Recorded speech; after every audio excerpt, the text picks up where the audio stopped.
I'm happy to see all of you here. I didn't know how many people would be interested in this topic, not because it's not an interesting and important topic, but because there is so much denial today about the radical importance of this topic. People tend to get into the idea that this is sort of one of those sort of theosophical, dreamy kind of speculations that have been popular in the history of the human race. They think anybody that addresses the issue of human spirituality, the idea that there might be such a thing as human spirituality, are sort of dreamy and out of contact with reality. And that's extremely unfortunate, because the first thing that I'd like to get into is why addressing this topic aggressively is so important today. What we're going to do this weekend is I'm just going to sketch for you the broad outlines of what I see to be our situation as a species, spiritually and psychologically, and the way in which that affects our situation on the planet.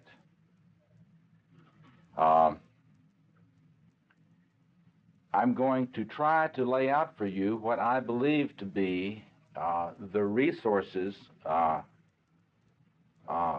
particularly available today, which make it possible for us to think in a systematic and realistic way about the task facing us as a species. And quite simply, I would say that it is my belief that we now have the resources which we need to begin to address the fundamental spiritual task of our species, and this is not to begin to address the fundamental spiritual task of our species. And this is not something, in my view, that has been the case very long. Let me just say a word about myself and why I'm interested in this, and then I will jump into our diagnostics. I want to start with diagnostics, and then I want to just outline for you the way I'm going to approach this. And then we'll jump in over our heads, see if we can swim. I'm Robert Moore. I'm a Jungian psychoanalyst. I'm not a Jungian analyst because I don't know anything else. I was a Adlerian analyst before I was a Jungian analyst. My first book was a Freudian book.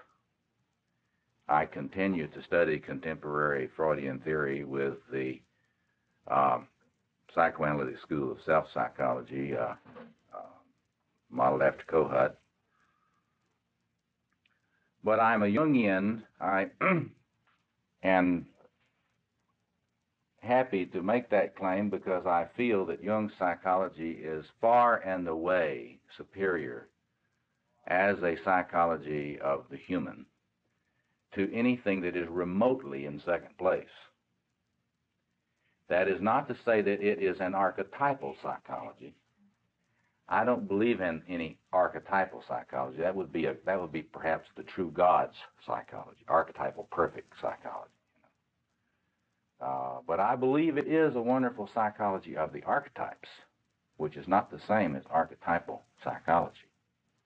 I want to make that very clear. I'm not a Hillmanian. I'm a Jungian. We'll get in a little later to making the distinction between being a Jungian and being an archetypal psychologist. But in any case, I'm professor of psychology and religion at the Chicago Theological Seminary, where I teach rabbis, priests, religious, and other clergy, and interested laity at the master's and doctoral level in the relationship between psychology and spirituality, and psychology and religion. And I have been working in this area for longer than I would like to admit. I was just thinking about it. It was 1965 in the summer when I was in my 20s, when some guy really set me off on a trip by introducing me to Alfred North Whitehead, Carl Jung, and Ludwig von Bertalanffy.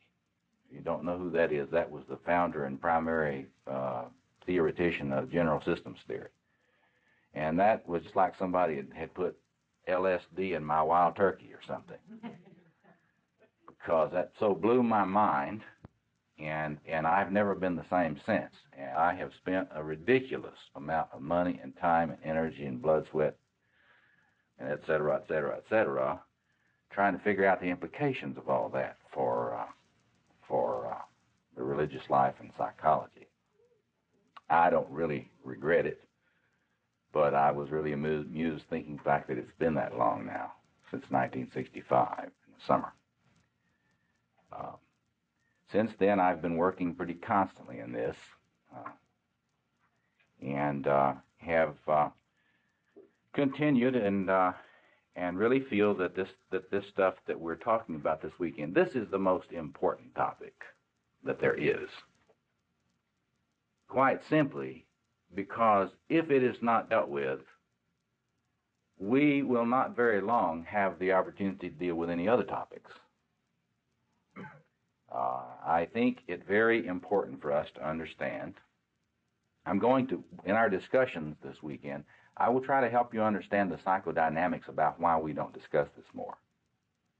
Because there are clear psychological reasons why we do not, and they have to do with infantile grandiosity in our psyches, and the way in which it gets overstimulated. And when you start looking at the problems facing the human race, it is so overstimulating to the grandiosity that it's like having a 300-pound St. Bernard jumping around in your head. And you have to shut it down. This is a common understanding in psychoanalytic self-psychology, and I will be going into what happens when you start letting yourself feel grandiose enough to address our grandiose problems. This is not anything fancy. This is just basic self-psychology, and I want us to understand how it works in keeping us from addressing the problems of the human race. My basic feeling is we've got to intervene in these dynamics so that we can ask and address the problems that are quite grandiose. These are grandiose problems that we face as a species, and they require the capacity of the mind to address them and begin to formulate strategies to deal with them. And so I'll just share with you, although this is, in my view, the most important topic that one can discuss, I expected there to be maybe 10. If this workshop made, I thought there might be maybe 10 people that would come, because the denial is so massive on these fronts, and our fear of the being overwhelmed by the grandiosity, the messianic complex, is so great that people steer away from this. They would rather watch soap operas or something. It's much more self-soothing. So anyway, that's kind of the way I feel about this, and I work a lot in this area. I'm the editor of this Paulist Press series you may be aware of on Jungian spirituality, Jungian world spirituality, in which we are trying to provide a forum for bringing the greatest of the world's spiritual geniuses and spiritual traditions into dialogue through using Jungian psychoanalysis as a holding environment, a way of providing a context for discussion for people who won't discuss any other way. And we now have, the first volume is back here, the Jung and Christian Spirituality. The second volume on Jung, the Jung Christian Dialogue, is almost ready to go to press. The third volume on Jung and Buddhism is almost ready, will be ready in the fall. We're planning volumes on, at least one volume, bringing together the best resources on each of the major spiritual traditions in dialogue with Jung. There are 6 volumes now under contract, and many more being envisioned, and we will try to do this as long as it's possible. Paulus Press has been very enthusiastic and helpful in seeing the importance of this project. That's one project of the Institute for World Spirituality, which I work with, along with many other people, like-minded people. Brand new institute. Another project is what we call now the International Directory of World Religions, which you may not realize this, but right now, there is, if someone wanted to contact all of the religious leaders and religious groups in the human race, you could not do it, because there's no reference work which would enable you to know how to reach them, who they are, where they are, how to reach them. Our institute is well on the way now to, for the first time in history, having a reference work which will be kept in print, through which you can contact every religion on the face of the earth by phone, if you need to. And I think that is sort of a symbol. That is to say, if Chardin is correct that there is a burgeoning planetary consciousness, then you would assume that one spin-off of that would be that might have some manifestation in communications improvement. So I think there's some evidence that in the relatively near future, the potential for communication among religionists the world over will increase rather exponentially. So there are a number of perspectives on this, but let me just begin by, first I'll say how I want to proceed, and then we'll get into this. I'd like to talk a little bit about the nature and dynamics of human tribalism, and give you a few introductory pegs on which you can think about the dynamics behind that.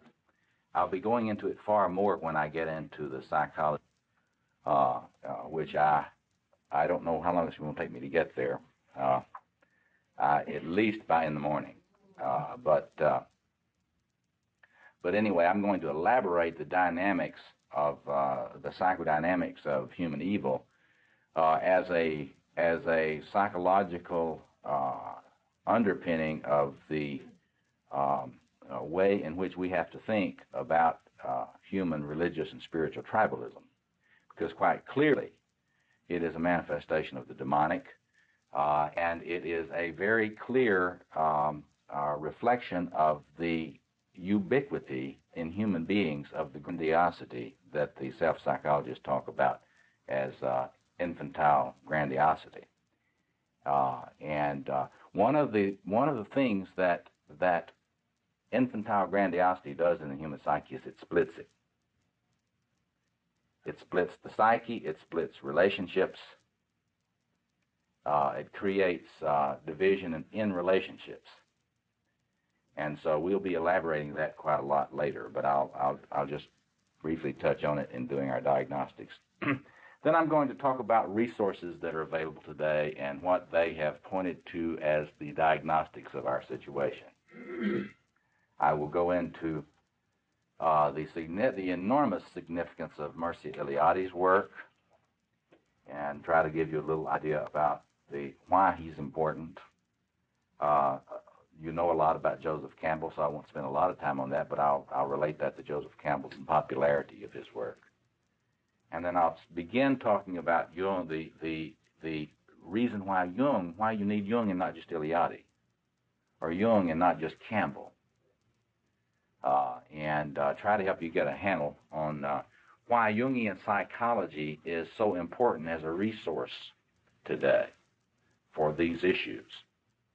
And I will differentiate a little bit between Jungian psychology and other psychologies, and in this context. Then probably if we get to it today, it's fine. But if we don't, tomorrow morning I'll be talking about the psychology of human evil and the way in which it feeds religious tribalism and religious arrogance, religious hubris on the planet, and keeps people off of the task, the human task. See, the fact is that religion has been a great problem for human beings since the globe began to shrink and the human community began to have more to do with each other. And then after I lay that out and insights from Jungian thought about how to deal with that, elaborated from some contemporary psychoanalytic self-psychology, we will turn to some reflections on what we need to do in terms of responding to our situation with ritual, various forms of prayer. Not short, the relationship between the development of human spirituality and dealing with our planetary problems. So that's a lot to do. We will hit the high spots, and I'll tell you where the stuff is buried that you can read on your own to elaborate this outline. Is that okay? Okay. Any questions before I jump in now about how we will proceed? Yes. Not a question about how you proceed. I'm yes. Curious if you're being taped. Yes, I think I am. And are those tapes going to be available? Yes, through the Institute. Tony. Yeah. Okay. Okay. Good. Yeah. Don't break your wrist. Yeah. Yes. Are you going to be talking about Paul Ricoeur? I can. I think that Ricoeur's approach is important in terms of deliteralization. But I don't think Ricoeur or his approach to things is going to be much of a solution, because it would take so long to teach enough people enough about Paul Ricoeur that we're all going to burn to a crisp long before that would ever work.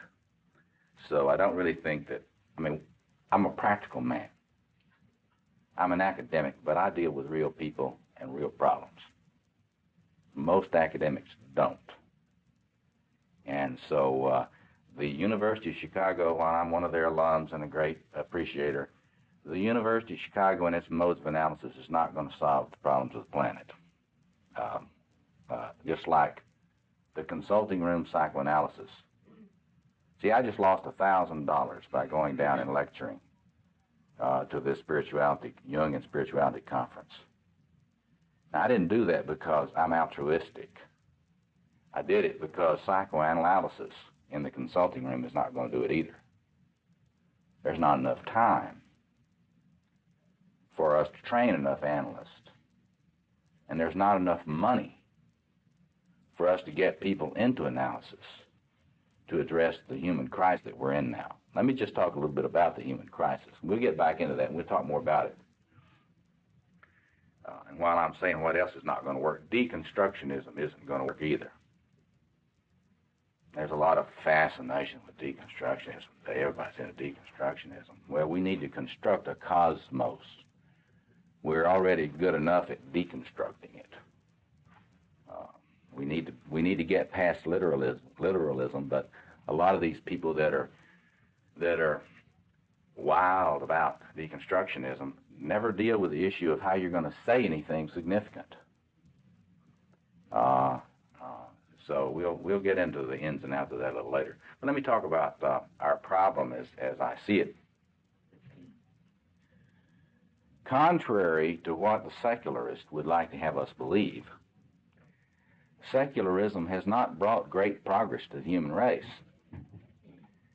All you have to do is to get serious about your evaluation of the ecological problems of this planet and look closely at the data we already have, not some speculation, but the data we already have about what our species is doing to other species and what the voracious, insatiable appetites of human narcissism are doing to this planet.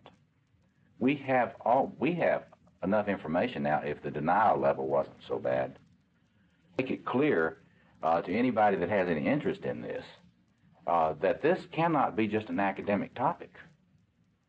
You know, a sort of well, this is something you get into if you're bored and, you know, you kind of want to do something to cope with your boredom. This is a survival business, radically serious survival business. And the fact that that's not widely understood is a mark of the pall of enchantment that hangs over this planet. You know, I'm not, you know, for all the world, the way the metaphors which you need to understand what has happened in human consciousness are available more in C.S. Lewis than they are in many other places. Our planet lives under this enormous cloud of enchantment of consciousness, massive human denial, which you can get a little sense for by reading Ernest Becker's work, particularly his book, The Denial of Death. It's a lot more serious than Becker points out in there. He thinks it's serious, but it's more serious than that, because it's not just the denial of death. It's just massive denial about all sorts of human problems. Our denial of the ecological situation is one of the most central issues. And the way, although so many of our well-meaning social critics, there are so many of them that will not look at the psychological nature of our human problems. A lot of my friends in the concerned and committed church circles think that psychology is the enemy. And they think if you're interested in psychology, you're just a total navel-gazer, and the only reason you do that is because you're trying to get away from the world's problems. And they really believe if you become a Marxist, that, you know, you don't, you know, and you can kind of translate religious categories into Marxist categories, and then if you could just get everybody to be Marxist, well, the world's problems would just disappear.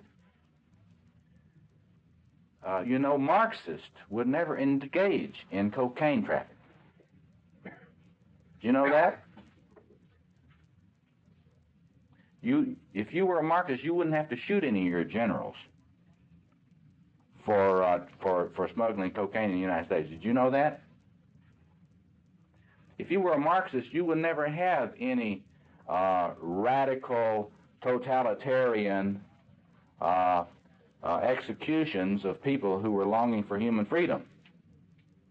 Did you know that? We wouldn't have any executions of students. We wouldn't shoot students in the streets if you were a Marxist. And so much in a lab, you can go on and on that forever. It makes me sick because it shows such an incredible naivete. They never read Reinhold Niebuhr, or if they did, they didn't understand him. You know, about the dynamics of human pride and how they afflict all ideologies.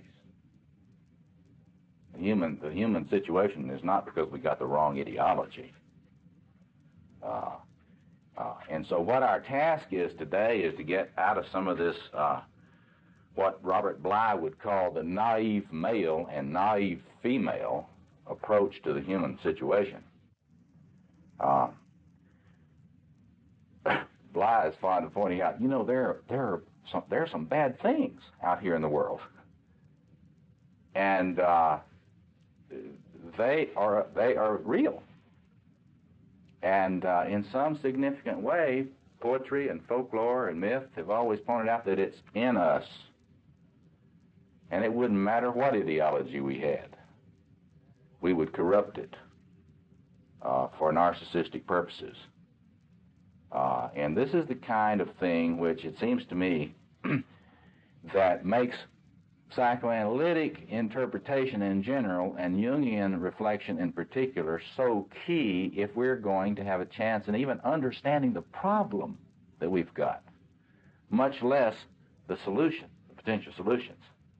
So let me just get into this a little bit.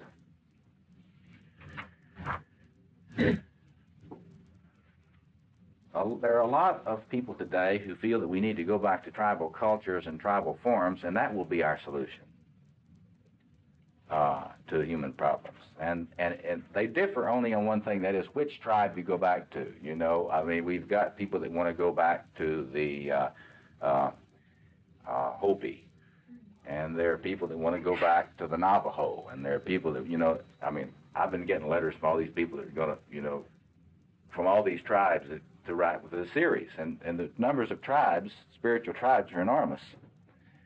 But what we have to do is get a little feeling for what tribal culture is like. See, for the tribe, in the pre-modern world, for the tribe was the human race, you see. In other words, anybody that wasn't in the tribe was not human. You can see this, and did you ever watch the movie Little Big Man? If you haven't seen Little Big Man, you ought to get that. You'd probably get it for $2 now or something at the VCR shop. But in there's a good characterization of this, in which in the way they've translated the Indian language, the tribe are called human beings. The translation of the name for persons in their tribe are human beings. And members of the tribe are human beings, and members that are not in the tribe are not human beings. Now, this is something that is enormously important, because as long as your tribe is not in contact with any other tribe, this is fine. You know, just the other night I saw this movie. I had never seen The Lost Horizon before. I don't know if you've ever seen that 1930s. You got to get that too. I'm going to give you lots of movies to see. It's part of the tuition cost of this course, all those rentals that you've got to do. But anyway, so here in the mountains of the Himalayas, there's this little civilization there, and you can't get there from here. I mean, it's like the only way you can be kidnapped and your pilot can die and something, and you can crash and you can get there. But it's surrounded by mountains and storms and snow, and you can't get in there from here. And so their tribalism in there is fine, because you don't really have to deal with anybody from the outside. And you've got to realize that for a long time in the history of the human race, that was close to being the situation of a lot of tribes. You know, we still find tribes in the jungles, you know, that have not had any contact with any other tribes. So they don't have any theological problems, see, about this. What about those, you know? And where did Adam and Eve's children find people to marry? See, they didn't have that too much. But as human culture has increasingly been marked by contact with other people that are not in your tribe, this has become an increasing issue. Now, it's very interesting to study the history of human warfare on this, because very often people will tell me that,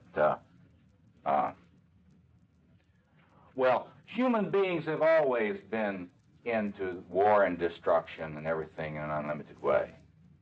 And I say, well, you know, it's true that human beings have got the warrior inside. And I'm going to lay out for you what I consider the geography of inner space a little later. And the bad news is this: inside every one of you is this, not in the software, but in the hardware, there is a warrior. And whatever your warrior sees, it wants to fight. That's what it does. And that's always been true in the human race. But what a lot of these people don't realize is that in the pre-modern era, certainly when tribal cultures dominated, they had ritual. And all of their warfare was ritualized. There were rituals of warfare. For what purpose?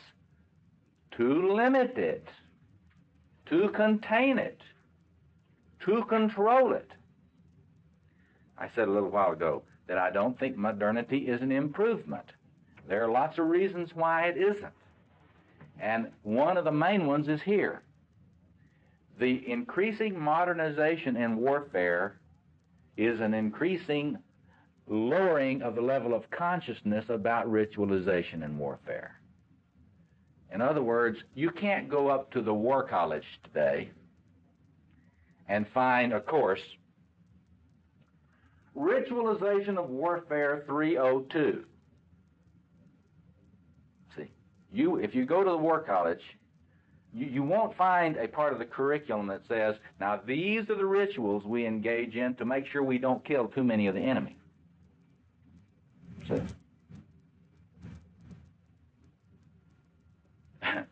That's why we have nuclear proliferation to the degree that it is today. We're not satisfied with killing all of them once. We want to kill all of them as many times as possible. And see, if you understand the history of warfare, if you understand ritualization in warfare, you will understand what an aberrant approach to this we have today. We're in a sort of a psychotic state as a species today about this. Because in the tribal era, we would go to war and we'd have our ritualization to get all cranked up. We knew how to make warriors, and we'd paint up, we'd get into hollering. It's like being at a Robert Bly Men's conference, beating those drums, making those war noises. Boy, you feel all that warrior energy. We even got some of those around the city here. If you want to learn about being a warrior, we got a warrior organization. Anyway, they'd have their war dance. Well, now, they weren't just into doing the two-step, those things, Texas two-step. These were not just, we didn't get together and dance for fun. That was ritual.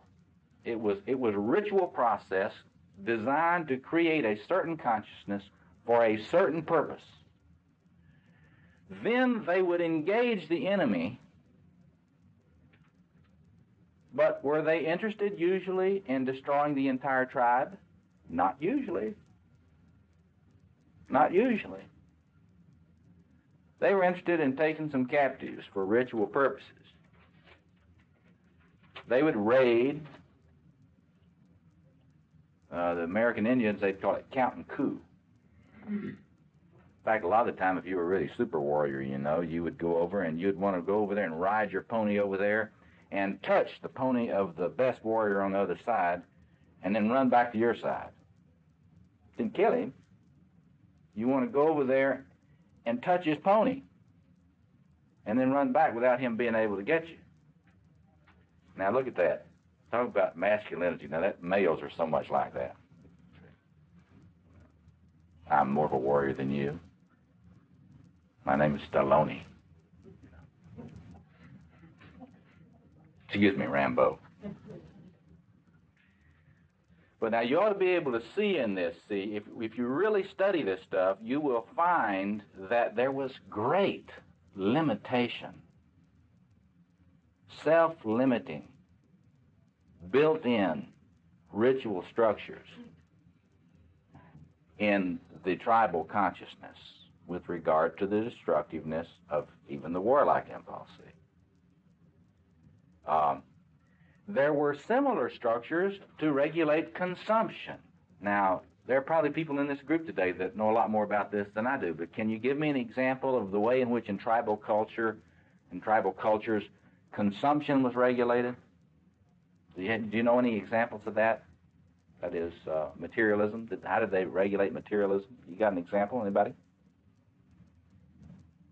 Nature was the great regulator. Nature was the great regulator. When it was there, you waited. Yeah, well, nature certainly you know, in one sense it's the regulator, but I'm talking about cultural regulators or religious regulators. Did you ever hear of potlatch? What is, somebody define it? Well, what is that? What's that about? Potlatch. Isn't it a great giveaway where people of all tribes, or whatever, within a tribe, people come from far off, and then you give away what you've got to them. That's right. To show how wealthy you are, how powerful and generous, and so on. It is an occasion you build up some wealth. You get so many ponies or pigs or whatever, and then there comes a time in which you don't keep on accumulating it. You throw a party, so to speak. You know, we still have a little of that in party giving. I mean, if you know how to throw a party, you have a little bit of that left in your psyche. It's sort of in there, you know. Gift giving. We don't know enough about the psychology of gift giving, but it's related to this. Gift giving is really related to this archetypal sort of insight. But anyway, in potlatch, you would throw this party for the tribe. And you give away all this stuff. Now, a little later, I want you to remind me, I'm not going to deal with this right now, but I want you to remind me to relate that to the archetype of king and queen. Because it is in certain ways it may look like a very arrogant act. But if you understand the archetypal foundation of it, it's not arrogant at all. It is what has to be done to create a world, create a cosmos. It is the generosity of the king and queen that manifests. See? And I'll lay that out for you shortly. But anyway, the point is very simple here. There are rituals in tribal culture to limit aggression. There are rituals in tribal culture to limit consumption, conspicuous consumption, and the results of that. Now, again, if you look at our culture today, our modern culture, we have no rituals to limit aggression, and we have no rituals to limit consumption. See, what were you going to say? Yes. I'm surprised where you're going. At first I thought what you were going to do was then talk about the rituals that we do have that limit aggression and consumption because we're so caught up still in nationalism and tribalism. Because it seems to me that summit meetings, going to the mountain, all of the kind of the dances, taking a double picture of Mrs. Bush and the Minister Thatcher's husband kissing one another's hands. I mean, it seems... Well, let me give you a definition that'll help you deal with that a little. There's a difference between ritual and acting out. Humans will always engage in ritualization, consciously or unconsciously. But when I use the word ritual, I'm talking about something one is taking responsibility for leadership of your group in things that have to be done. There are a lot of things that are acting out ritual forms, archetypal ritual forms, but they're not contained. That is to say, these leaders don't understand. For example, our leaders in the Vietnam War were limiting aggression in a certain way, but they did not know what they were doing in any kind of psychological ritual sense. The decisions not to bomb certain areas were not made on the basis of ritual judgments. They probably were grounded in some unconscious awareness, you see. But what our job, see, this is where Jungian psychology comes in. I want to talk about a little bit later about the ego-self axis. The Jungian understanding that you must become aware of the responsibility to relate to archetypal contents consciously. There is an ethic of awareness in Jungian thought that is a must. It's not enough to act out obsessive-compulsive rituals. In other words, we are condemned unconsciously to act out what we do not consciously ritualize. Let me say that again. That is a fundamental assumption I'm operating on. we are condemned unconsciously to act out archetypal configurations that we do not consciously ritualize. And this has enormous implications politically and socially for global culture. Let me just say one word about that, and then I'll take your question. I have along with my co-worker Douglas Gillette, I have a manuscript with a publisher now entitled Nuclear War, the Last Right. And in that we argue that there is an unconscious archetypal pressure toward nuclear war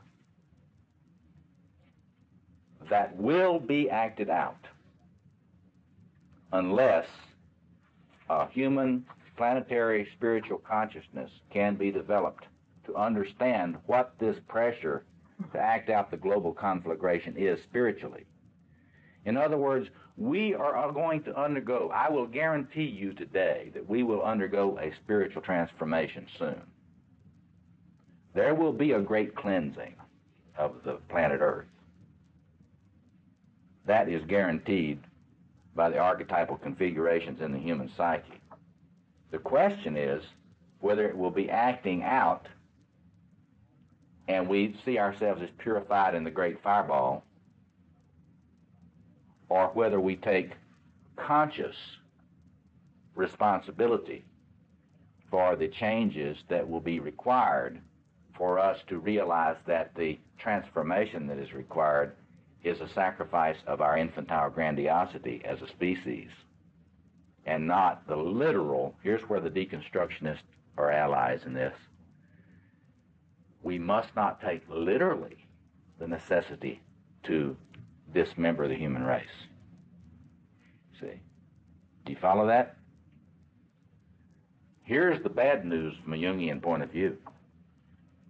The bad news is there really are archetypes.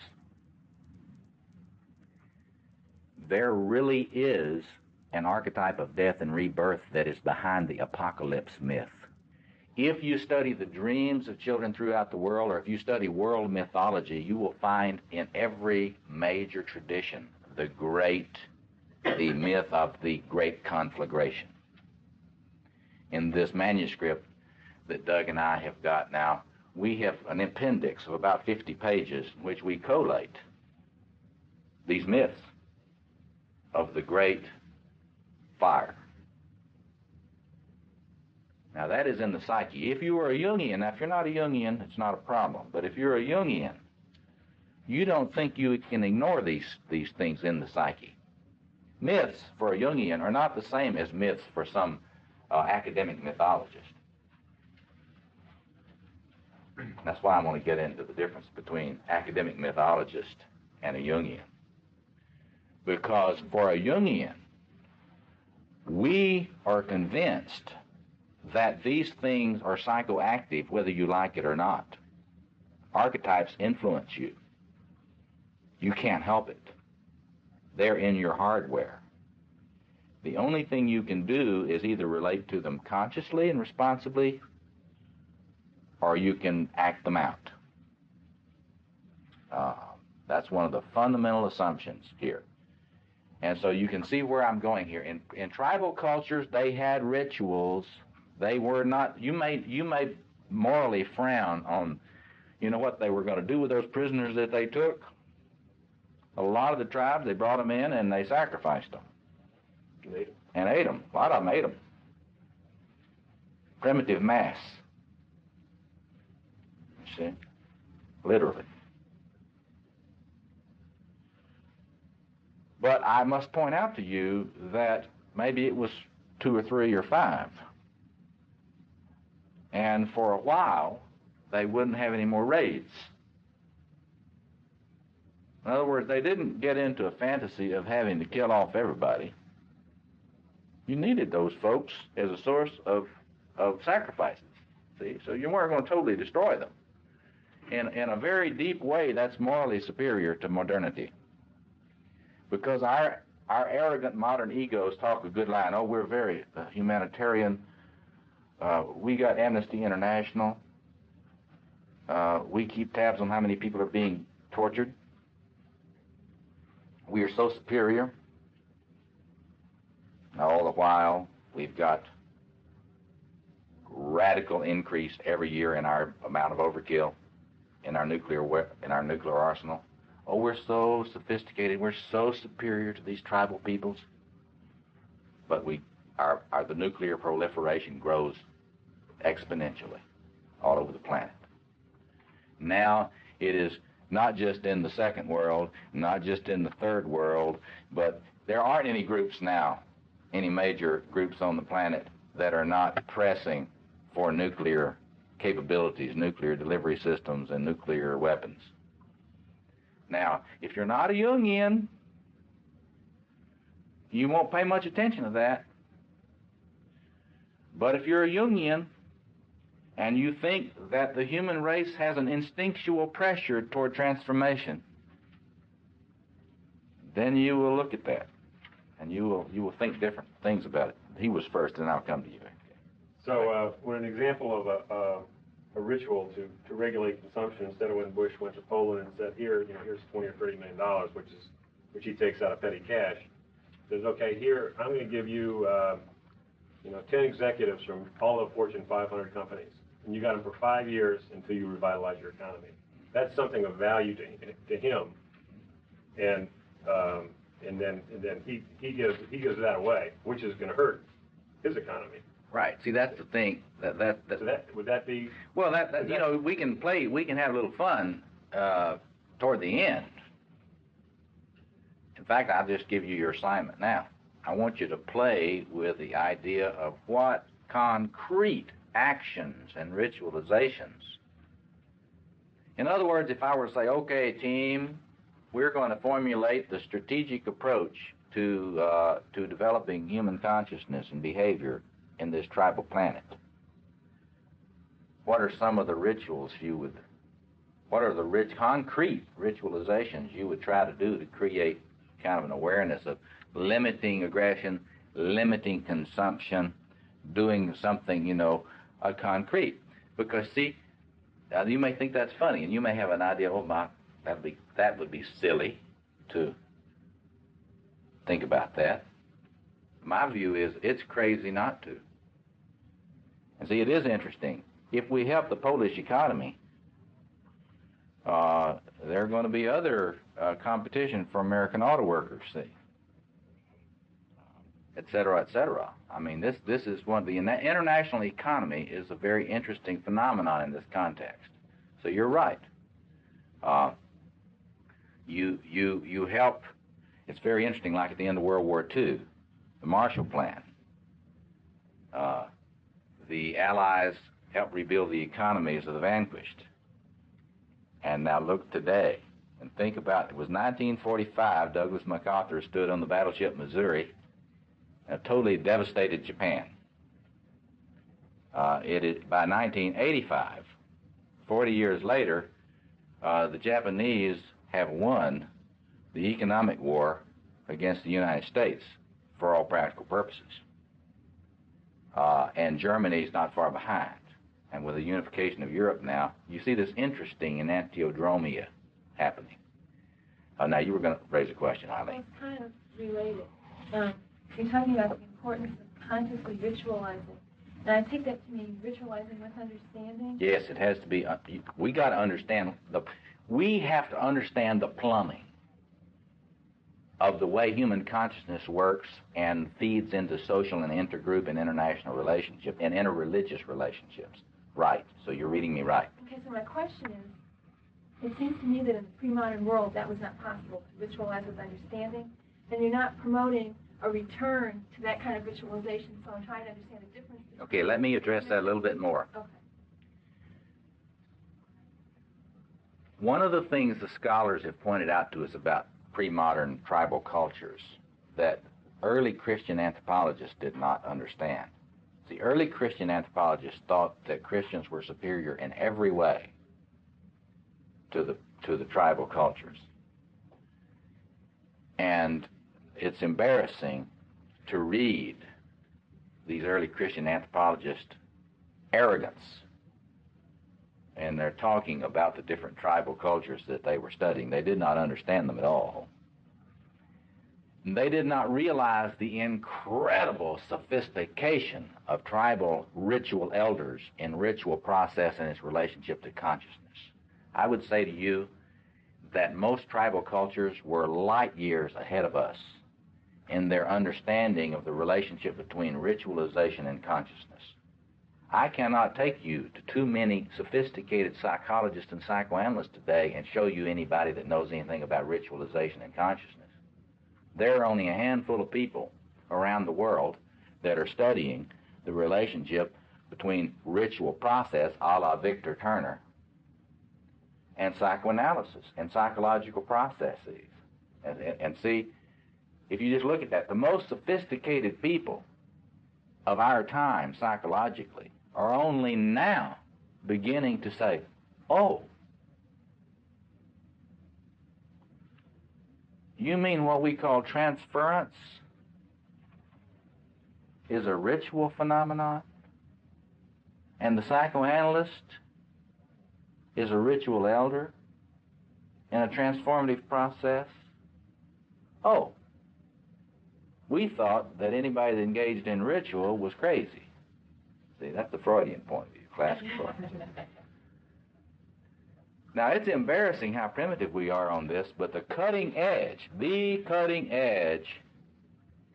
in psychoanalytic theory today is the understanding that the human psyche is affected by ritualization processes. The great breakthrough actually came with Erik Erikson,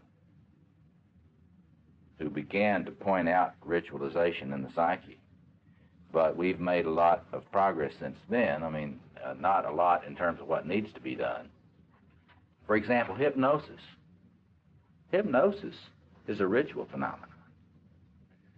It's very old.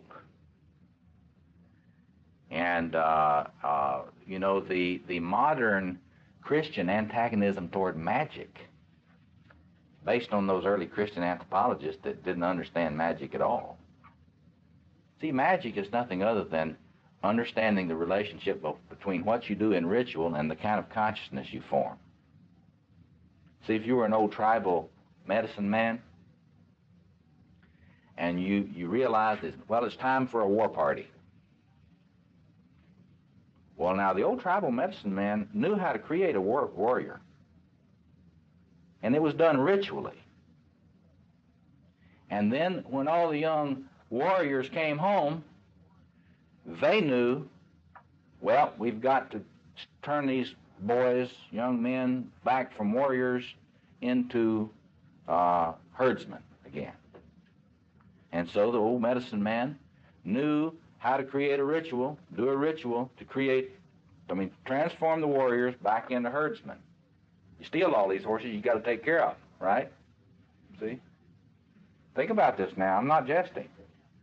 And think about what has happened to our Vietnam War vets. We have hospitals all over the United States who are full of young warriors, not so young now because we've failed them, but they were made into warriors by ritual elders who were ritually tone deaf, a bunch of drill sergeants who know how to turn people into warriors. They know how chiefly to turn people into shadow warriors, what I call shadow warriors. That is, people that don't know the moral responsibilities of a warrior. And then they come home, and we don't even have somebody that says, okay, boys, let's get together, we're going to have a dance, and we're going to dance you out of warrior into herdsman. So we've got in all these Veterans Administration hospitals across the face of this country, thousands and thousands of young men who have been betrayed by us because we're ritually tone deaf. We don't know. We knew how to dance them into being killers, but we don't know how to dance them into being people that can deal with their issues and have families and build communities and so forth and so on. And then these young men know something's wrong. If you ever work with any people that are either working with them or if you get to know them yourself, they know they've been betrayed. And they're right. But the great tragedy is that we have not put enough work together on spirituality and ritual to understand how we've betrayed them. We have betrayed them because of the collapse of ritualization in modernity. Yes, back here. It's happened after every modern war.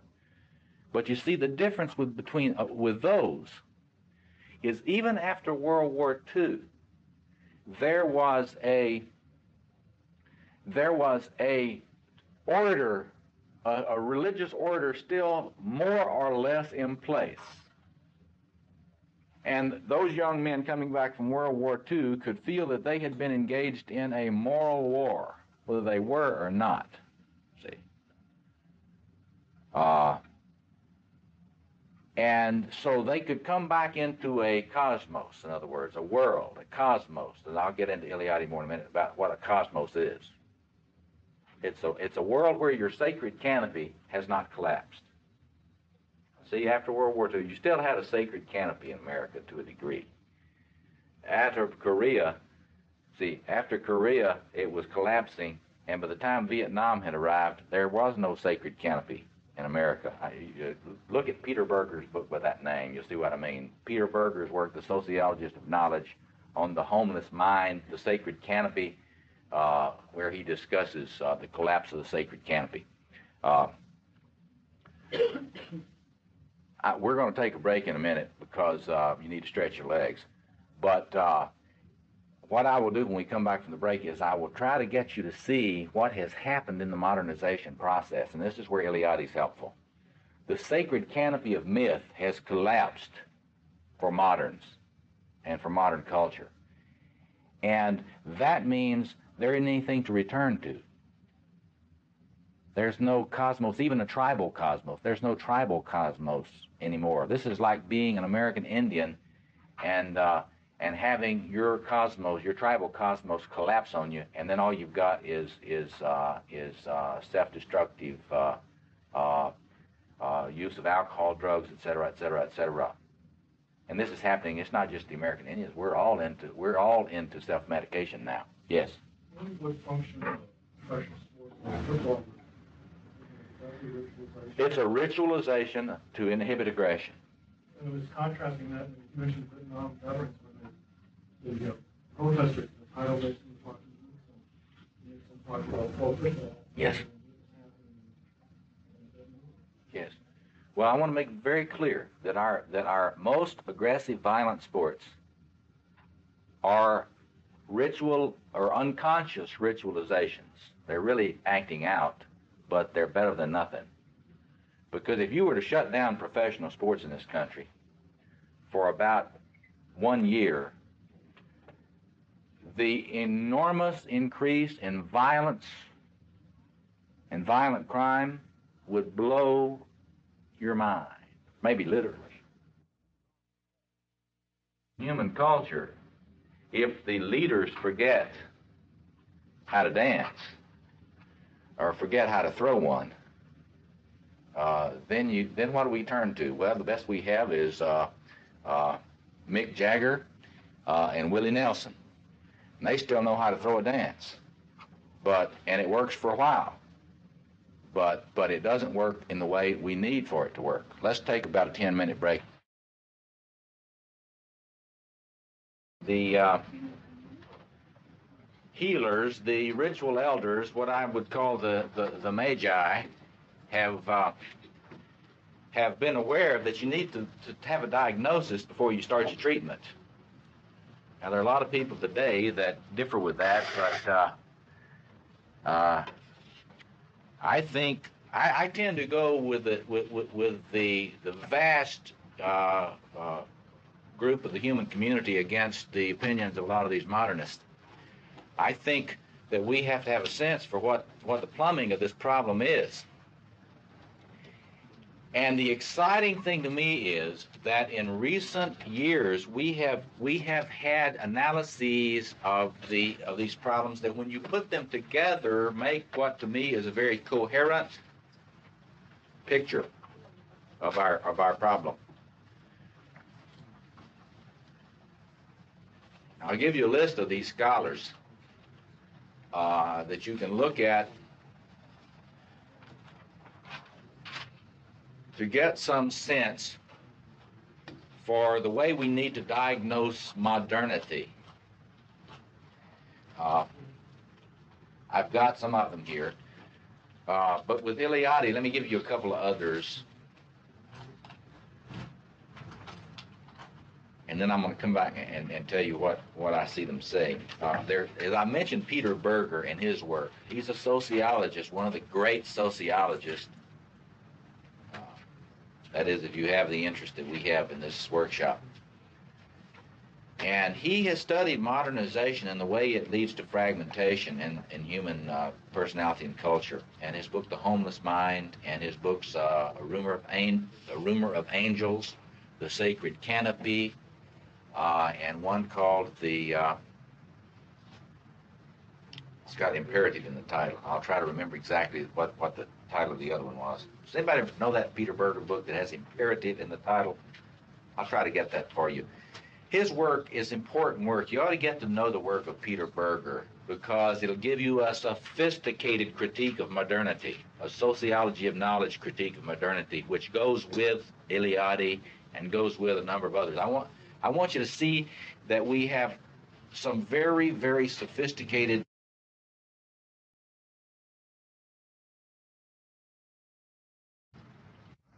But anyway, so he's one. Another one that a lot of Jungians don't like, but I increasingly admire, is the work of Peter Homans, Homans. A lot of Jungians just cannot stand Peter Homans because he used a Kohutian self-psychology approach to understand the conflict between Freud and Jung, and looked at Jung's narcissistic pathology, which in my view was substantial. But you need to understand that I think that probably everybody in this room has substantial narcissistic pathology, so I'm not running down Jung. I think we just need to understand that we all have severe narcissistic problems. And we all, I was talking to one of you at the break, and we agreed that we ought to have a Humans Anonymous 12-step program to deal with our residual narcissistic pathology. And if we could get that going, we would address most of these issues in a significant way. I'm not just joking. But anyway, in that book, in his book, Jung in Context, in Homan's book, Jung in Context, if you'll read that and you'll try to kind of control your anger at him because he shows you Jung's shadow, and read his analysis of the modernization process and what happens in the modernization process. And then when his new book comes out, he's got a new book coming out called, it's something, I'll try to get this before tomorrow to get the exact title, but it has to do with mourning, modernity and mourning, the mourning process, in which he elaborates the approach to the understanding of the psychology of modernization, which he began in that book on Jung, and he has elaborated this psychology of modernization in a much more extensive way in this book that's coming out with the University of Chicago Press, I think, this year. If you put those two books together, you get this sophisticated understanding of the longings that we have in modernity and the way in which we have the loss. What is the loss that we have had as modernization and secularization have occurred? Well, what we have lost is enormous, contrary to what secularists think. And I want to, before we break for lunch, I want to lay out for you in a very simple way, and I'll be going over this again.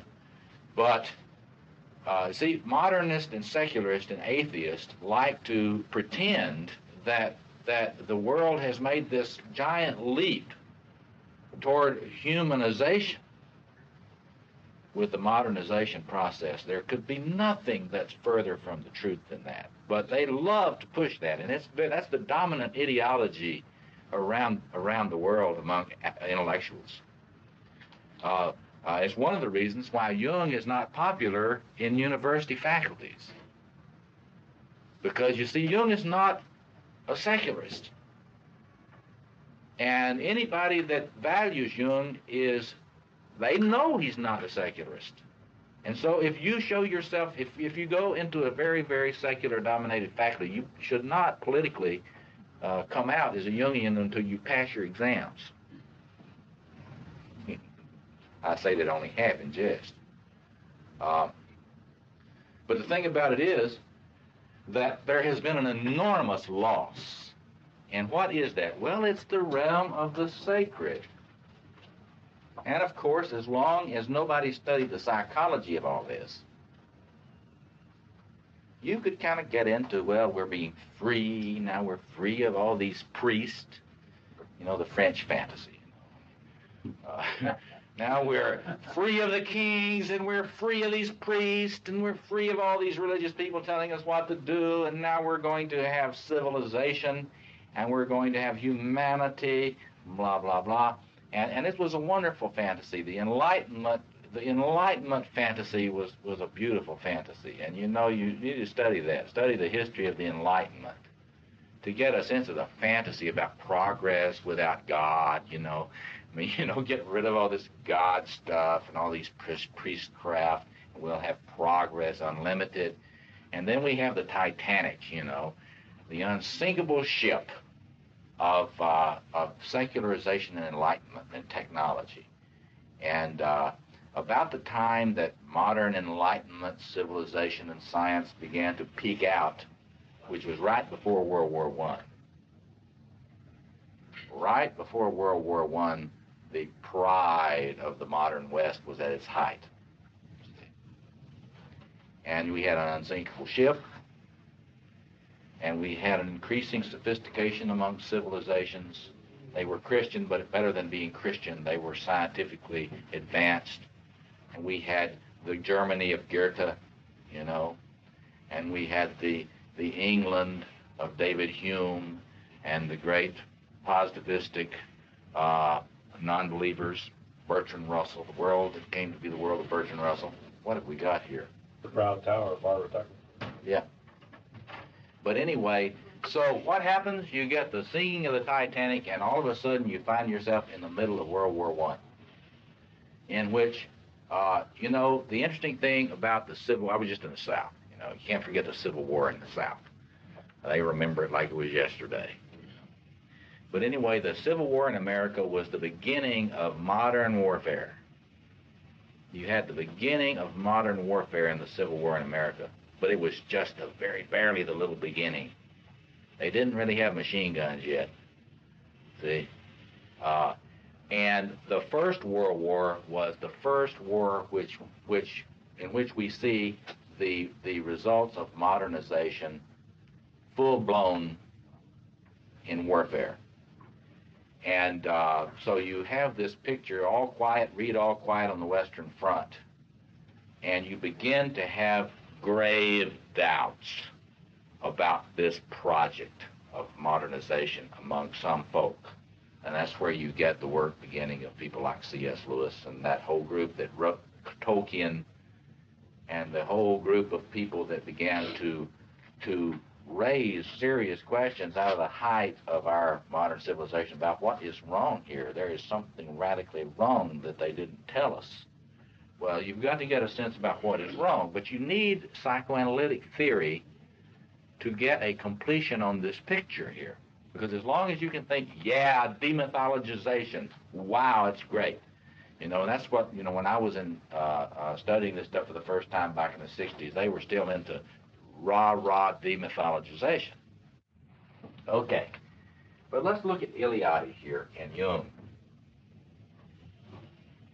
The interesting thing is that if you study Eliade, he makes this enormously important point that not too many people have noticed as being very important. He says, for homo religiosus, that is pre-modern human beings, the world, space, and time are heterogeneous.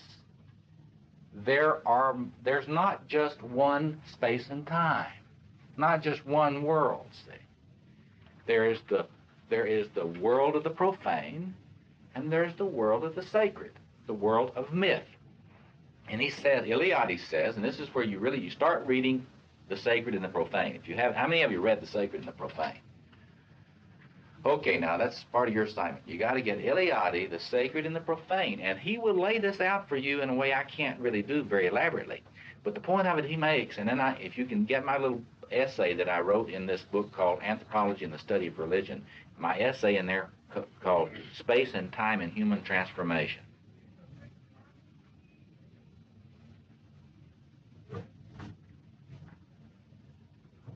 I think it's just Space and Transformation is the title of it. But anyway, there is this radical distinction between ordinary space-time and sacred space and time. And Eliade's argument is that for the history of the human race prior to the modernization process, this was always the case. Now, in other words, when you were a pre-modern person, you felt the need to make contact with the divine realm regularly. Think about the liturgical year. The liturgical year is a vestige of insights from that time. The Mass is a refugee from a world in which it was important to go to the axis mundi, the center. Now remember this is the human world down here. Now we're gonna, here's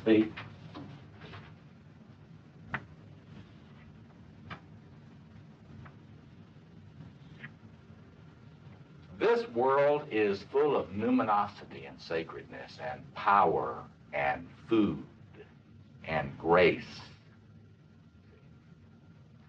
And this is not just Christian according to Eliade, this is the the world of homo religiosus that existed for aeons prior to modernity.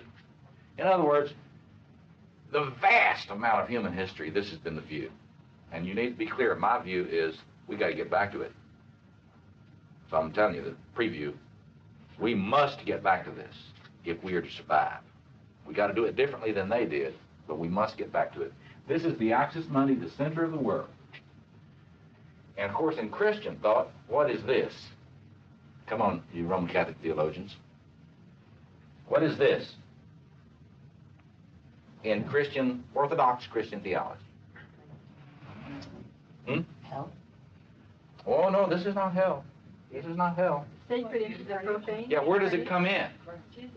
Yeah, and where? This is a literal place for Christians. This is the cross.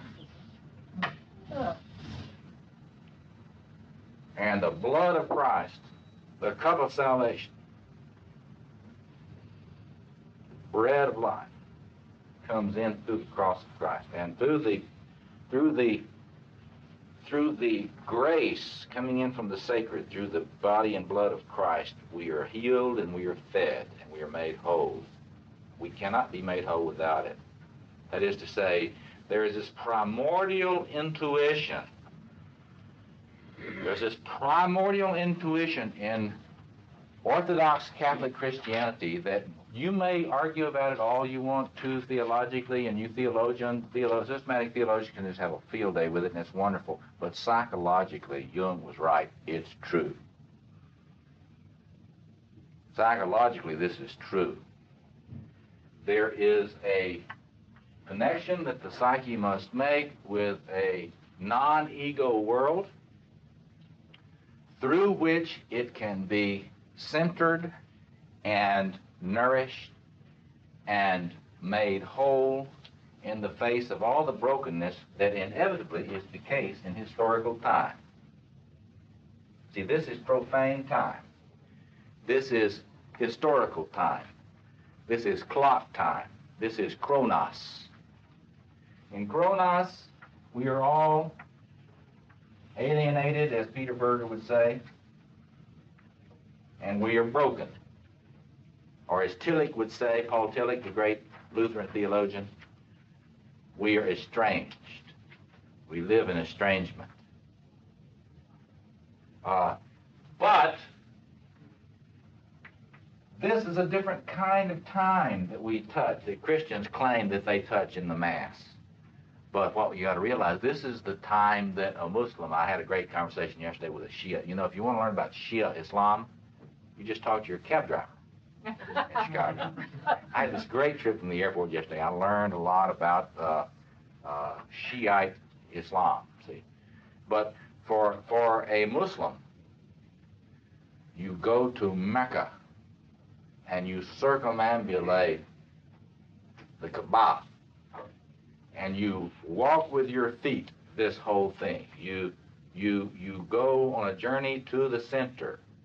See, according to Eliade, humans must go on a journey to the center. That is until modernity. What happens with modernity? Somebody.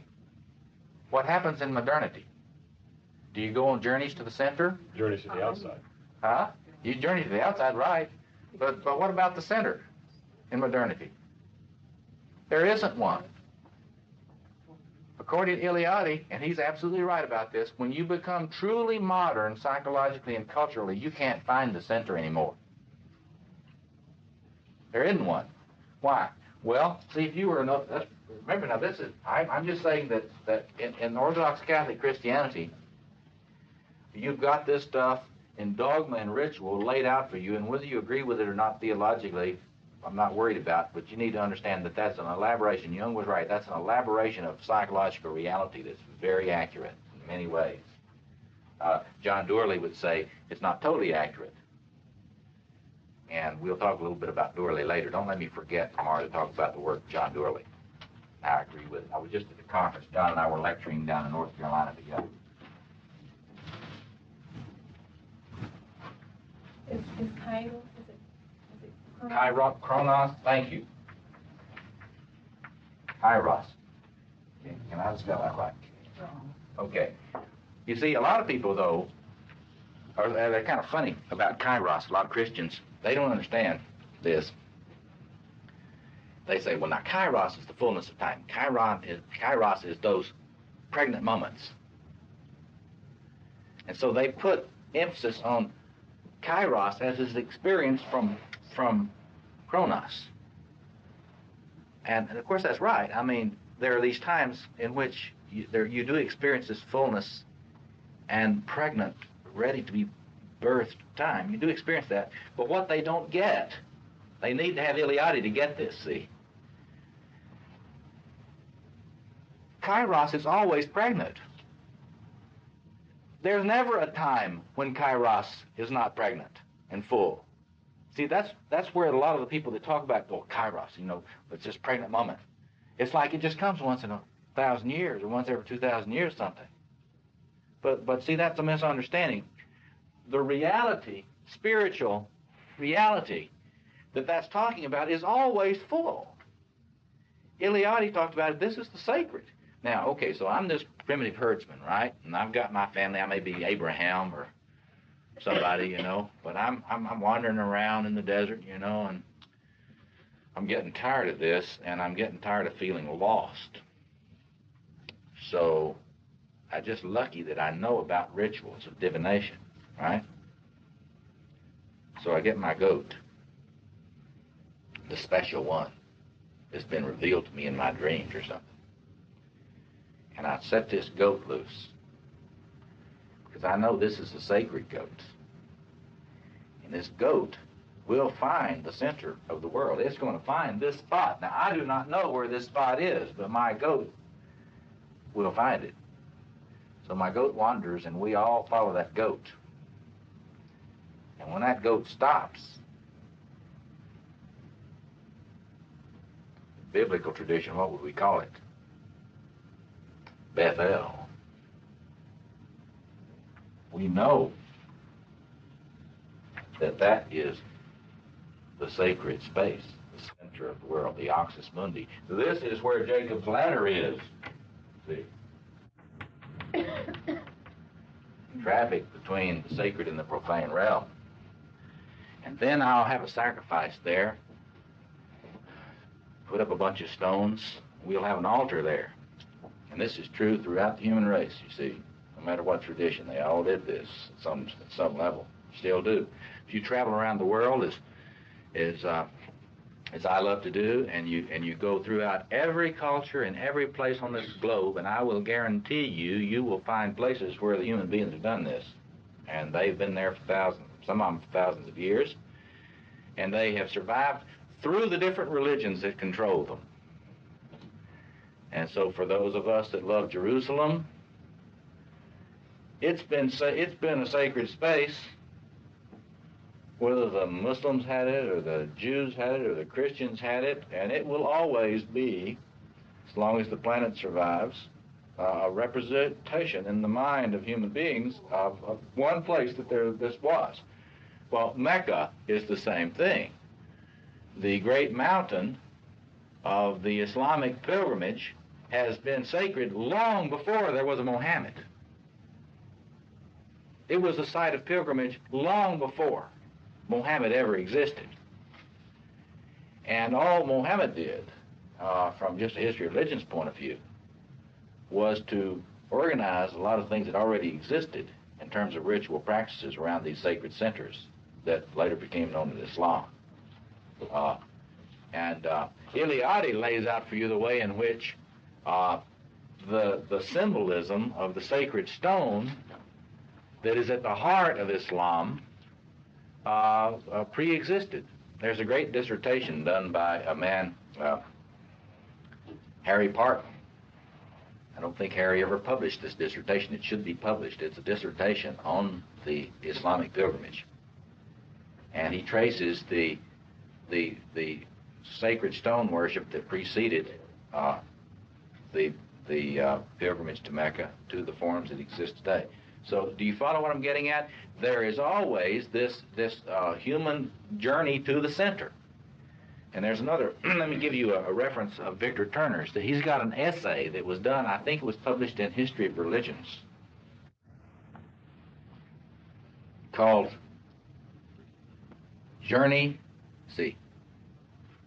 Pilgrimage, Journey to the Center Out There. And Victor Turner and his wife, Edith, before Vic's death, published this book called Image and Pilgrimage in Christian Culture. And if you haven't seen that, it's a must. Image and Pilgrimage in Christian Culture. The understanding of pilgrimage that is in that book is something that applies to a lot more than Christian culture. It applies to every human culture because every human culture has pilgrimage. See? And if you have a Jungian point of view to complete the psychological side, then you've got an understanding of this that is integrated. Okay. Now, so what is lost when modernization occurs? You know, we're always wanting to be autonomous, right? We want to cut the umbilical cord, right? Well, cut it and tie it off here. And boy, we think that's a great thing, autonomy. No more shame and doubt. Those of you that know Erickson, not any more conflicts between autonomy, shame, and doubt. We get rid of that, all those Catholics, get rid of all those priests, nuns, especially nuns, you know, that we went to parochial school with. And now, I had shame and doubt when I had them, but now I got autonomy. And where there was, they wanted me to have poverty, chastity, and obedience, and now I'm going to have prosperity, sex, and autonomy. That's the modern fantasy. Get rid of God, and you got the goodies. That's the modern fantasy. Now, what is very important for you to realize is that contemporary psychoanalysis has come full circle on this business now. And now we understand that there's just this one little fly in the ointment. Grandiosity. Now, I want you to think, I'm going to ask you a question. I want you to think about it a minute and then answer it. I'm going to ask you, how might grandiosity become an increasing problem after we tie this umbilical cord off? I want you to think about that now. If once we tie this off, why might that create more problems with psychological grandiosity? Not theology. Let's forget theology now. Let's just talk about the psychology of narcissism. Let's just forget theology and let's talk psychodynamics here, because we've noticed this interesting thing.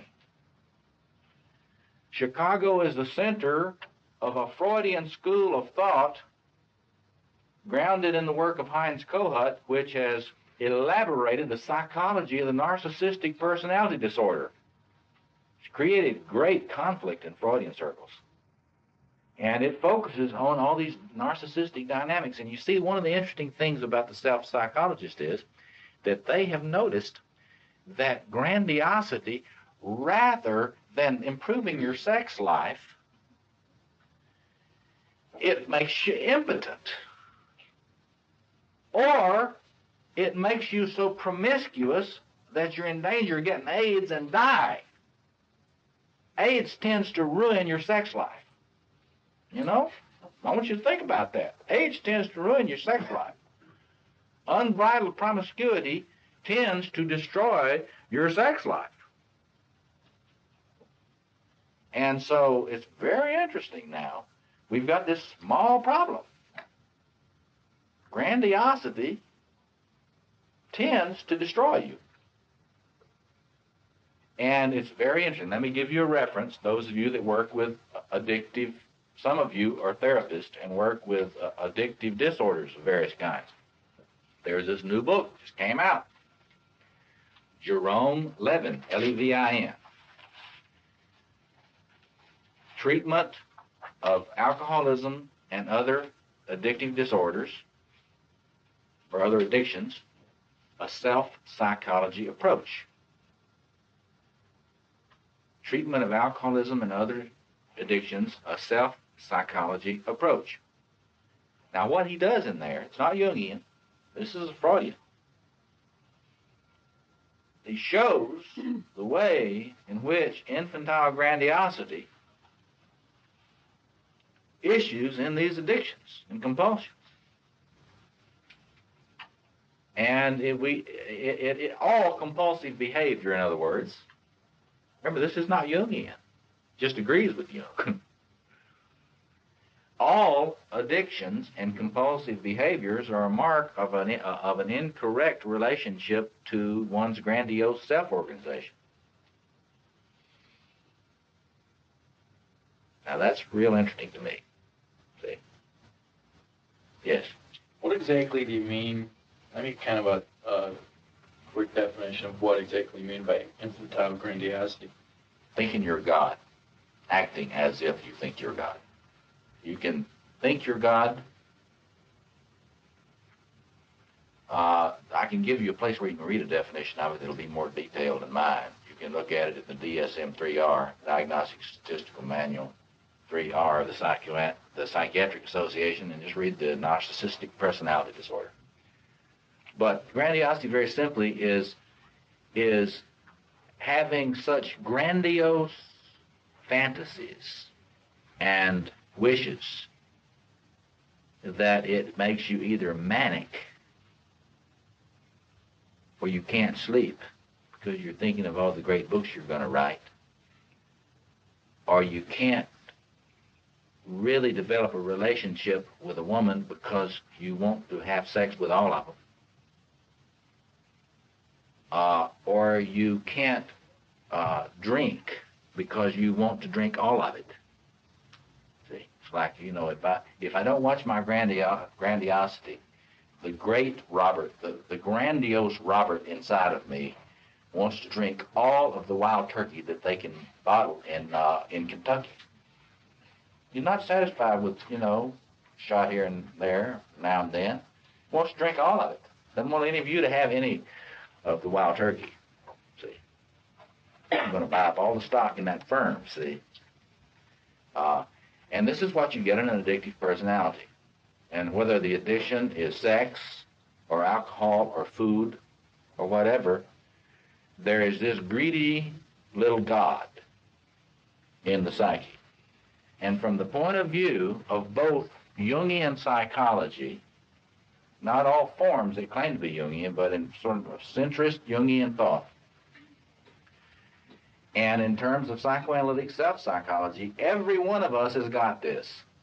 There is not a single one of us that does not have what is known as a grandiose exhibitionistic self-organization. Single one of us that does not have what is known as a grandiose exhibitionistic self-organization. In other words, everybody in this room has within him or her a actual psychological structure or entity which thinks it's God.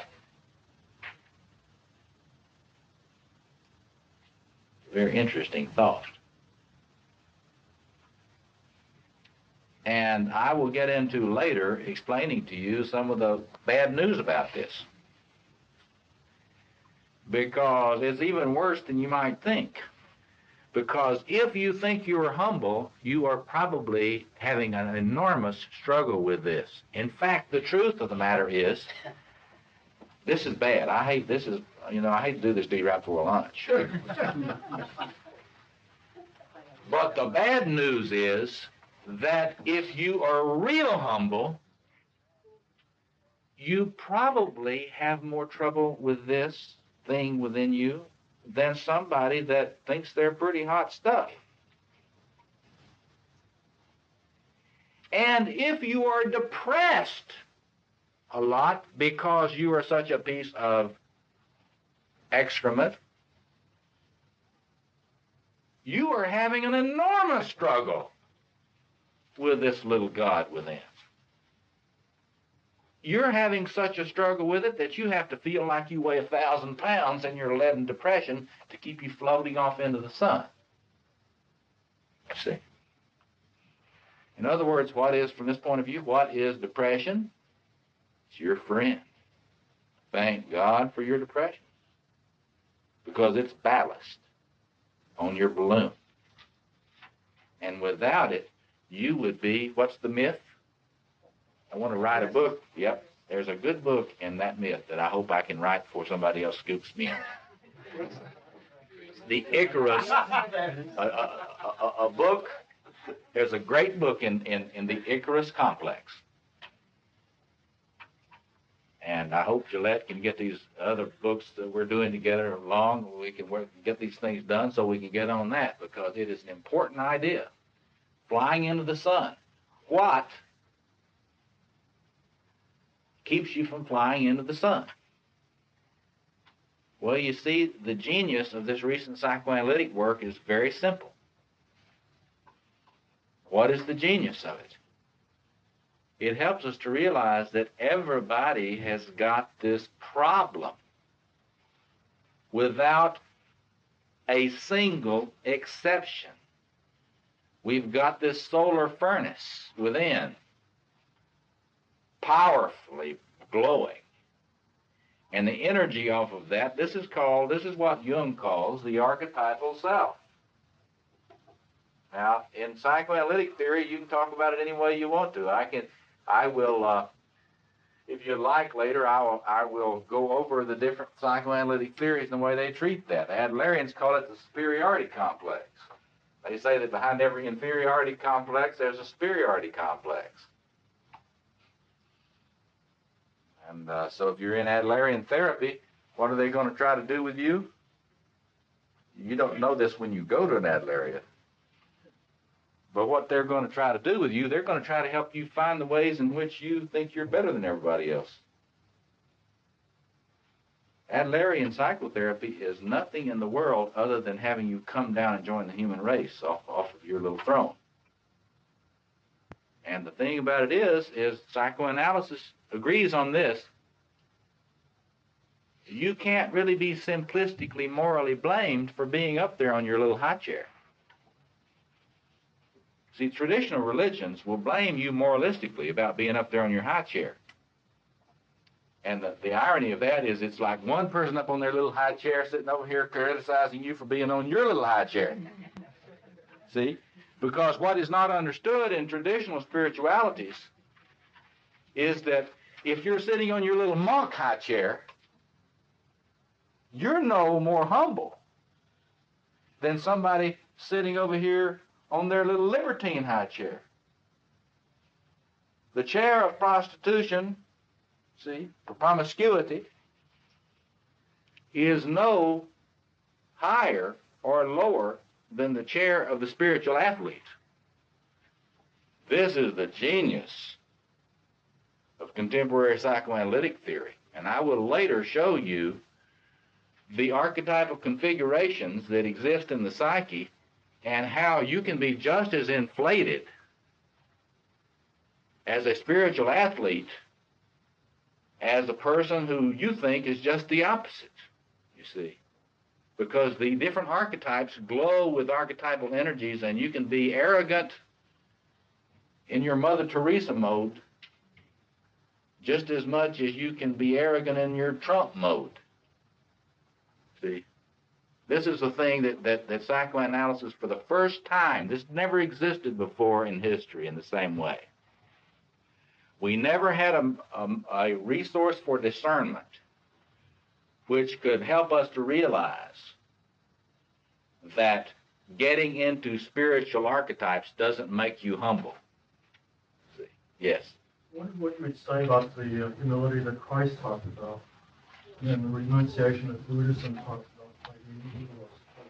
Well, you know, you have to do a psychology of asceticism, so-called asceticism. And you have to entertain the possibility that our interpretations of Christ and the Buddha may be projections. That is to say, now I am a person, see, I do not, now I want to, let's just bracket, see, I don't think that psychological studies of Christ tell you anything about the spiritual reality that was there. I mean, we know enough now to know that we don't know anything scientifically about the personality of Jesus. Scientifically.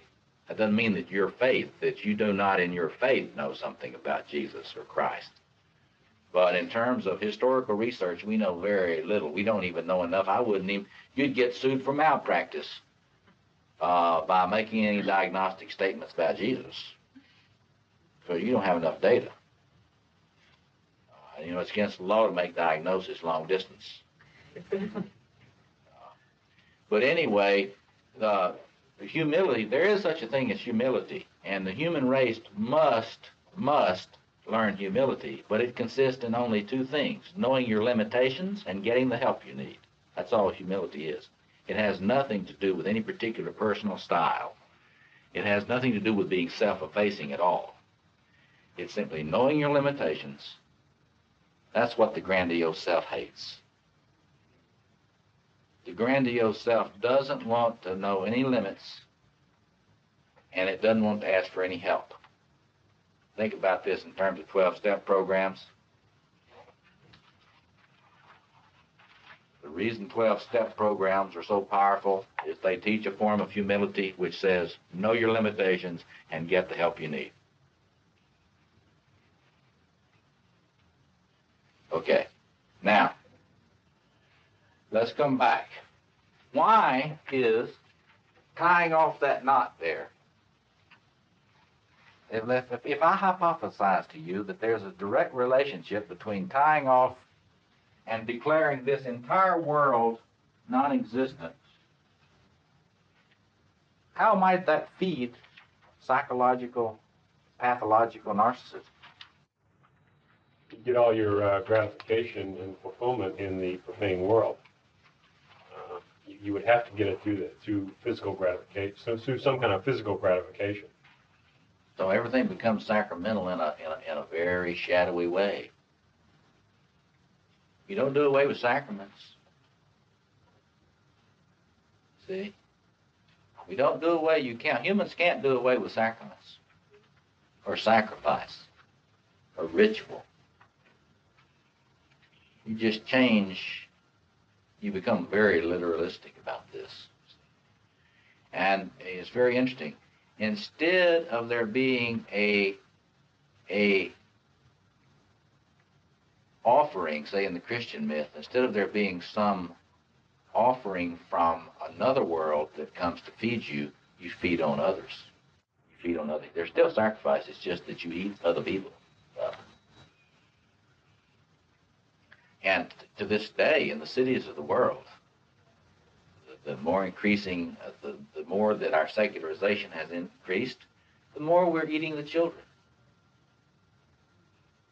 Right as I speak, right here in this city, right here in River City, there are children being eaten.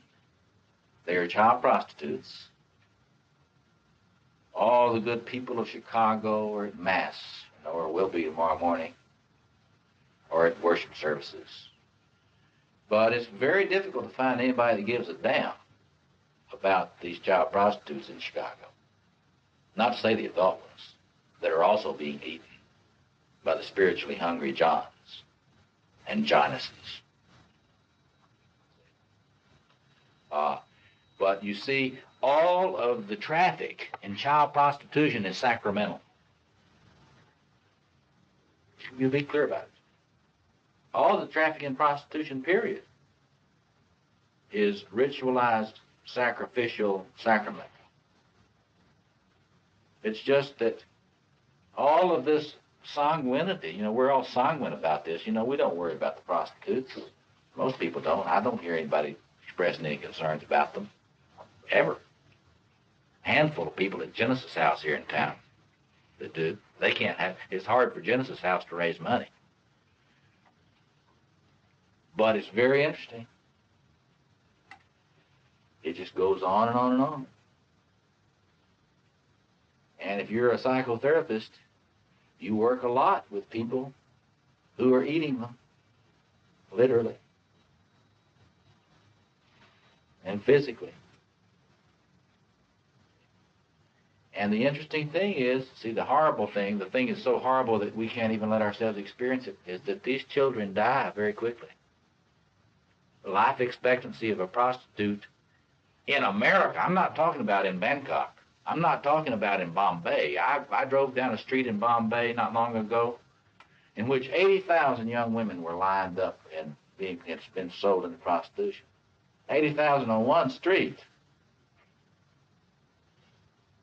And I was real moralistic about that because I didn't know much about the situation in Chicago, New York City then. But we are still engaging in sacramental behaviors. It's just that when you do not have connection, let me put it this way, with a mythic realm, or as Robert Bly would say, the other world. You see, if you're not, I'll say this and we'll stop here for lunch, but as Robert Bly and I'm surprised that we agree on this. Blew my mind. But Bly would say to men, say to a group of men, if you're not in touch with the king in the other world, your life in this one is going to be a terrible mess. Believe that. But in other words, whether you believe in this theologically or ontically or metaphysically or not, you better have connection with it in a mythical sense. That is, myth better live for you, because if you don't have an other world where the gods and the goddesses live, or as I love to say, the king and the queen, if there isn't any world for you where the king, the real king and the real queen live, then you are going to be eaten up with pathological narcissism, period. And you see, from a Jungian point of view, I would argue, I'm not going to try to tell you which myth you're going to use to project this stuff on, project the numinosity, the archetypal self on, but you better have one. If you come to me for analysis of therapy and you have no spirituality, I'll work with you. And if you absolutely refuse to have any, I'll still work with you. But I'm going to be honest with you. I'm going to tell you that you're making it awful hard, because not developing a spirituality makes it awfully difficult for you to deal with your archetypal self and its projections.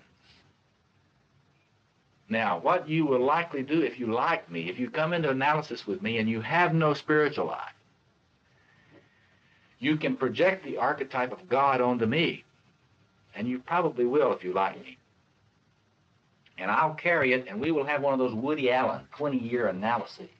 You know, this is what happens with Freudians and other therapists, you see. People that do not understand about the archetypal self. They do not understand that in therapy there will be an inevitable transference, which will be a transference of the God complex onto the therapist. And if you have problems with termination, you have problems letting people terminate therapy, it's because this is religion. It isn't therapy. And I'm sitting here as your little Holy Father. We've got our own little religion here. You worship me and bring me your sacrifices, and I will do my best to make it sacrificial for you. And if I can talk you into it, into the necessity of it, you'll come see me 5 times a week. That is, if I belong to a certain school of thought. You will come to me 5 times a week, maybe for as long as 20 years. And then, if you leave me, you will notice something very interesting. You'll get depressed again. And you will wonder what happened to all that money that you spent on your analysis, because when you leave me, you're depressed. And you go to consult somebody about it, and they'll say, well, obviously your analysis wasn't finished. Get that? Think about that? Do you realize that I'm not joking? You realize that there are thousands of people who've been in therapy forever, and they can't understand why it doesn't work? Are they just particularly stupid in choosing therapists? See? Well, you see, this is why you must understand the importance of Jungian thought, you see, because if you are not Jungian, in a more traditional sense of Jungian, not archetypal psychology, which has no archetypal self, but if you're not a traditional Jungian, you cannot understand that there is a psychological structure that is going to have a God projection. In other words, I will guarantee you that there will be a God projection in your psyche, period. It will either be your ego, in which case, as this gentleman was asking me, well, now how would I know about grandiosity? If you identify with your God projection, if it gets attached to the ego, you will be a narcissistic personality disorder, and there's your God, and you expect the religion to be everybody else adoring you. See? And if you're a narcissistic personality male, what you will try to do is to find a dependent woman, a dependent personality woman. And you have this private religion going in your marriage. She will project her God complex on you, and you will say, thank you, that's entirely appropriate. And there are millions of marriages that are private religions like this. And they work fine until the woman begins to occur to her that I probably could do better for a deity than this one. And that's what happens when the woman gets into therapy and begins to realize that, maybe I could do this less expensively, you see. And then, of course, we have the divorces that we have. See? But that is what's happening all over. And when we come back after lunch, we'll get more into the plumbing of this. And again, let me just say, you see, we now have enough understanding available to us in these different theories to present an integrated understanding of the spiritual problem of the human species. It's just that if you try to use Eliade alone, you don't have enough. If you try to use Campbell alone, you don't have enough. If you try to use Jung alone, you don't have enough. I mean, what you've got to do is to look at the way in which all of these things articulate into a realization that what we have worshipped in the academic and intellectual world as the secularization process is really a process which inevitably leads to pathological narcissism and acting out. And that the reason that Joseph Campbell has become so popular is that people intuit that they must rediscover the mythic realm. Why? I get this, and if you have a problem understanding it, we'll come back and we'll discuss it after the break. Why must you rediscover the mythic realm? So there will be another, so that you can untie this knot. Why must you untie the knot? Because if you don't, your inner grandiose self-organization will remain functioning in the human realm. In other words, you cannot deal with your pathological grandiosity without projecting it out of the human realm. You get that? In other words, if the God energy, I would say this way, if the numinosity or the God energy stays in human relationships, Armageddon is upon us. That's the way it is. We've got to get the numinous energy out of the realm of human relationships. Tribes always knew it. They always understood it. The first commandment, I am arguing, you may not believe it theologically, and that's fine, but it is true psychologically. It is true psychologically. Let's stop for lunch. Let's see. When you stay with Jung's original vision, Jungian thought is not just another point of view on the spectrum of the rainbow. It's not just one little place down there. What you find is that a serious Jungian, in contrast to a pop Jungian, will do a lot of comparative mythology work, comparative folklore, in order to look for the deep structures that are human and not just tribal. And so one of the important things about our time, as contrasted with any previous time in history, is that the work has been done now by scholars who have made it possible for us to have access to all of this comparative mythology, which never before in history was ever available to people. At our break this afternoon, I want to get a book and show you a book that's, I think, back there, which lays out the cross-cultural expressions of the combat myth, the myth of combat with evil.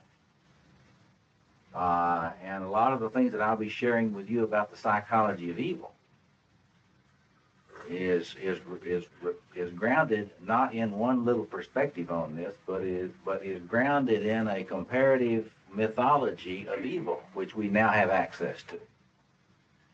So there are enormous resources now, and the specifically Jungian task in this type of thing is to help people see that there are continuities in this cross-cultural mythology around a lot of these issues. Now, that's why I chose this imagery around Babel and Pentecost. You ought to be able to get a little idea from what we talked about this morning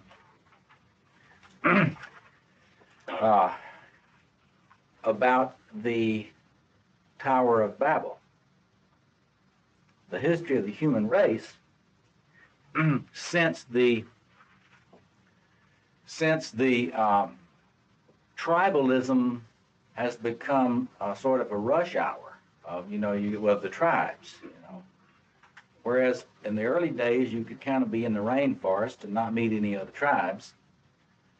What happened later was that as the population increased, you began to have a lot of intertribal conflict, and that's what we have continued with and continue increasingly with today. So you get this image of the Tower of Babel in which everybody talks, but nobody can understand what anybody else is saying. It's an image, the image of the Tower of Babel is an image of fragmentation. We could use that as an image of what happens in the psyche of a person who is very, very ill narcissistically. The word fragmentation is a key technical term now in contemporary psychoanalysis. We talk about multiple personality disorder. It's a hot topic now. Everybody's in the multiple personality. Whoop-de-doo. Well, there's nothing new about multiple personality disorders at all. This is simply the latest fad in talking about fragmentation and splitting in the psyche, splitting along archetypal lines.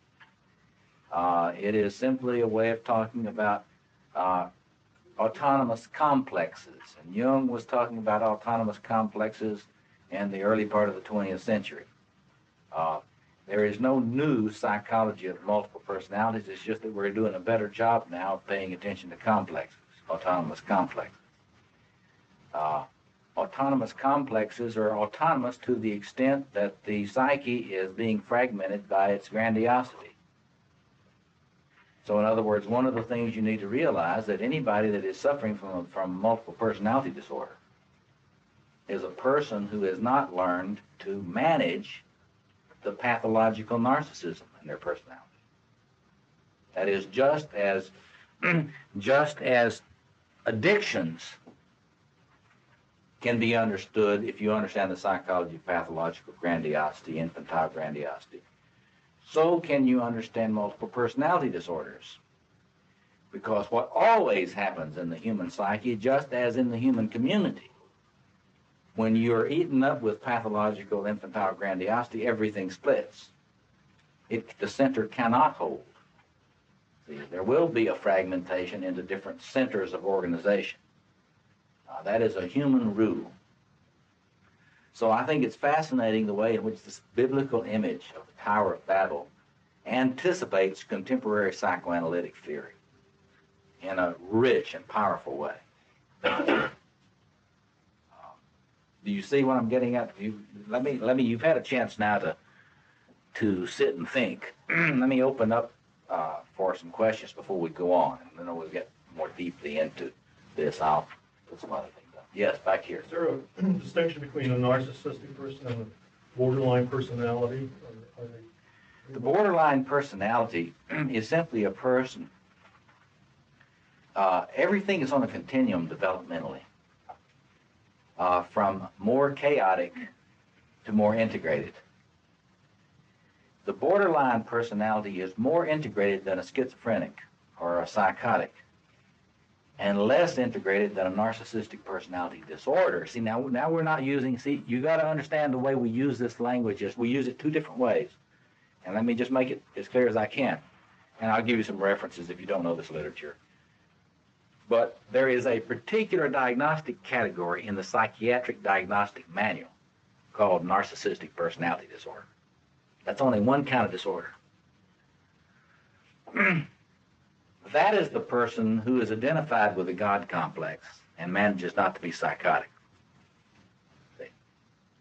But I've said to you, all of us have narcissistic pathology. Now, the borderline has narcissistic pathology which manifests more in a radical instability. See, if you think you're the king of the universe and you're real gifted, you're probably going to become a surgeon. Or if you think you're the queen of the universe. And if you're real gifted, people will let you get away with it. And see, You know, this is one of the things. There are a few roles in society which you can be a narcissistic personality disorder and not get psychotic. And if you're real gifted, see, you become a surgeon or you become a bishop. See, huh? A psychoanalyst, that's right. That's right, sure. No question about it. Any professional, you know, can carry that, see, and you have social roles which make it. Now, if you're not very gifted, then it doesn't work as well, because, you know, you tell them, everybody, you're going to be a brain surgeon and you can't read, you know. Then what do you do in our society? Well, you can always deal drugs. And there are a lot of these types that do very well as drug dealers. See? All you need is a Uzi. You don't need too many brains to learn how to operate an automatic weapon. And you can have lots of money and that sort of thing. But a borderline is different. See, you have to see, you get the point. If you think you're the king and you got enough talent, and you've got enough people that will treat you like it, you don't get psychotic. See, because your mind doesn't go. You can maintain an enormous inflation without becoming psychotic. Do you see what I mean? Anybody that doesn't see what I mean? Okay. If you're gifted, you can maintain it. If you're gifted and people will transfer their idealizing projections to you, and you agree, I'm wonderful, you're nothing. See, as long as you will agree that I'm absolutely God and you're just nothing, well, you won't be psychotic, see, because you don't have to deal with your grandiosity because you've thrown it over here on me. And I won't be psychotic because we've got this in a social ritual. And I will act like a complete asshole. And you will just say, thank you, thank you, thank you. More. More. I mean, it's not just toleration. That's right. Relativity pulls it out. That's right. The masochistic position is just, notice this, the masochistic position is just as inflated. Do you get that? It's just as inflated as the sadistic position.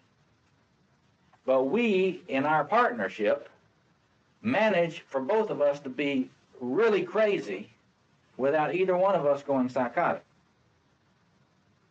Now, if you stop your end of the partnership, what will happen to me? You feel crazy. I will get very crazy.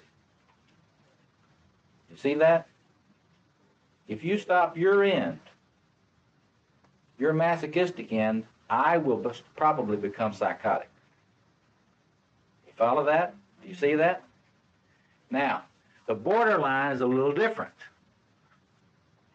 The borderline has not identified with the king or the queen. See, if I identify with it and you identify with me, we both are a little more sane. Not much, but it's better than being psychotic. But with a borderline, see, if I'm a borderline, I know I'm not the king or queen. But I also know you're not. I can't find him or her. The life of a borderline is someone who is wandering around the world in search of a king or queen. Because the king or queen is the center, see? That's the place you can put your God complex, see? But a borderline is smart. Let me put it delicately and technically, their bullshit indicator works well. That's why therapists hate to work with borderlines. Because a borderline will see right through you. A borderline personality is not going to think you're Mr. Wonderful or Miss Wonderful. In fact, my argument is, a lot of therapists don't want to face this, but my argument is that the reason they don't like to treat borderlines is borderlines see the truth about them. Borderline look at a therapist and say, you don't really care about me. And you know they're right. They're absolutely right. And the borderline's bullshit indicator is so good that when that therapist tries to interpret that away, they know that that's a crock. They know that it's wrong. They know that the therapist really doesn't care anything about them. And so the therapist, in their own grandiosity, usually they're more of a narcissistic personality disorder, the therapist. And there's nobody that can stand criticism less than a grandiose therapist. And so immediately we have what is known, listen, there's a whole literature to all this. I'm not making this up. This is in the psychoanalytic literature. It's just not the way I'm telling you about it. It is, I am telling you technically, accurately. It's a little bit different style than the psychoanalytic journal. Let me finish this one thing about countertransference. When you look at me and you don't see the king, I assume you're a borderline. You see? Because you'll look at me and you'll say, well, this man is bored. He's not, this man, I can tell this man really doesn't care about me. See? And then you don't mirror me, and my greatness is my great, wonderful therapist, His Majesty the therapist. And you see, then I know that you're sicker than I thought. See? You're a borderline. Well, you see, there's a lot of interesting stuff about this. See, people, in fact, it's very interesting. A lot of this, I was just in this conference with Goldberg and Bosch, who are the leading Chicago self-psychologists. And they were making it very clear. It's very interesting. That whether somebody gets diagnosed borderline or not is usually more dependent upon whether or not the therapist can manage to have an empathic connection with, can be empathic with them or not. And if you come to me and I'm too narcissistic to be able to attune to you and your needs, then I'm going to diagnose you as borderline. But if you come to me and you mirror me and make me feel good enough about myself as a therapist, then I may be able to like you enough for us to make a connection and you feel attuned to me. And then I will know that you're not a borderline. Oh, she can't be a borderline because we have a connection. And then of course, now I diagnose you as a healthier person, a narcissistic personality disorder. You're treatable. You're not treatable. You're treatable. You follow that? That's all in the literature now. Yes. Is it mean borderline of something? It just means, it used to be called borderline psychotic. And what it means is very simply that the person tends to be very unstable. And archetypally, what that means is simple. It means that they don't have a feeling that they're connected with a point of order, an axis mundi. See? This is the throne of the king and queen archetypally. The archetypes, you see that they're thrones. And it's very interesting. In the primitive, what Doug and I have discovered a lot in our work is that the thrones are always two. In the most primitive mythology, there are always two thrones. It's very interesting. Wonder whose those are. Wonder whose thrones they are. See, it's very interesting. The king and the queen is what they really are. It's really the king's throne and the queen's throne. Of course, in patriarchy, they can't figure, if you get a patriarchal form, they can't figure out what that other throne is. Why is it that the Pharaoh sits on two thrones? See? It's real interesting. See? But and this is not true in later developments, but in the oldest forms of mythology, there are always two thrones. But anyway, so we got these thrones here at the Axis Mundi. And of course, if you don't believe in God and you have no spiritual life, then you are still searching for this, because this is not spirituality, this is not religion. This is psychology. You're looking for a place to put that projection. So what do? Well, put the analyst chair over here, and I become a Freudian, and you can worship me as long as you please. 5 days a week, $150 an hour.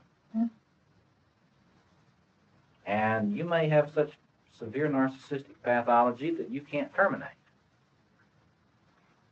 You may see me 20 years or more and still be ill. And I am really sorry that you're so sick. Your mother was so bad. It's all her fault. Right? Okay. No, they don't laugh, you see. Because, see, the interesting thing is people are not cynical about this. They're not. Everybody means well. The most destructive people in the world mean well. I've been studying Hitler a lot. There wasn't an evil bone in his consciousness. He was saving the world from Satan in the form of the Jews. He didn't feel that he was evil at all. And look, if Hitler didn't think he was evil, I will guarantee you people that are the most possessed by demonic infantile grandiosity do not think they're evil. So when the analyst, Jungian, Freudian, Adlerian, Rogerian, behaviorist, cognitive, whatever, is accepting your God transference and lamenting how crazy you are and how wonderful it is that you found me. You know, no matter what my school of thought is, you see, you have just managed to find a way to deal with your archetypal transference of the king-queen, see. Now, you see, what is the problem with this, though? You know, they used to write articles in psychoanalysis called psychoanalysis, terminal or interminable. And the big issue a lot of the time, especially if you are in more traditional Freudian schools, is termination. Now, how do you terminate it? And what do you do with this termination? All that sort of thing. Now, what is the problem with this archetypal transference that you've got for the analyst or therapist of whatever school? It's not just Freudians, although I admire my Freudian colleagues. I mean, the entrepreneur in me admires my Freudian. I'm telling you, you know, I could con my Jungian analysans till I'm blue in the face, and they would never believe they needed to come see me 5 times a week. If I worked at it, they might believe maybe 3 times a week, you know, but not 5. So I admire the Freudians for this. But, okay, so tell me what's wrong with this resolution of your archetypal transference. What's wrong with it? From your point of view. You're going to get rich. Well, that's nothing wrong with my getting rich. There's no resolution. It's in the profane world and it's external. That's this. I'm only okay when you're there. You're only okay if I'm here. And as long as I carry this archetypal transference for you, and I am not aware that you need to be dealing with this in some other way, as soon as you can, then it is interminable. Now, you may quit therapy because you get sick of paying, you know. But there's an interesting thing that happens if you haven't got this figured out. What happens when you quit therapy, but you haven't found a spiritual solution to this? Go find another therapist. Well, you'll go find another therapist, or she says, I become psychotic. I may, but at the very least, I get sick again, quote unquote. And there are many forms this takes. What are some of the forms it takes when I've been in therapy? Look, I have been in therapy with you for 6 years. And in my relationship with you, I've gotten better and better, and now I don't have any symptoms. I'm not acting out. I'm not overeating. I'm not into compulsive drinking. I'm not into any kind of compulsive anything. And so now I quit therapy with you. And all of a sudden, well, I've got a lot of varieties that I can do. I mean, but you think of a bunch of them. Well, I go back on the sauce. I start drinking again, heavily. Or I gain 30 pounds. Or I start sexually acting out very promiscuously again. Or at that time, after I leave you, I get a divorce and remarry because of what? Yeah, but it's more archetypal than that. I have now taken my archetypal transference off of you, and I place my Aphrodite goddess transference. I would have liked to put it on you when I was in therapy with you, but you would not have sex with me. because you would get sued, and you knew it wasn't because you were all that moral. But I take that goddess transference, which I had to you, and I put it on you. And then, of course, you're magical and wonderful, and I feel wonderful when I'm in this relationship with you. And my wife, oh, you know, I mean, you look at me and you're always criticizing me. You know, I mean, you do not think I'm wonderful. You think I didn't balance my shag book. You know, I didn't take out the garbage. You know, blah blah blah. So I'm not feel good with you. With you, I feel whole again. So I know that what I needed was not therapy. What I needed was you. See? So then I marry you. And then as soon as I marry you, you start looking just like you. And I thought I got away from her, but I found out I didn't get away from her. See? And this goes on and on and on. This is the way this works until I get to figuring out that it must not be either men or women, depending on which one it is. That's the problem. I probably need to go back to school. You know, get another degree, become more wonderful, and then everything will be all right again. See, I mean, and you can just elaborate this. If we had enough time, we could just do all the various forms of what I'm going to act out after I get out of therapy with you. Do you follow this? Why this is? Can you see why it is? Because I did not internalize anything when I was working with you. It was there in you. You were the god or the goddess. Or both. Probably both. I probably projected both sides of the Godhead on you. And, of course, the psychoanalytic self-psychologists make it clear to us that as long as I'm in a satisfactory self-object transference, which that's the technical term for that, a self-object transference.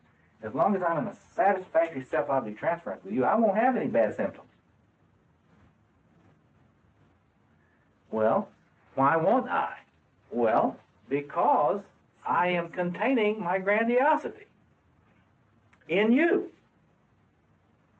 See? Anybody that doesn't follow that? The last statement. That I am containing my grandiosity in you.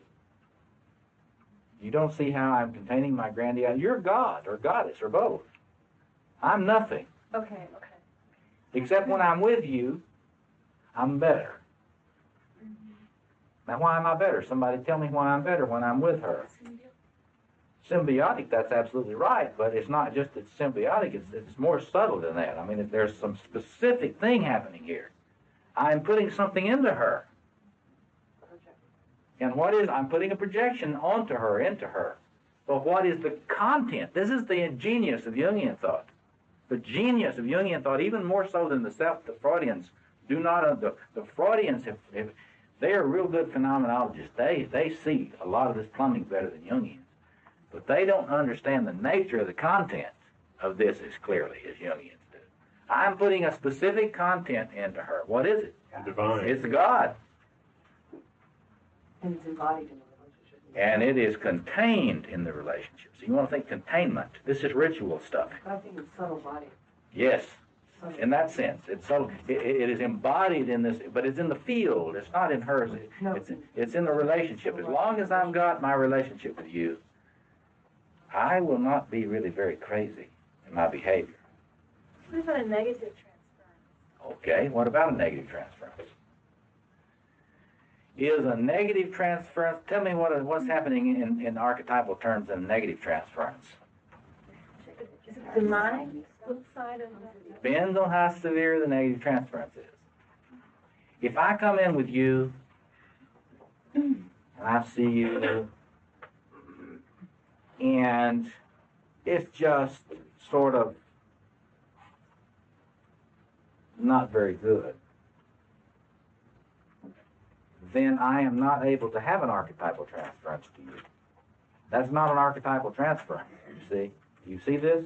It's ordinary. You're just ordinarily uninteresting as a therapist. When I'm with you, I do not feel very interesting, and you sure as hell are not very interesting.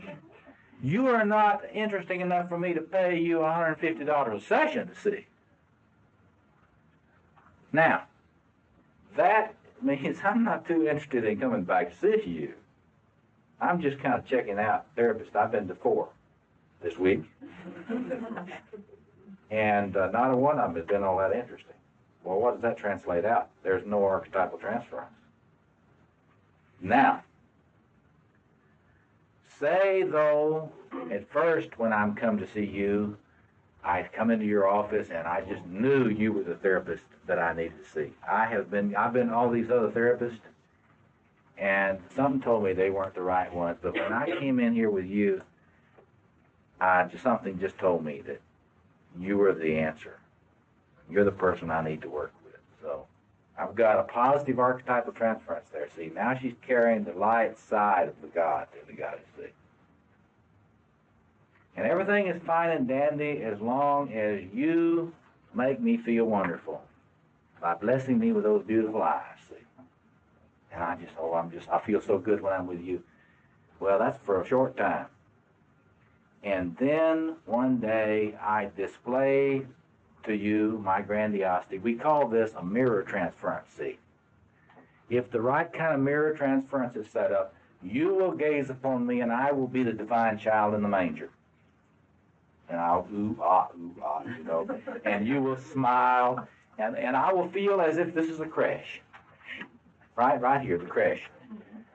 She's looking at me, and we've got the cow, and the goats, and the shepherd, you know, and the little squirrel up there, and, you know, you're all gazing at me, and I'm just feeling so wonderful displaying to you, and everything is fine as long as I'm the Christ child in the creche.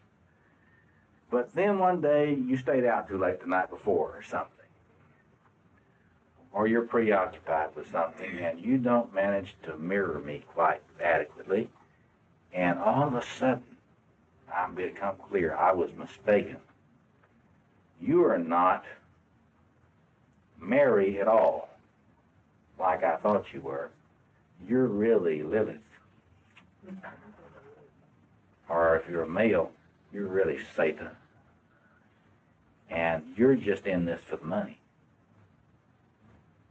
And you're just taking my money just to exploit me. So in other words, you're not just uninteresting, which is no archetypal transference at all. You are evil. Now that's the satanic transference.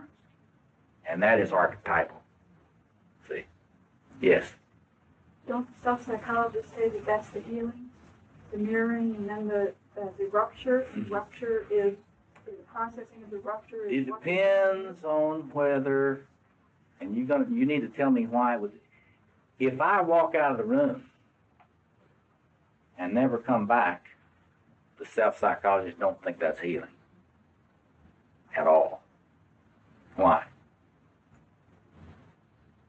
Well, right, you're not there. I mean, there's no holding or the... There's no holding, and therefore I cannot take her down off of her throne a little bit.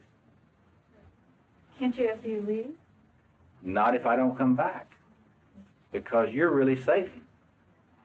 Oh, And if I leave and you're still Satan, I see. if you're Satan, I'm just going to get away from you. Uh-huh. See? But what she's pointing at is if you manage to confuse me enough by not being totally satanic in your response, if I let you have it and I say, you're just all these things, blah, blah, blah, blah, and instead of getting angry with me and saying, no, I'm not, you're just a borderline, which a lot of therapists do that. What you need to understand is there are many, many therapists that cannot take an attack. They retaliate against the person, they terminate them. Right there. It's very common. Much more common than therapists that can handle an attack. But say I really attacked her now for being the female version of Satan. And she surprises me, see? She doesn't quite fit my archetypal transference because she does not say, yeah, well, just get out of here. I don't have to put up with this abuse. she says, you know, you must have really felt betrayed by me.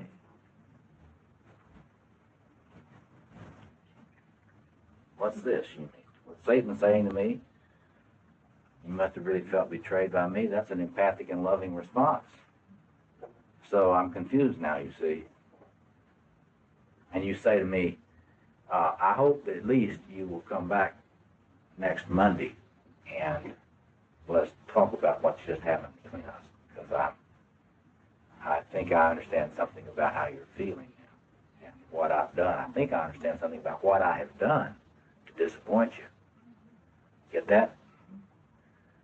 What I have done to disappoint you. In other words, I have failed you.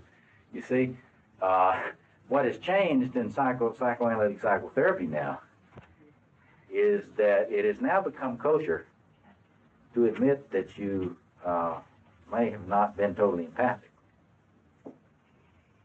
which makes me feel like it's hard for me to be totally clear that you're safe. I still think you are when I leave today, because I feel terrible. I don't feel good anymore. Remember, I felt really wonderful when we were all simpatico. Now I feel really bad, but I'm not sure you're safe. I'll come back next time and see if I'm sure then that you are.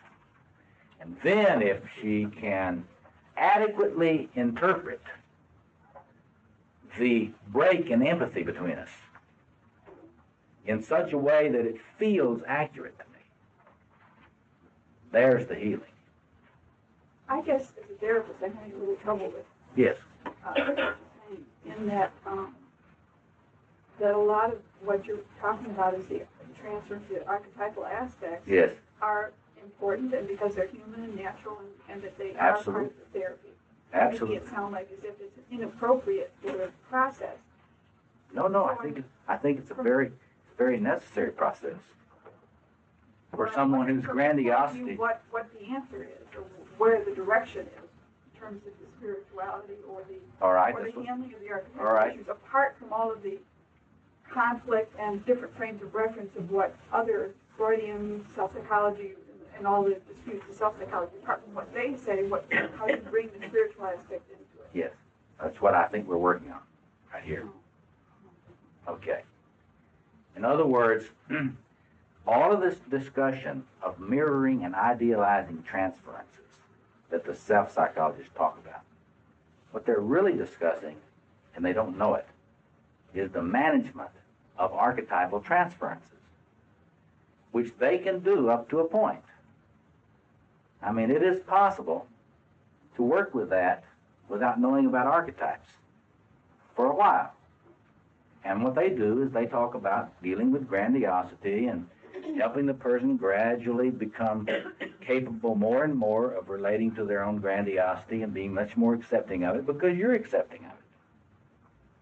So forth and so on. What I want to suggest, however, is that if you do not have a clear understanding of the relationship between the archetypal self and the ego, and what this does in relationships, including psychoanalytic relationships, and how it must be taken off of humans.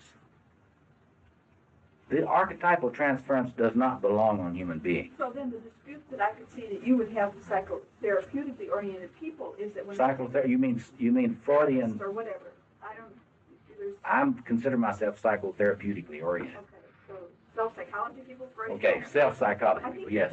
Well, within each range there's, but what my point was is that many therapists, whatever, take it from themselves and place it within the context of the client and their life, and Yes. they don't split the Yes. sacred and the profane. That's world absolutely of the right. client. That's absolutely right. That's the problem, not that Yes. the transference or the idealization exists. Yes. Is that they take it into the world for the client, and the client is left with that sort of existential loss. That's right.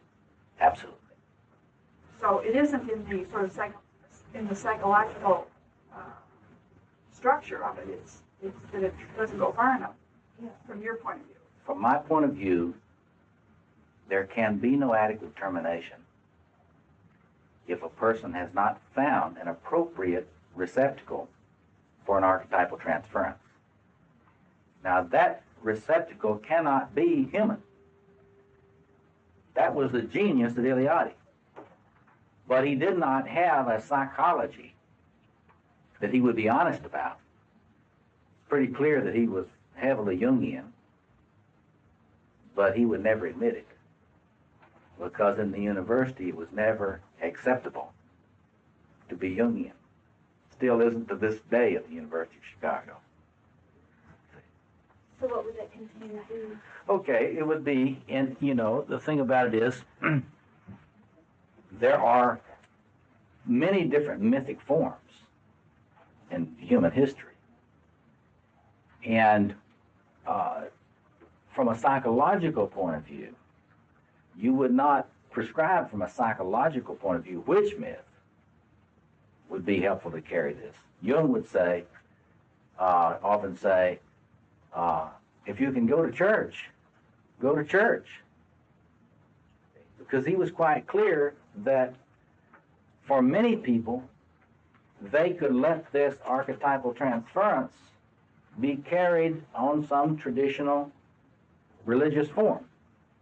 You follow that? See? And from a psychological point of view, you can't prescribe, you know, which is the right myth. From a psychological point of view, what you can say, however, is that you must develop an ego-self axis.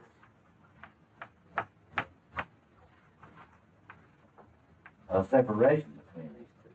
Separation between the I, or the ego, and the archetypal self, which is a transpersonal, trans-egoic center of the psyche.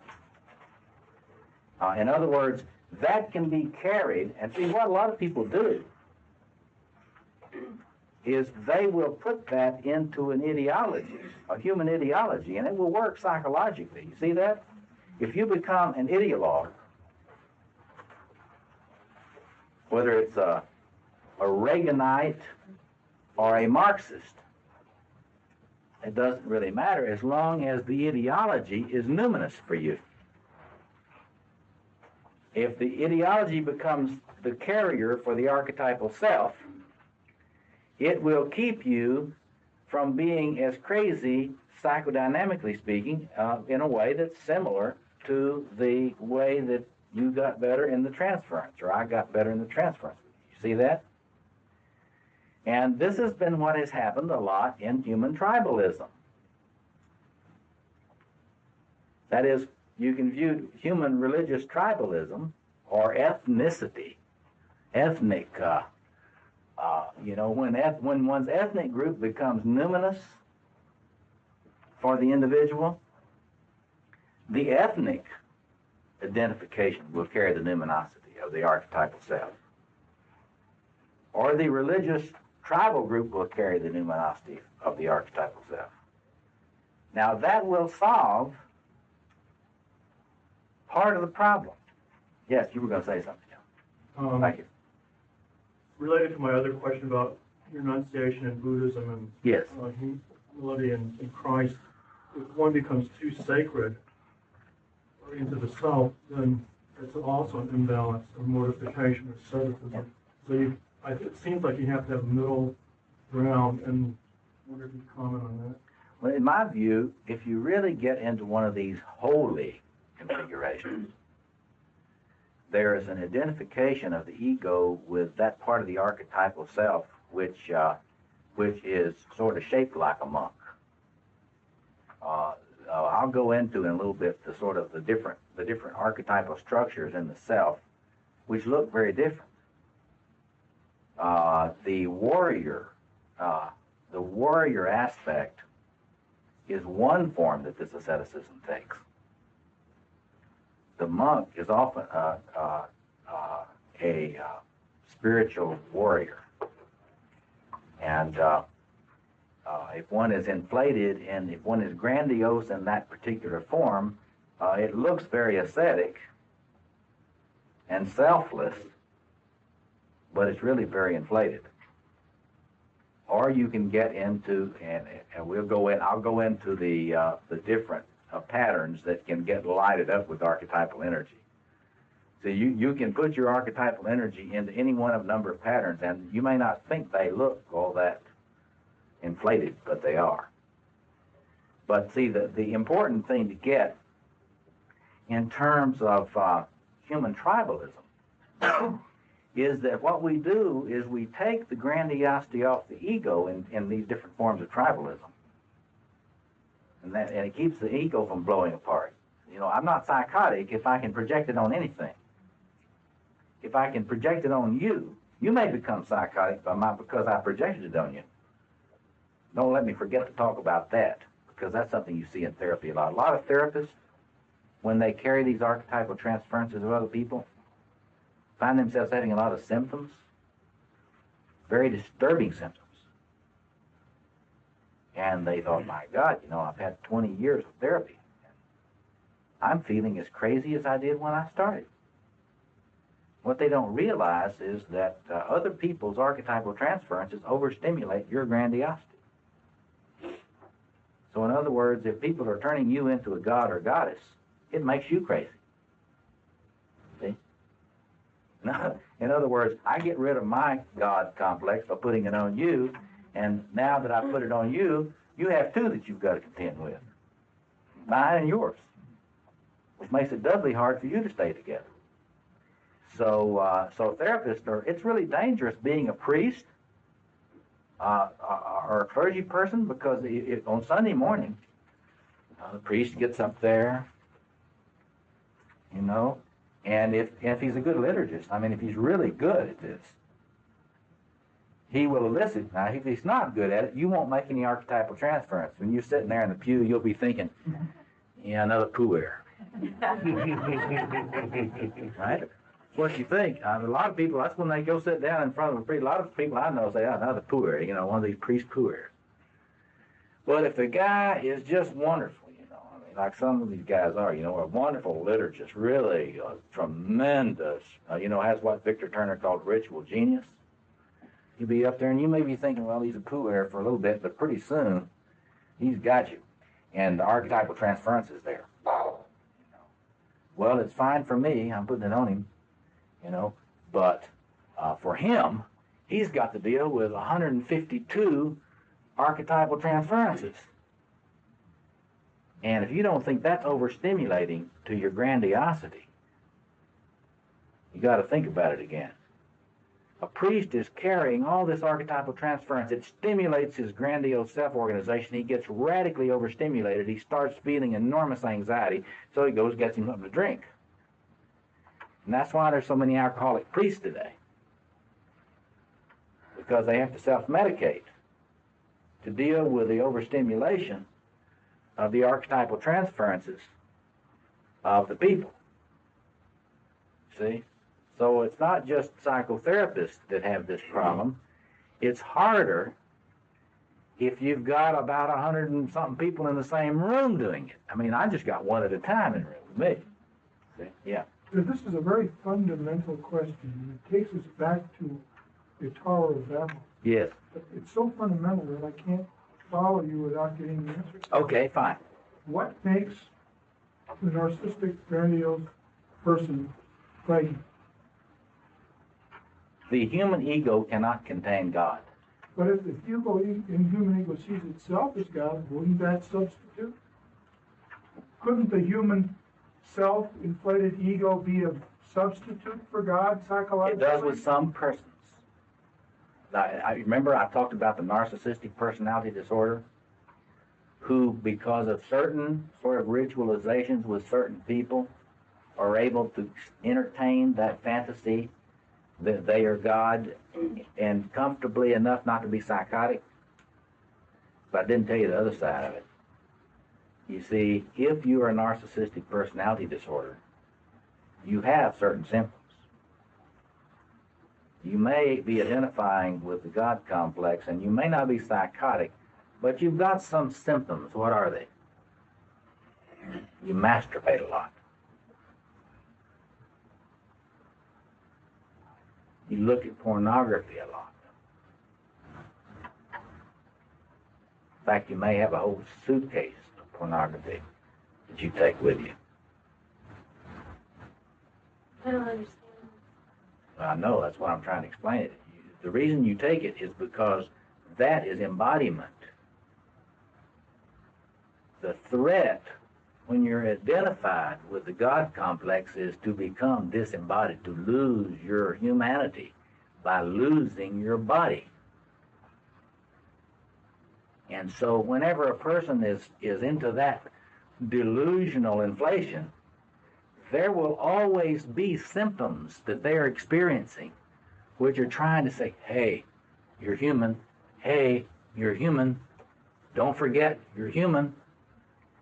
And they won't understand what the symptoms are, but they will notice that they have to masturbate, sometimes 10 times a day. You see why you would have to masturbate? Why would you have to masturbate that much? Explain it to me. Huh?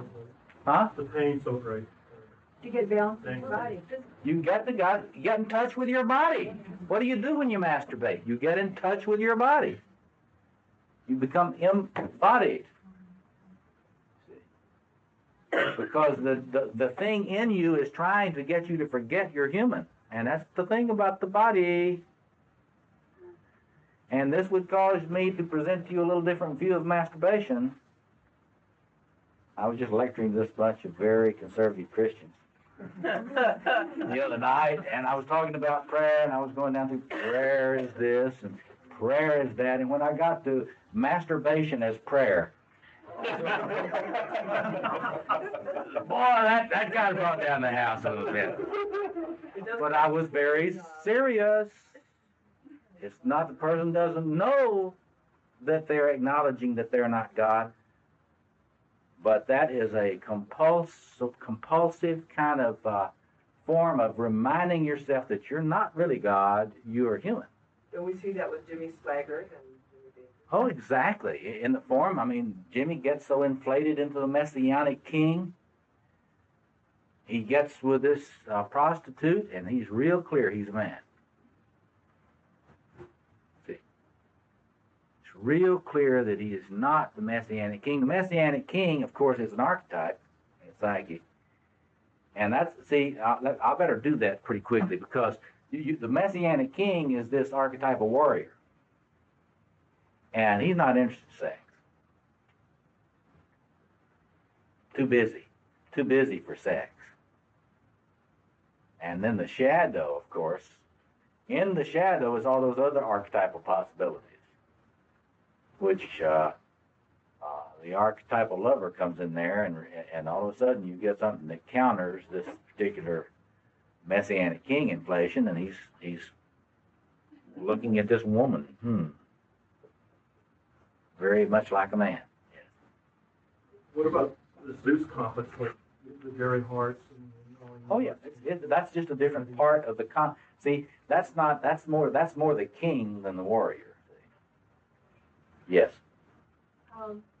A priest who has all these projections, everybody else's God complex on him, yes. And is overstimulated, wants to say, I've got to manage it somehow, or is into the energy of that, and says, I don't want to drink because I'm going to dull this. What can he do? Well, see, that's where the issue of spirituality comes in, see, a lot of people think prayer is something you do, sort of, that's a spiritual athlete, that's sort of the thing that you do up here that's, prayer is the 15th initiation or something.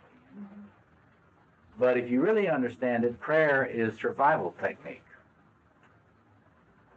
If you're in one of these helping professions where you get a lot of archetypal transferences, you don't pray because it's cute or it's sweet or it's nice or it's a 15th initiation. You pray to stay alive, to deal with your grandiosity.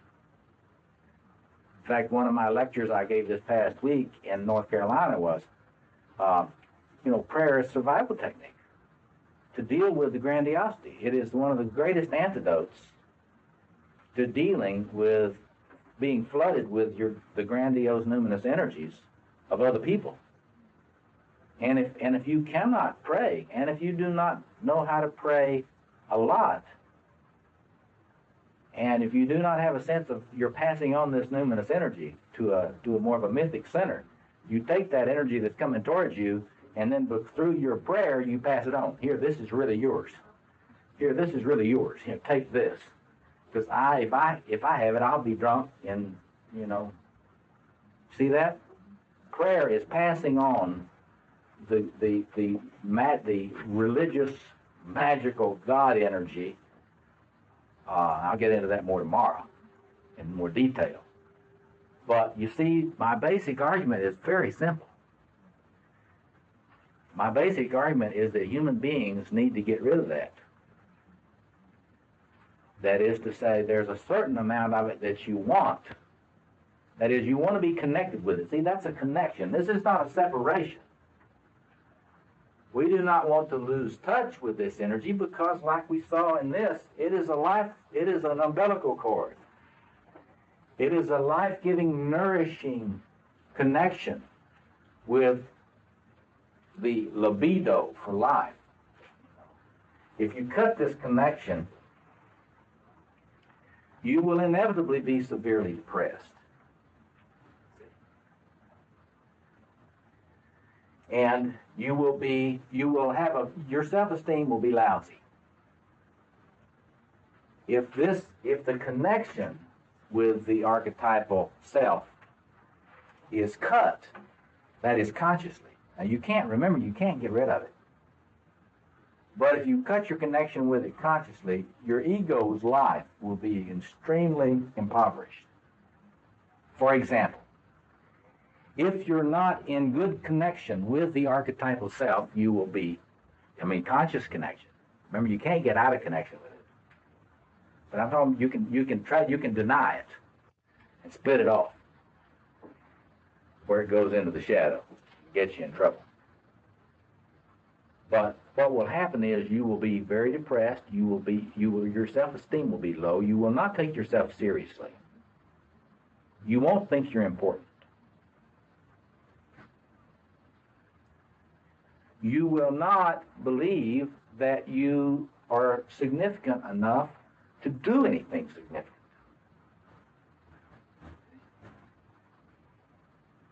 You will not think you're beautiful enough to be loved. So if you're really cut off from that and somebody comes on and wants to love you, you'll push them away. Because you won't have any sense of your beauty. And so it's a fascinating thing, you see. The key, it's very subtle business. It's sort of like refueling a jet fighter, from the big mother plane, You ever seen any pictures of that? They come up down here and there's this boom hanging down, and they come up and they have to be very, very careful when they plug in. You don't want to merge with the mother plane. It'd be a fireball, right? But if you're not plugged in, you run out of gas. You've got to be careful about that connection. See, that's the hard part. This is spirituality. Human spirituality, psychodynamically speaking, is being able to connect with the refueling source without crashing into it. Yes? Is that another way of saying what Campbell says when he says follow your bliss? Well, it's a little bit more than saying follow your bliss. It is like that in the sense that the assumption is that you have a bliss. In other words, if you don't have a bliss, you're flying too low. You got to fly up a little closer and get the nozzle in the receptacle, because it is your human birthright as a human being to have a bliss. So that in that sense, it is like what he says. But Campbell, let's get us to Campbell. See.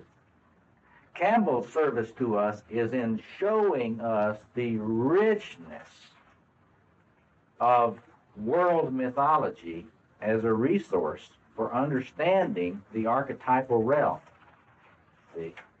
And also for understanding the dangers of relating to it.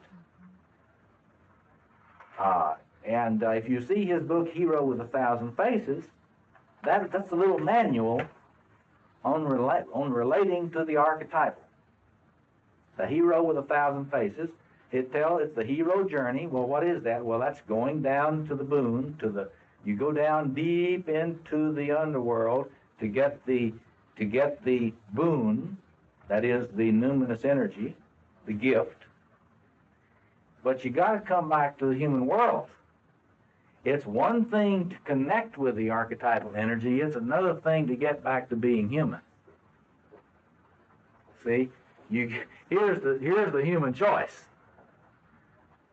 And this ought to be pretty evident to you. The human choice: you can stay at the surface and not connect with the God energy,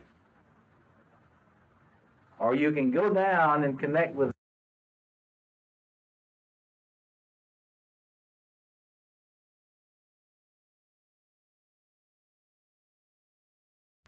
So Campbell's book it tells you that world mythology talks about this. Every mythology, every world. It's not just Christian.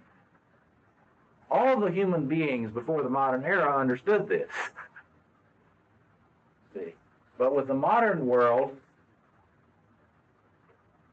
they forgot all about the way this works, and they kind of got to be the idea. Well, you know, we need to strip mine this. We're going to go in there and get all that God energy. We're going to strip mine it. See, we're going to have control of it. There's the heroic modern ego. We don't have to make a heroic journey down to the God energy and then come back anywhere. We'll just take a mine, like the Virginia coal mine, and we'll just mine all this God energy, and then we'll have it. See? Doesn't work. Did any of you not see that? See, the Campbell thing. What he calls the monomyth. It is kind of a monomyth. The human myth. Now let's stop there.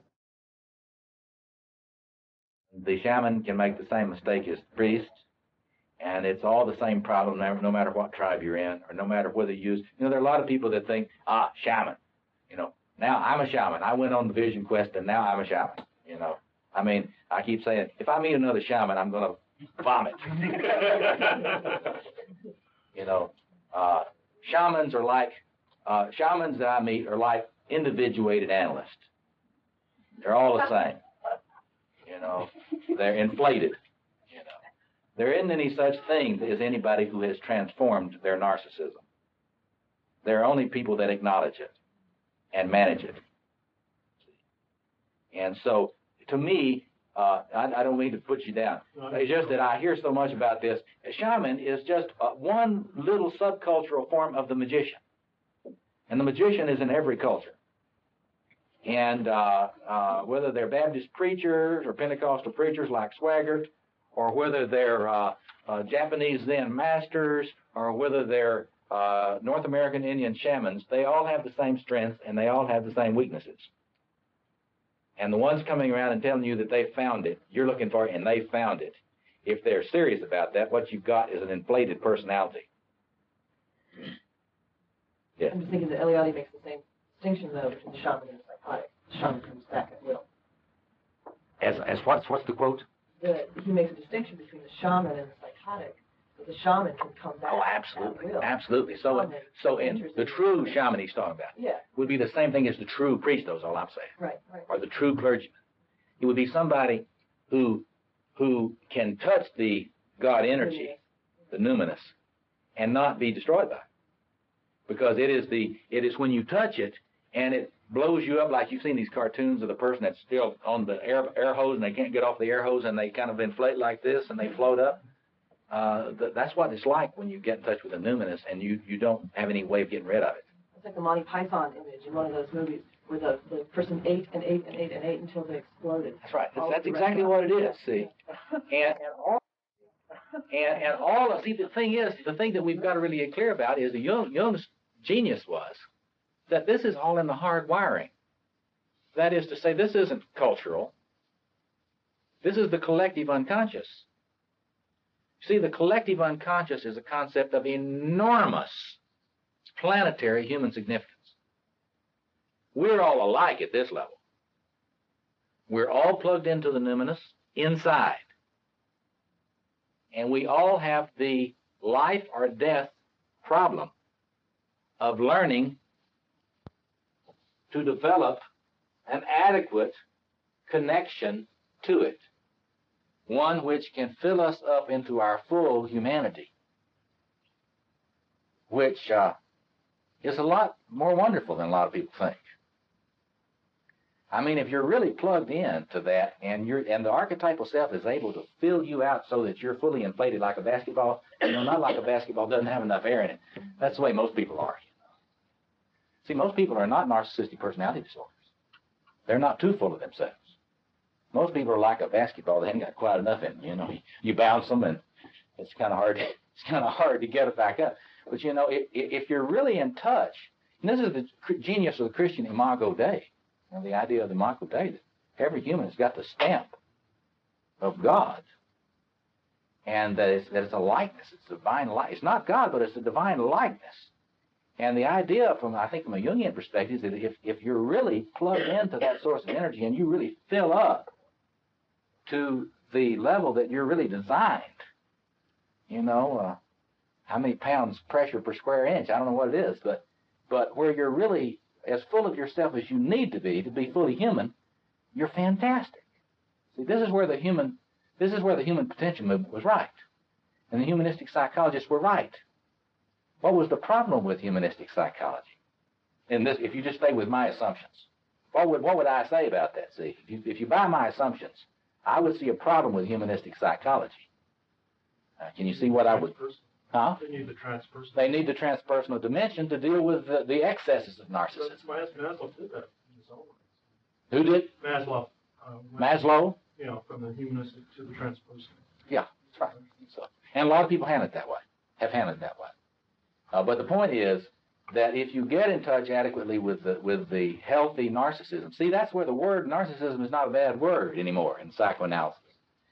Here's healthy narcissism, which results in self-esteem and healthy exhibitionism. And pathological narcissism, interestingly, which results in an oscillation between arrogance and terrible self-hate. Yes, somebody back here, yes. Archetypal transfer. I can understand that. Yes. As we were talking about the priest who's getting on the 100. Yes. Is that something that's like a mental and verbal process where people are coming up and talking to him and telling him what they feel inside? Or is this like have to do more with this energy transfer? It's both. It's both. You see, it's like say Bob. This is Bob. He's a priest and he's a, or I can tell, a really fine one. If I come up, but he's from San Antonio. That makes him even better for it. But anyway, see, so he's got his own issues and he knows his and everything. But see, I come to where he's doing the mass, and I'm really hungry that day, and I need to have. Let's use another word. Don't say archetype. Say idealize and transfer. That's what the self-psychology. And I need to idealize somebody because I feel so bad today, and I can't idealize myself because I know what a jerk I am. So in order to feel complete, to have a self-object experience, I need to idealize someone. So I idealize Bob. And I feel better, and I go up to him, Father, that was the most wonderful homily today.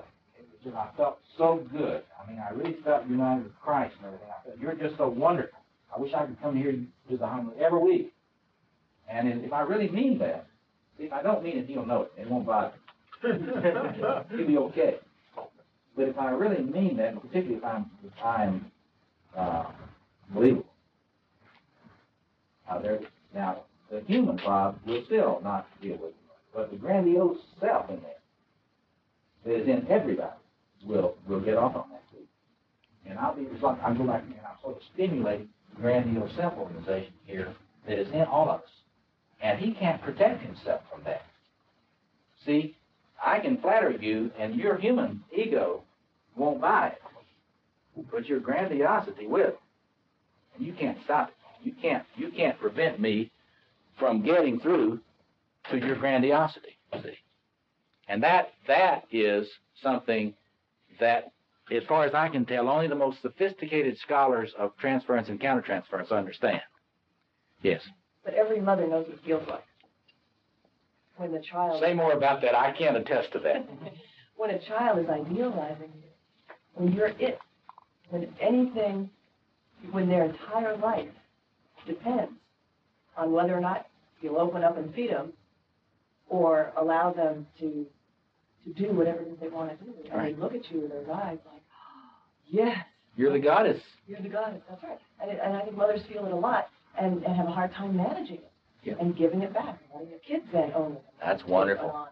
That's wonderful. See, and the important thing, and I tell you, I'm very impressed by these people in Chicago that work with self-psychology in relation to this. The cohesion people, they do more about nuts and bolts, practical addressing this than anybody else, much more than the Jungians do. The Jungians don't pay enough attention to this. It's structure building, though. It's structure building. It's accretion of structure, as opposed Slow. to content. That's right. I mean, that's where That's we right. too. It's extremely important to understand that we're all vulnerable to the overstimulation of this kind of idealization, and that building the capacity to contain it and not identify with it is a big job. It takes a lot of work to do this. Child abuse is that attempt to deflate grandiosity. That's right. To kill it. It's the parent's I'm not attempt. that good. That's right. I can't live with that. Okay, now do you see how she's developing this point? It's beautiful. It's a beautiful point you're making.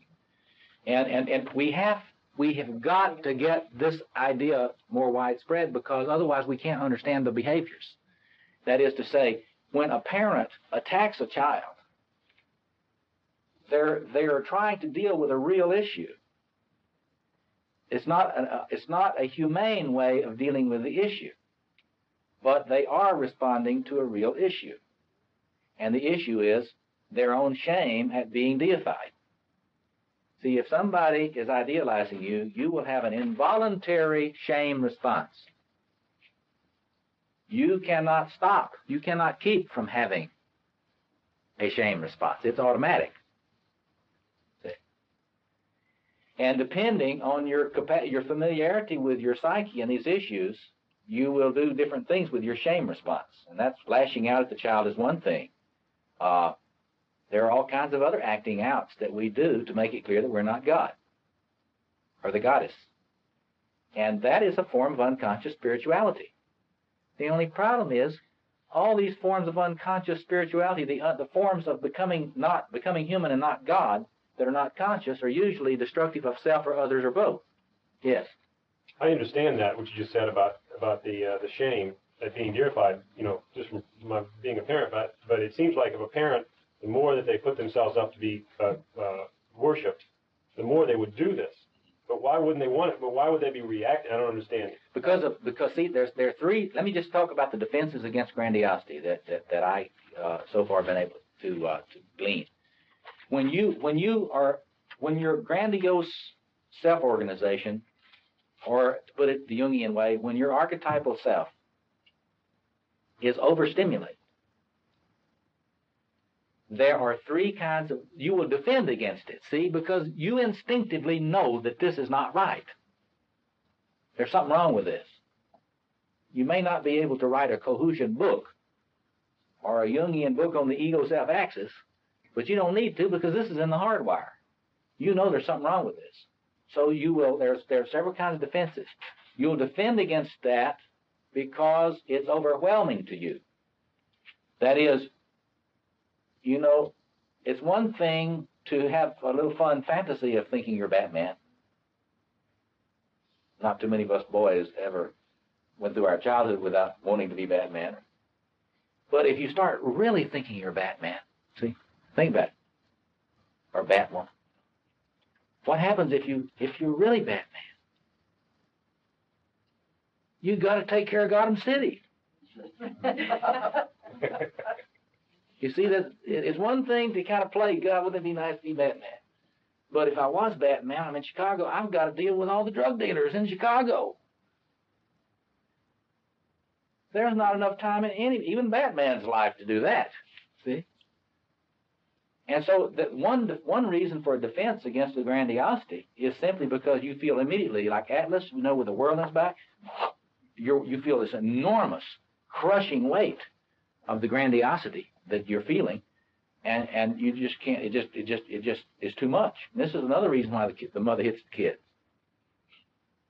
Because if I acknowledge that I'm your mother, oh my God, this is overwhelming. So that's one, the overwhelming. The other is just every time you feel your grandiosity or your numinosity, your wonderfulness, every time you feel your wonderfulness, there is immediately a fear that comes with it. And that's of shame and ridicule, of somebody pointing their finger at you and saying, you're getting too big for your britches. You know, and you start having a memory of all those times in childhood. Don't tell how many thousands of times each one of us came running in pure wonderfulness and were met by a bored or irritable or just whatever, but it didn't attune to our wonderfulness. And any time a child comes in wonderful and they're not attuned, they're not met with oh, wow, you're feeling wonderful, aren't you? See, then that collapses into shame. And we all carry enough shame in our unconscious from those experiences that we don't want any more of that ridicule. So when you start feeling contact with your wonderfulness again, you're always in danger of this. See, you're always in danger of connection with your wonderfulness, contrary to what some people may think. It's always there. Then you fear the ridicule. So that's the second, being overwhelmed, or fear of being ridiculed. And the key is the fear of being ridiculed again, because you're really afraid of what's already happened to you. Times in your childhood when you were really in touch with your wonderfulness and it was squashed. The third is an interesting but different thing, and that is when you're connected with your wonderfulness, it is just plain overstimulating. And even if it wasn't going to overwhelm you, and even if you weren't going to be shamed, it is just too much. It's like a perpetual orgasm. You just wouldn't be able to cope with it. It would make you crazy. It would be psychotic. And so there's a fear of psychosis that comes from the godlike intensity that comes off of too much connection with the archetypal self. And if you've ever been with somebody who was either in a manic phase or right on the edge of a manic phase, then you recognize this. Because, you know, we use the word, they are wired, right? We say, they're wired. And there's a certain look in the eyes and a certain chain smoking, you know, trying to self-soothe, or, you know, like marathon masturbation, all sorts of things, and they're just right, you know, it's like in the right stuff, they're flying right at the edge of the envelope. And it's just so intense it threatens fragmentation of the self-structure and an incipient psychosis, you see. And so to the extent that your ego structures, in Jungian terms or in Cohesion terms, your little s self, is not fully reinforced, you know, if you're sensed that you are a human being and you're not going to live forever, and you know where you are, you're oriented, in other words, in time, limitations. See, to the extent that you have that sense of yourself as human, your self-structure as a human is pretty firm, and connection with your numinosity won't make you psychotic. But to the extent that you're a puer or a puella, and you're not real oriented in time, you're not real oriented in gender, you're not really oriented all that much in anything, you're not really clear that you're going to die soon. In fact, if you're a puer or a puella, you're going to live forever. You're really in danger of a psychotic episode if you get too much numinosity. That's why puers and puellas have so much depression, in my view. You see that? Can you follow that? Why that would be? Because they have to have the ballast. Yes, somebody had their hand up over here. Yes, I'd just like to say there's some paper outside right now on the carpeting. I'd like everyone who walks out there to stick to the paper when they're leaving, please. Okay, thank you. Thank you. A limitation. Do not walk on the carpet. From those who can. Yes, from those who can. Okay, anybody that doesn't follow that so far? We're going to take a break. Yes. There were three, I missed the first one. You were talking about fear of being... Three kinds of ways in which we really are afraid of this connection with, remember, grandiosity, according to the self-psychology school, this is not a bad thing in itself. It's only if you really cannot manage it well. You cannot manage it as a human and get it into your ordinary life. That's one of the interesting things about self-psychologists. They're not judgmental about grandiosity. You think they would be, but they're not at all.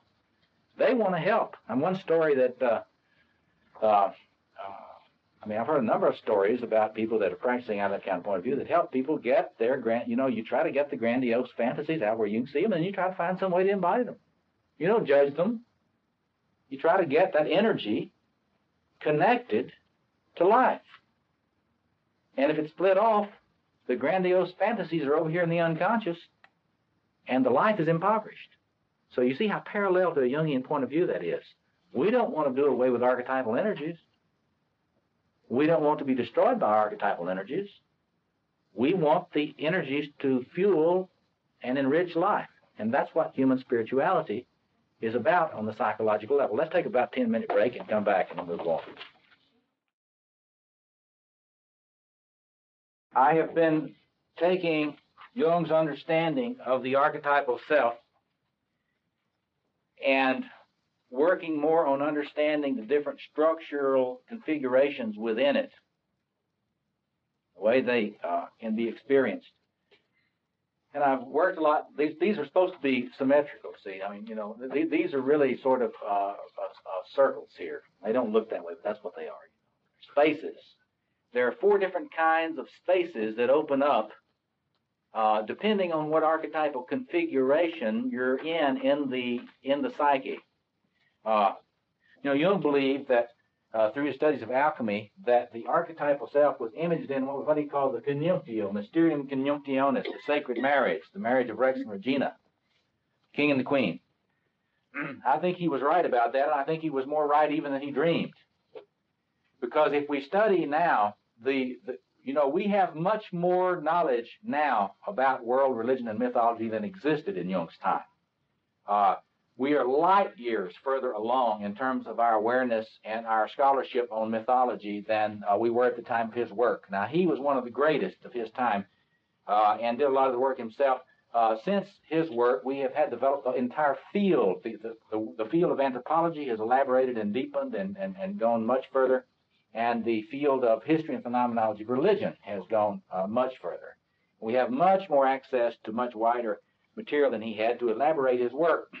If you look, now let me just give you a couple. How many of you have read Jean Boland's books on the goddesses in every woman and gods in every man? Okay, that's a good place to start in looking at this stuff. You need to understand, though, that Jean Boland has worked mostly with Greek myths, and the psyche is not Greek. You see, the psyche is human, and that means what we have to do, we look at more of the elaboration we see in Joseph Campbell's work and Eliade's work to elaborate and deepen that. In other words, the fullness of the feminine and the fullness of the masculine are much richer than we have ever gotten our minds around. And the reason that Jung had some problems in figuring out what the male and female psyche were like was partially informational. That is to say, he had a very narrow view of masculinity and a very narrow view of femininity, and a thing that was consistent with his time. He was a Victorian male. And a thing that was consistent with his time. He was a Victorian male. And there was a very narrow view then. What we know now is that the masculine and the feminine are both pleromas. They are full. And the spectrum of the manifestation of femininity and the spectrum of the manifestation of masculinity is much more rich and balanced than Jung himself thought. Jung tended to identify femininity with more kind of passivity and all that sort of thing. And if he had had access to more of the myths, he would have understood better, and a lot of these other classical Jungians would have understood better that goddesses are good at some other things other than being chopped up. In other words, the goddess is not just Mother Earth, And in fact, I think that's really a misreading. Now, all this Gaia stuff is nice, and I like it ecologically, but the goddess is not earth to be walked on. The goddess does as much chopping as she gets chopped. And, there is aggressive, agentic femininity as well as passive, receptive femininity. And there is gentle, receptive, loving masculinity as well as there is aggressive, non-feeling masculinity. And so the old classic Jungian idea that the woman was eros and the man was logos, that's dated and not adequate to our information anymore. But in my work, we see that you can take the images of the male and female in their divine forms throughout world mythology, and you will find that there are 8 forms which pretty much include them. At the time that I started working on this and elaborating this, I started out working, really, where I started working was where I was most inflated.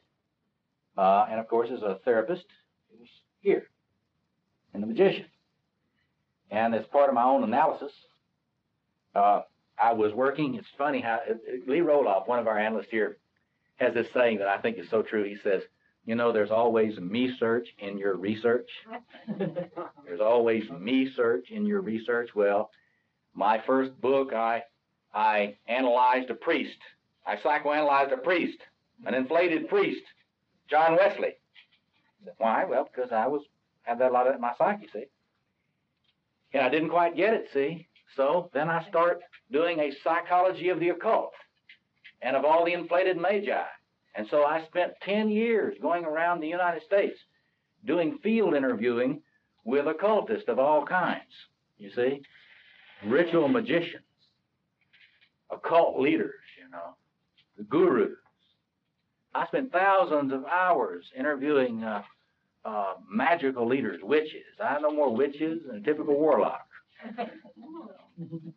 But anyway, it was really a personal quest, trying to deal with my own magus inflation, you see. I didn't know that at the time. If you'd have told me, I would have been very offended. But anyway, this is only one way of being inflated. It's a very popular way among therapists. It's the one we naturally go to, or priests, or clergy.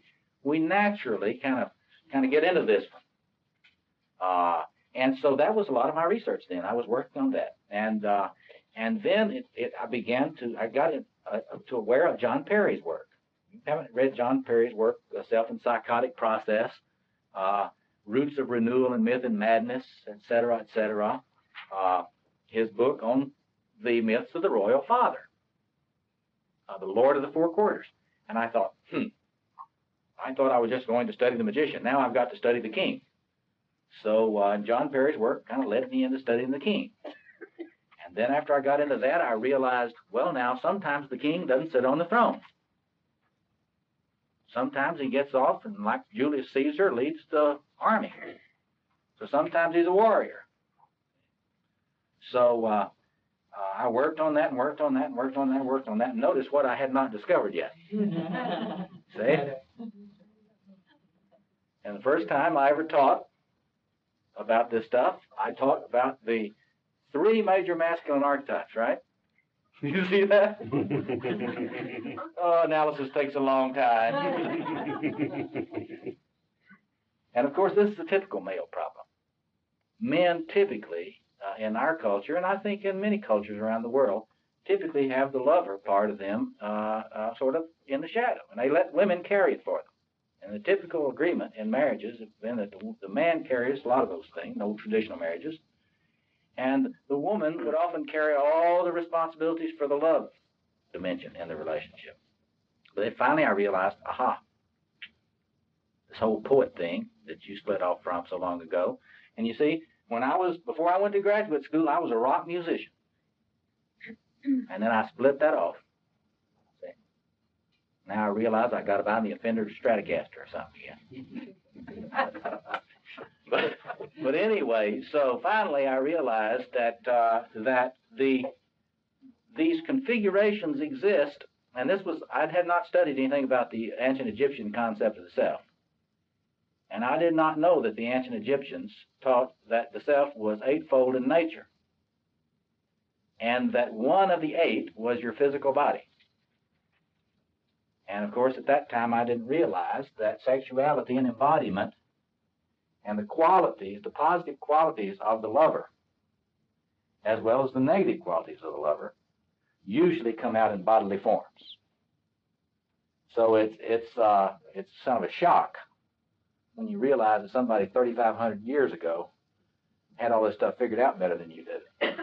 But it's a confirming thing to realize that there has been a sense of the eightfold structure of the archetypal self that people in the ancient world understood. But for today, all I want to suggest to you is that all of these exist within the conjunctio, and they are held in balance in the deep psyche, in the deep self of every individual. This is all balanced in the archetypal self. Now, tomorrow I'm going to show you the way in which evil works on this thing, where you can locate archetypal evil in the geography of the self, and then how it relates to what we've said so far. But today, let me just suggest to you that inflation and grandiosity can manifest in any of these segments. Let me tell you a little bit about the qualities of each of these, and if you haven't ever heard any of my stuff on this, you can get the tapes on masculine potentials from the Institute and other tapes that I've done which elaborate the qualities of these in much more detail than I can now. These 5 books on masculine psychology that are coming out, I'll probably get around to doing what Gene Boland did and writing a man's version of femininity. But you can complete that in your mind until that is done. The 5 volumes are an introduction to this, and then a book each on these 4 archetypes as they manifest in a man's personality. And there are, Doug and I are convinced, a parallel in the feminine psyche, and that helps us understand a lot of difficulties women are having today. But anyway, let me just talk just briefly about the qualities and the kind of space. This is cosmos, world. The space that emerges between the king and queen is cosmos. And if you don't understand the traditional understanding of cosmos, you can get Eliade's book, Cosmos and History. Because what the ancients were always doing was trying to find a cosmos as opposed to chaos. You see, chaos is all around, on all sides of cosmos, and always impinging on it. And so the king and queen, remember I said that the thrones are here. The king and queen provide the archetypal center of the psyche, which enables there to be a world that is ordered against the forces of chaos. This is true in the psyche. If you carry a lot of anxiety, you're not adequately connected enough to the king-queen aspect of your psyche.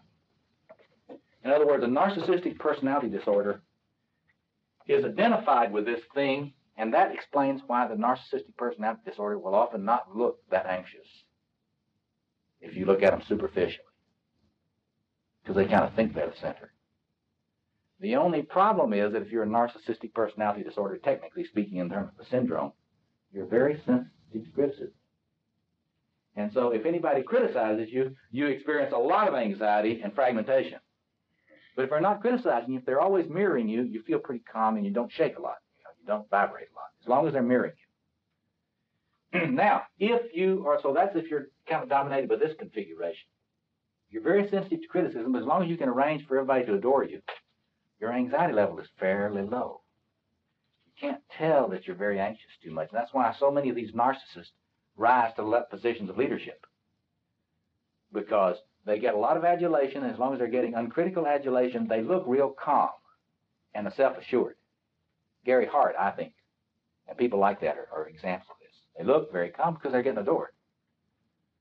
When the criticism comes, though, the world tends to disintegrate, or the truth, when the truth comes. things begin to disintegrate. Now, if you were centered in the warrior, what diagnostic category might you be? There are a number that you might be if you were centered in the warrior. The warrior is not sitting down on the throne. They're doing what? They're fighting. They're fighting. But, warriors do other things. They, for every fight that you get into as a warrior, you do a lot of other things. Strategize. Questing.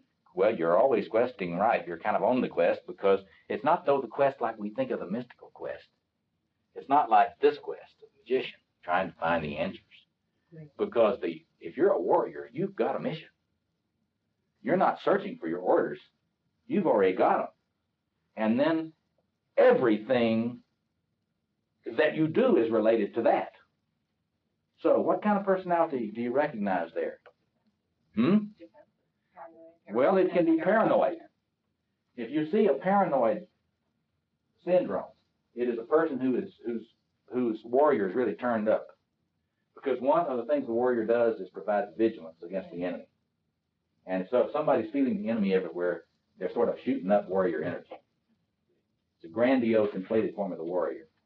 Okay, now, but what else? More garden variety version. Probably some of you in this room. Obsessive compulsive, my diagnosis, you see. That's not so much obsessive compulsive, that's too ritualistic and too, interesting. It's more compulsive personality disorder, that's mine. That is the workaholic. We workaholics don't have any interesting obsessive symptoms. We just work all the time. And if you are a compulsive like me, when you get inflated, you don't really get into thinking you're kind of God's gift to the world. That's more their style. See, what do? You just act as if you think you're God's gift to the world. You just work all the time with the assumption, oh my God, if I wasn't working, the world would come to an end. See, the king, if you're in the king or the queen, you're sitting here on the throne. See, you sit here on the throne, and I don't have to do anything but that. You come and you sit and you look at me. This is called, in Hindu traditions, I think they call it, what do they call it, sadhana or something like that? I think where you look at me and I look at you. You come in the ashram here, except you should be cross-legged on the floor, and I should be on my dais here. I should be sitting there, And then you could look at me and I could look at you. And, have you ever heard them talk about this experience? Oh, see, when you looked at me, listen, this is talked about a lot in the literature. When you looked at me, I could just feel the energy going there, and I could just feel myself being bathed in the love of the guru and all that sort of thing. And it's like an audience at St. Peter's. It's archetypally that, that's the king, queen. It's the eyes of blessing. But I'm not having to work. I'm not running around all over the country giving lectures, that's something. I'm just sitting here, relaxed, cross-legged on my dice. I'm in that first one. But the warrior, which is the one that I know better, he's up, riding his charger off to North Carolina, doing battle with the forces of death, that's more my mode, see. And all of us workaholics are in this one. Now, there's an interesting thing about workaholics and obsessives. People are compulsive in this warrior mode. If you're inflated in the warrior mode, your self-esteem is not all that great. It's more dependent on working all the time. If you don't work, your self-esteem goes to hell. Very interesting. And if you notice that you don't have much sense of peace, there's a lot more anxiety when you're inflated in this mode. You feel anxiety more of the time in this one. So what this is the doer, not the beer. You've heard of being and doing. There are people who give workshops on be here now, all that stuff. Well, that's what guys like me need to do. We need to learn to sit and be, Okay, now what about the magician? They're not into sitting on the throne and blessing so much. They're not into charging off on the charger out to do battle with the forces of chaos. Mission impossible, They're into more knowing. They're much more introverted. They're more into understanding. Hermeneutics. This is the patron inflation of hermeneutics.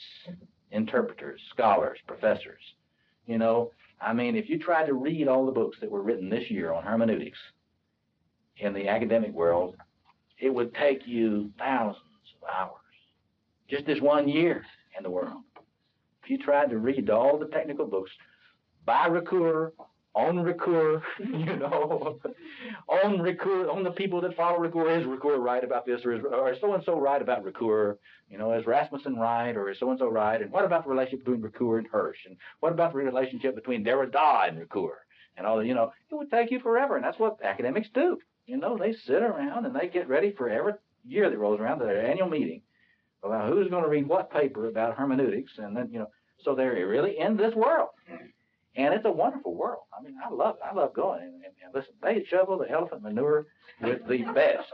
I mean, you know, they have gold shovels that they shovel that stuff with. And if you really have eyes to see, you know, there's a lot of me in that. See, I love that magician stuff. That's where I started off. But it's just beautiful and it's wonderful. And some of our prominent people in archetypal psychology are wonderful at this. Well, I won't call any names, but they know who they are. And but anyway, you know, and one of the other things it is, you're able to deconstruct everybody else's argument. Because the thing about an inflated magus is his magic, his esoteric knowledge is always more inclusive than yours. See? And so they always know better than you. Their hermeneutics are always more sophisticated than yours. They can always show that yours are literalistic. See? And they can go on forever on this. And, you know, if a world problem comes up, they will form a study commission. And, you know, when the world is finally polluted to death, we're going to have enormous numbers of study commissions studying toxic waste, you know, by scholars. So where does the crusader, or the one who wants to save the world, that's the warrior, right? It's always the warrior. The one that's on the charger out there, well, they don't say Rainbow Magus, you know, in Greenpeace. They didn't name themselves, you know, doing the Rainbow Magus. Or they didn't say Rainbow King. And probably some of them around, but they don't say we're the Rainbow Lovers, right? They're the Rainbow Warriors. And if you're taking your little speedboat and you're going up and you're challenging a Japanese whaling vessel, it takes a warrior.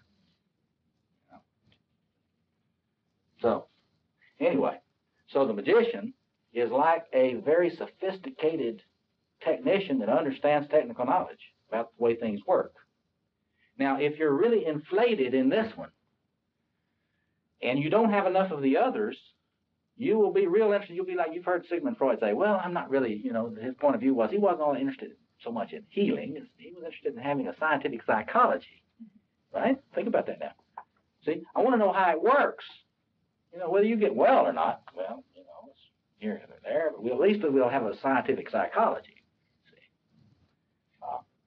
So, now, if you're inflated in this, you will tend to be schizoid, that is, unattached. You won't be touched emotionally. You won't do much. You won't care much, but you sure will know a hell of a lot. And you will understand it as they self-destruct. We are wonderful at psychological postmortems when we're in that one. We may not get up across the room to help anybody, right? But I will be able to write the most wonderful case study for the Institute, see, after they're gone. All right. Now the lover. When you're inflated in the lover, this is sort of extroverted, this is sort of extroverted, and this is introverted. The archetype of awareness and understanding. This one is also extroverted. This is pointed out. It's usually, if there's enough structure, it's usually loving. When you get inflated in this, you know, if it moves, they bless it, you know. They care for it. They're really into this king thing. if you're connected with it in a healthy way, or you want to be blessed and cared for if you're identified with it. See? In this, if you're inflated with it, if it moves, you want to fight it. If it moves, you want to make war on it. It's because a warrior has to always have an enemy. In this one, if it moves, they want to understand it. They don't necessarily want to do anything about it. They just want to understand it. And this one, if it moves, they want to lick it.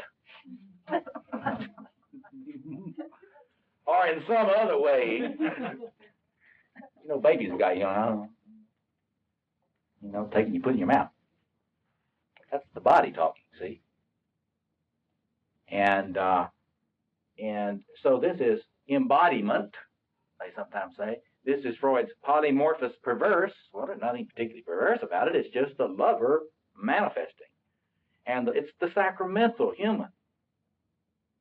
It's like for the lover part of the psyche, everything gleams with beauty. Everything gleams with beauty. It's in the things.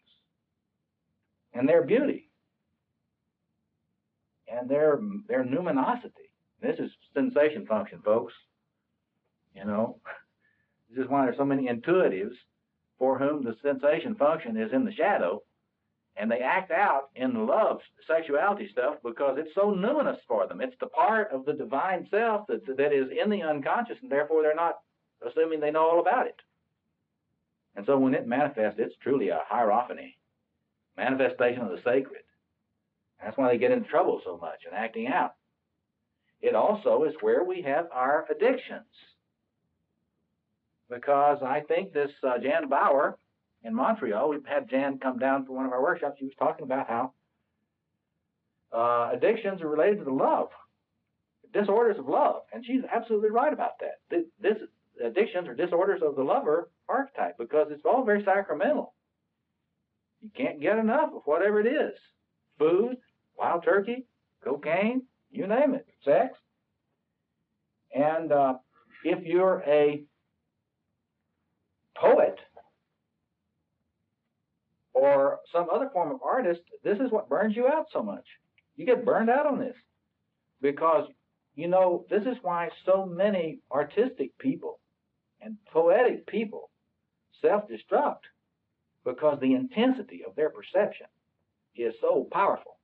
And it's like when if a person that's really plugged into this is in the room,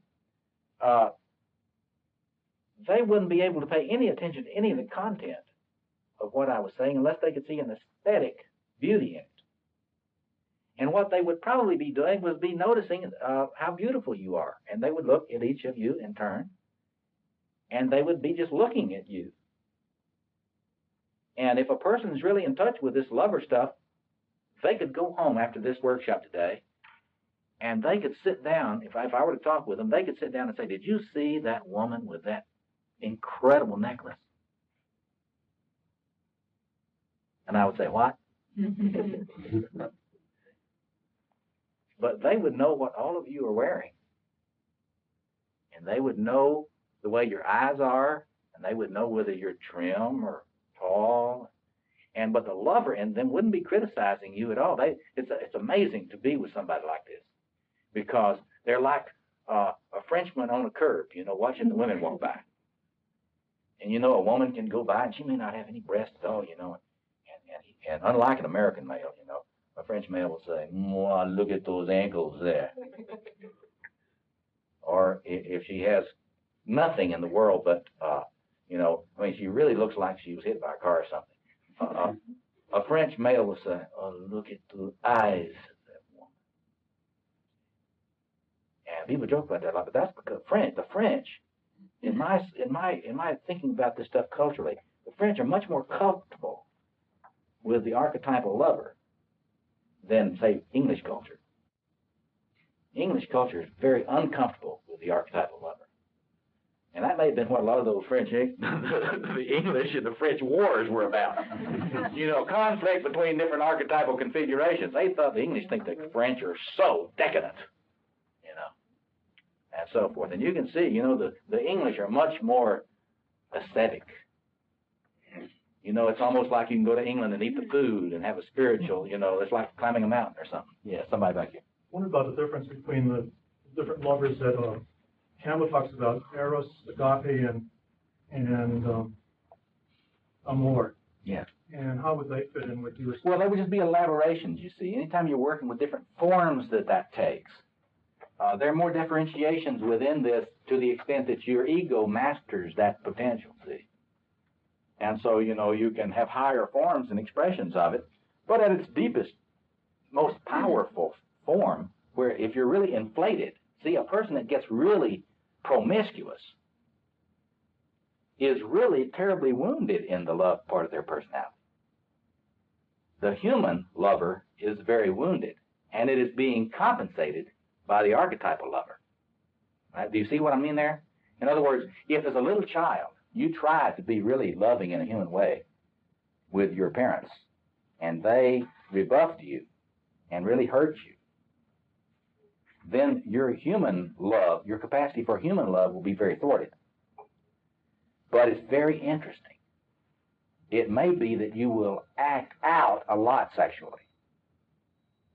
Because, you know, and you think about the Jungian understanding about compensation, promiscuity will always be present in some form where a person has been tremendously hurt in the human love side of their personality.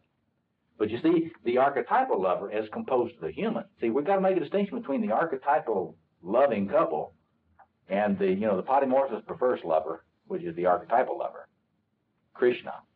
See, Krishna makes love to everybody, indiscriminately. That's the archetypal lover. Christ loves everybody. See, indiscriminately. You can be the most big lump of coal that there is, and Christ will look at you and see a diamond. Okay, so this, if it moves, they just love it. And the only thing about it is, if you're a human being and you're trying to embody that, it doesn't work. I mean, it works for a while. If you see the movie Looking for Mr. Goodbar, where you see this portrait of a borderline woman who is promiscuous, and it is because she's been so hurt in her family that she acts this Aphrodite out at night after work. So anybody that acts out Aphrodite is somebody that is wounded in human love, and then they compensate. It doesn't cure you without some sort of containment and interpretation. Yes. I wondered about the same thing. Leonard talks about that woman, you know, on the way to the marriage, or the way to the wedding. She talks about the sacred marriage, and then yes. Johnson talks about the sacred marriage of animus. Yes. That's the same thing. Yes. It's important to realize that the archetypal lovers are in my view, are the king and queen in the other world. And they're supposed to be dealing with each other. Now, if you want to understand the dynamics of the Oedipal problem, it is when the human male becomes the consort of the divine woman projected on a human woman. Think about that now. And the Oedipal problem of a woman is when a human woman becomes the consort of a divine male, either in the father or other men. See, through projection. You can understand Freud's classical teaching of Oedipal conflict archetypally this way. That is to say, when we have not gotten clear that we are not to be the consort of the king or queen, we got severe problems in our human relationships with men and women. You follow that? Let me go over it again if you don't follow it. Can you see that if you project the king on you, if you're a woman and you project the king on your father, you will never turn away from him to a human man? And if you're a man and you project the queen on the mother, you will never turn from her to a committed love relationship with a human woman. You may have all sorts of relationships with humans, but you won't commit to them. See? because your commitment is to an archetypal personage that is being carried by the parent. See? Okay. Now, my purpose in laying this out for you today is not to get into the elaboration of this so much as to show you that contrary to the Freudian tradition in this, there isn't just a grandiose exhibitionistic self-organization. I mean, they're right, there is.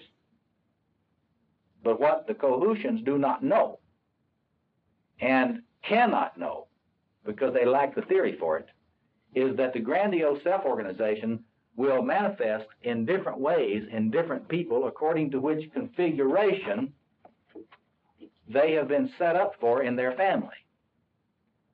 In other words, your family sets you up in the family system for which way you will be inflated when you become inflated.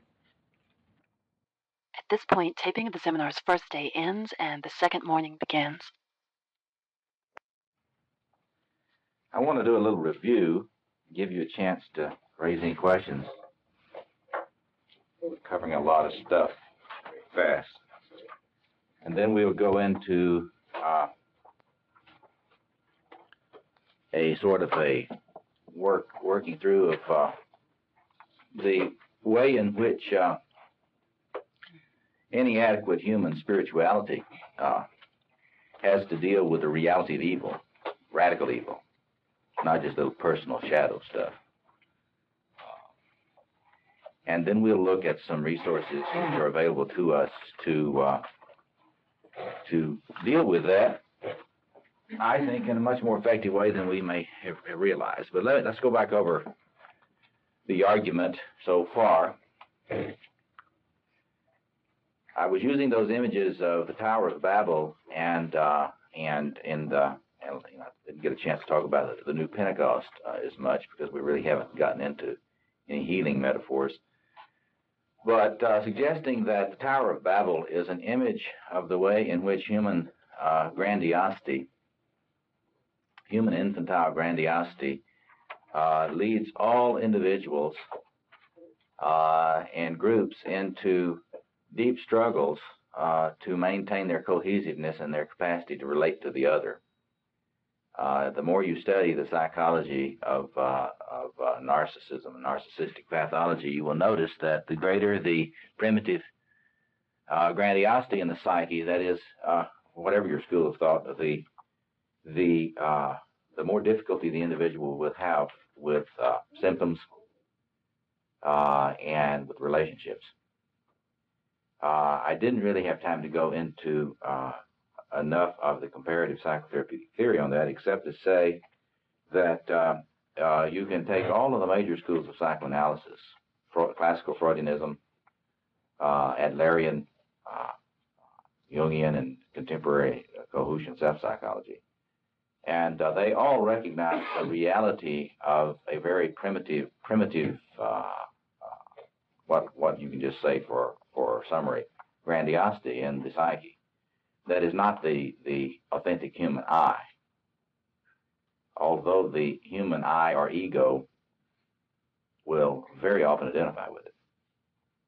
In fact, the worse the parenting you've had, the more likely you are to have your consciousness contaminated with these grandiose fantasies, wishes, and behaviors. So my argument is very simple, that almost all psychopathology, which is not a result of some sort of biochemical failures, biochemical deficits, is a result of an individual's never having had enough nurturing environment to let them down from their little high chair slowly. That is to say, we come into the world on a divine pedestal. That's what the Jungian understanding of the divine child is about. Perfectly normal, perfectly natural. But the process of human maturation has to be to help the individual get down off of that little divine high chair into a human position. And I love to teach comparative psychotherapy. I think all therapies tend to do that type of thing, try to help you do that type of thing. Be more realistic, be less totalistic in your claims, do less exaggeration, do less behaviors based on some sense of special pleading or special exemptions, helping an individual to face limitations. All therapies tend to address that in some form or the other, and quite rightly so. So anyway, I think we're in a position, and we finally should get around to this and not let this be the province of some, an esoteric guild. Esoteric guilds do not answer the problems of the world. They simply make better contributions to their stock portfolios. So what we need to realize is that this human propensity to grandiosity, and remember, this is not a simple moralism. When people act out in very grandiose ways, the churches and many spiritual traditions used to really be very hard on them moralistically. Oh, you're really bad, blah, blah, blah. The fact is, if somebody's acting out in a very grandiose way, it is a sign of how wounded they are. It's a sign of how little nurture they ever had.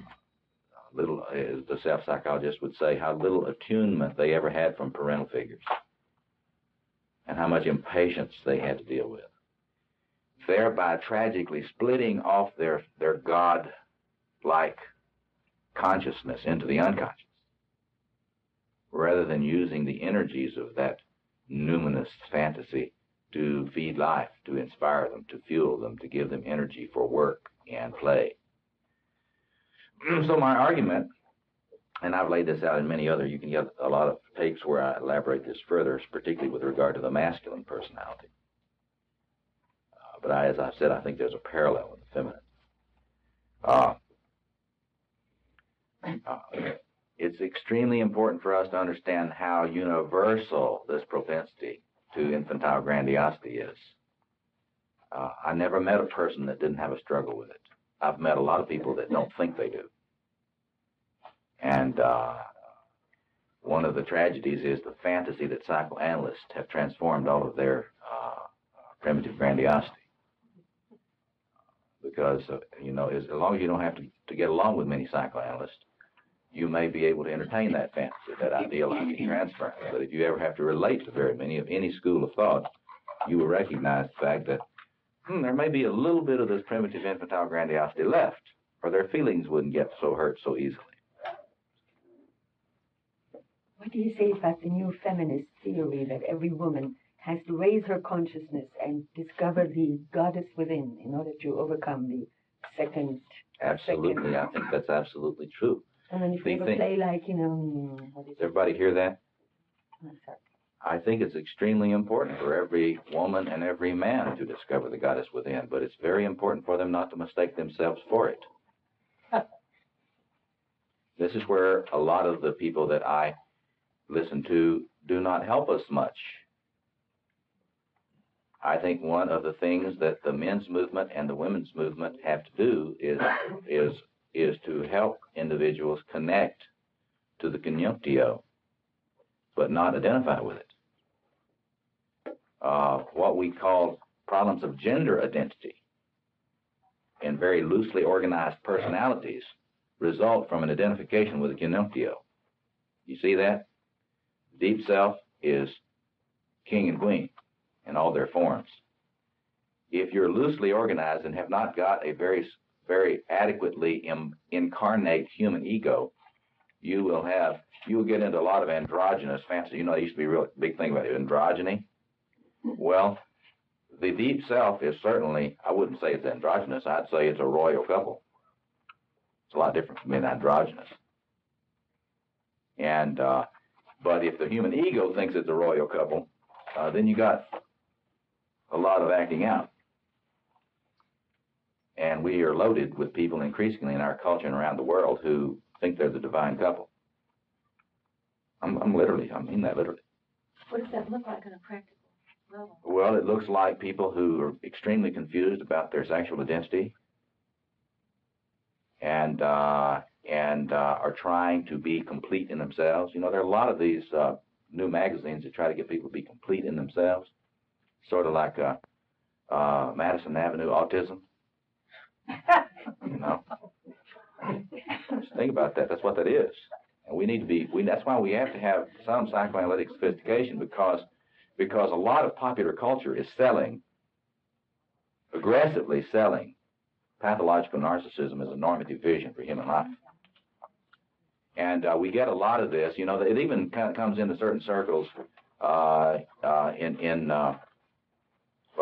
which argue that you know, the norm, and it's kind of based on the old autonomy fantasies, that the mature human is autonomous, one in himself or herself.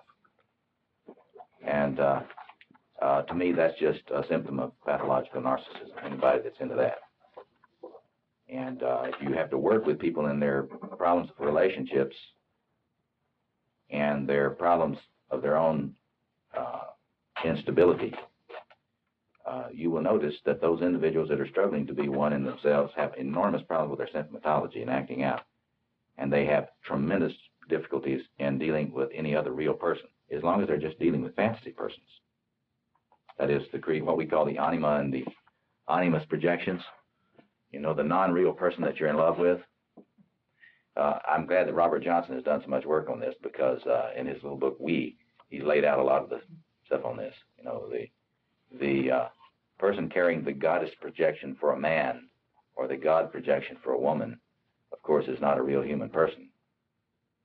And once you discover that, then you've got problems in a relationship. See? And what I like to think about that is that the little the boy king in us and the girl queen in us really do not like it when we're not worshipped.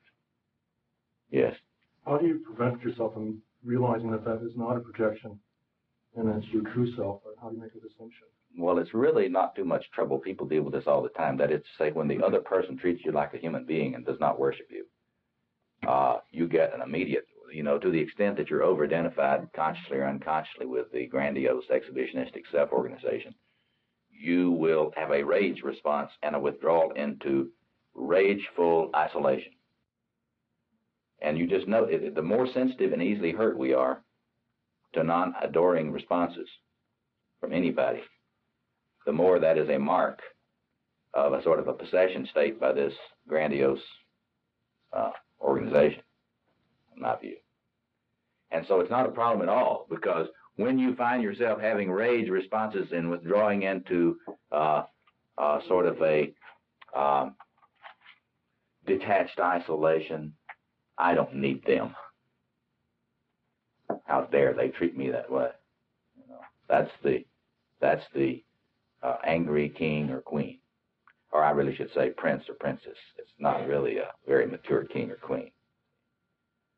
So that kind of thing is, I mean, there's so much literature on this, and I've elaborated this in much detail in other tapes which you can get. But what I'm trying to suggest to you, that if you want to understand the dynamics of human evil in the personality or in the human community, the place to look is in pathological narcissism. Scott Peck is right about that. He's wrong to make it the province of only a handful of evil people. You know, narcissistic pathologies is more like sin. You don't ask, am I a sinner? You ask, how am I a sinner, spiritually speaking. You don't ask, am I carrying any narcissistic pathology? You ask, wonder where it is. I wonder how I'm acting it out. I wonder where the marks of my continuing residual untransformed infantile grandiosity are eating me up. And I tried to show you with those different configurations that I put up that, contrary to the Cohoosian tradition, you know, they've got the plumbing of this pretty well up to a certain point, but then there are a bunch of different pipes that go off in different directions that they're not aware of, and they cannot give you a map. The Freudian school in this, since they do not believe the unconscious is structured, they don't look for structures very much. And therefore, they keep themselves from being able to see the configurations in which this infantile grandiosity takes, which are clear. And human mythology, all over the world throughout time, have been mapping the various forms of this and giving responses to it. So in other words, this infantile grandiosity expresses itself in different ways depending on how you were programmed in your family.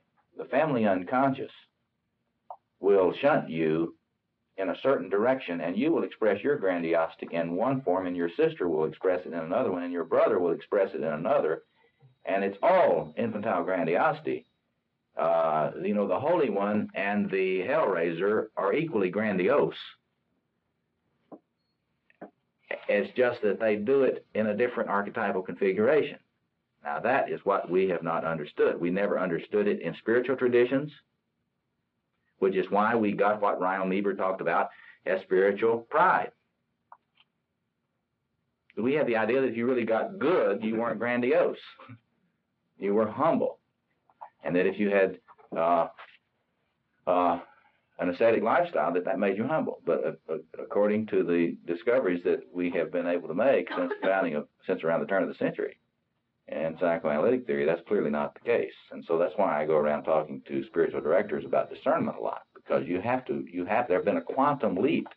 We have had a quantum leap in resources for discernment and spiritual direction since the origins of the various schools of psychoanalytic theory.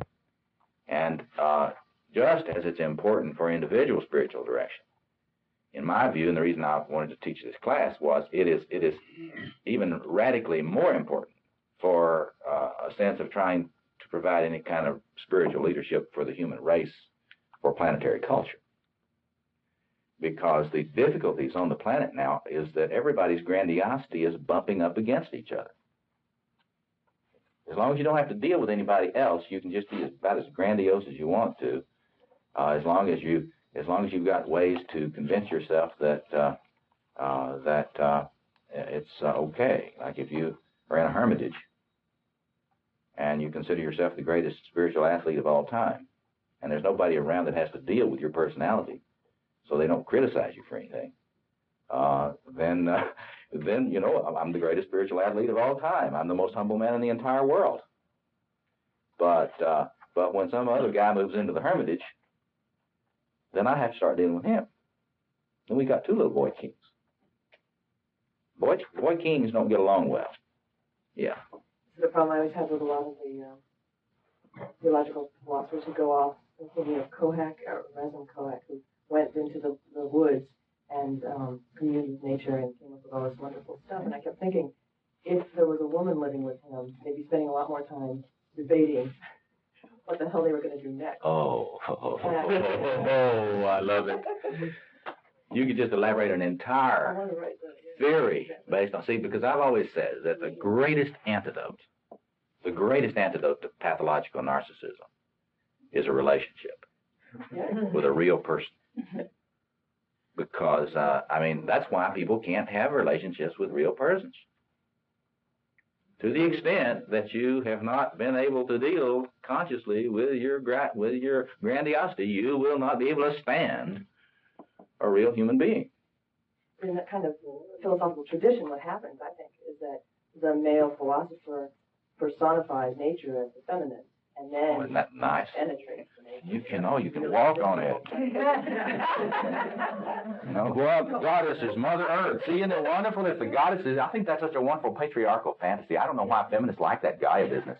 I think that's the most ridiculous thing in the world. I think it's about just having our name in something. I think that's great. It's a beachhead, right? It's a beachhead in reality. The only thing about it is, it's amazing to me. The goddess that I burn incense to doesn't like that too much, because she thinks that walking on her is a little bit disrespectful in that respect. There are a lot of these myths. You look at patriarchal mythology, and you see this in some radical feminist literature now. You got the goddess here, and the god's always here, except there are some traditions where it's flipped, but I don't think that's much better. It's more like the god and the goddess need to open up and make space for cosmos here. I think this is the way it is in the archetypal psyche. But in matriarchy, goddess is on top. Got some of those pictures of Kali and Shiva. Have you seen those where she's dancing around on Shiva, stomping him down? It's the same kind of business. What we got to realize is that the goddess isn't any more humble than the god. And that's why you get a lot of these mythologies where the god and the goddess are constantly warring. It's just sort of a mythology of family life. If you study world mythology, what you get is sort of the dysfunctional family of God. And then you don't have any trouble understanding why we humans, we're the kids, right? We human beings, we're the kids of the dysfunctional family of the gods The God and the Goddess, I like to say. So we think, well, when all these great, marital therapists die, maybe we'll have a little marital therapy with the God and the Goddess. Interesting fantasy. What if you get Zeus and Hera together and you say, well, we've been having a lot of problems here, among the children. And we think that it's probably because that you two are not dealing with your relationship. It's wonderful. Think about that. Take your family systems theory and kind of play with, in terms of world mythology about relationships between the God and the Goddess. It's a fascinating kind of playful thing to do, because and it's grounded in what we're talking about. See, because the thing that the primitive grandiosity is such that it doesn't want to acknowledge any other center of divine power. So you get this fantasy that there's one throne, and of course the problem of a relationship is there always must be two thrones, unless there's going to be a sick relationship. So the interplay of relationship on narcissism is the strongest argument for a non-celibate. Now, I didn't say that, did I? I didn't say that. Go ahead. Now, what else did you say? What else did you say? Also for marriage counseling for married persons. Oh. Also for having now see, I was just at a conference. I'm not going to call the name of these priests who did this, but it was very wonderful. I've got this thing, I do active imagination, and I try to image, the great royal couple, and say more about that later. But here, this priest, this priest and male priest and female priest were co-celebrating, see, and they had these. They must have done it. The synchronicity is wonderful because I love rainbows, and they had rainbow stoves on. And I thought, well, there's my conjunctio right up there leading this mass. It was really lovely. I don't know who they were. But in any case, I didn't say that, but I've often said that I wish the Holy Father had a very, very articulate, brilliant, passionate, sexual Jewish wife. Because if he did, it would help him a lot. His spiritual director would have much less to worry about. Because it would really ground his infantile grandiosity. The boy king in him would have some help in coming down. And now I don't know if that's an argument for celibacy or against celibacy, but I've often thought that, well, it would really help him. Because, remember yesterday we were talking about archetypal projections and how they massage, your grandiosity. Think, what if you were the Holy Father? What if you thought you were the Holy Father? The Holy Father. What if you thought you were the Holy Father because all your little folks that followed you kept telling you you were the Holy Father? See, it would be a real spiritual problem to deal with your grandiosity. I'm not kidding you. It would be a tremendous problem. If you think a priest has got a problem. A bishop has an enormous problem. An archbishop has a worse one. And if you were trying to be a spiritual leader of an entire, how many million Roman Catholics in the world are there? It must be, I don't know. But think of carrying the archetypal, think about going around the world and having 400,000 people gathered around you while you do Mass. Now, this man is obviously extremely emotionally healthy in many respects, or he would have been crazy. See, well, I didn't say he's not having some symptoms. But you see, I'm really serious. Because you see, just because you're ordained doesn't mean that your human psyche drops out. And I deal with clergy all the time, and there are massive problems of managing their own grandiosity, and they tend to act out a lot. Fact is that a lot of the acting out of clergy sexually in terms of substance abuse and all sorts of compulsive behaviors and workaholism is a direct relationship to what we're talking about in this workshop. Clergy burnout is nothing in the world but a manifestation of pathological narcissism and their incapacity to regulate it. And so that whole thing is something we've got to work with a lot to get much more conscious, because if we're going to pretend to be providing spiritual leadership to the planet, we have to provide a little spiritual leadership at home first, in terms of every day getting up and trying to set up your own ritualization. We'll get into that a little later. Your own ritual practice in such a way, your own personal spiritual and ritual practice. Understanding what you're doing. See, I don't think that most people that teach about prayer have the slightest idea about what they're dealing with, because they don't understand the radical power of this grandiose business in the psyche. See, once you begin to understand what a struggle against infantile grandiosity that we all have, then you'll understand how important prayer is, and liturgies, and active imagination, and consecrated objects, and blah, blah, blah, which we'll get into in a minute. Now, any other questions or comments? Yes? Well, it seems to me just a caution here. What we're talking about is that marriage is a great thing for wholeness. I think that was, marriage was mentioned. It didn't mention male-female relationships. It seems to me marriage as an institution has just as many pitfalls or more than the institutional church. There's a sickness in a marital relationship. I mean, there's a potential sickness. It can be denigrating as well. There's sickness here.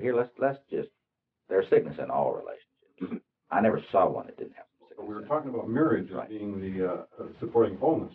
Now, marriage is an institution. It seems to me the relationship is the key. Right. I'm not a sociologist, so you'll have to talk to sociologists about sociology of institutions. But I am a psychoanalyst, and what I'm interested in there is that what marriage does psychologically. Murray Stein's better on this in terms of marriage as a sort of a vessel.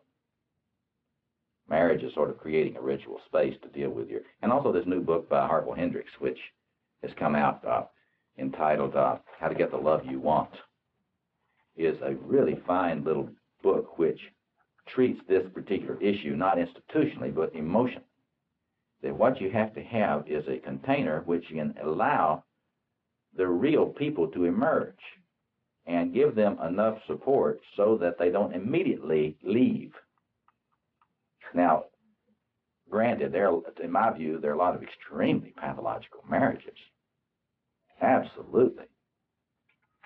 But what I'm thinking about is just sort of ritually, just you got to have, in human life, this is why we've really blown it when we lost ritual at the beginning of modernity with the Enlightenment.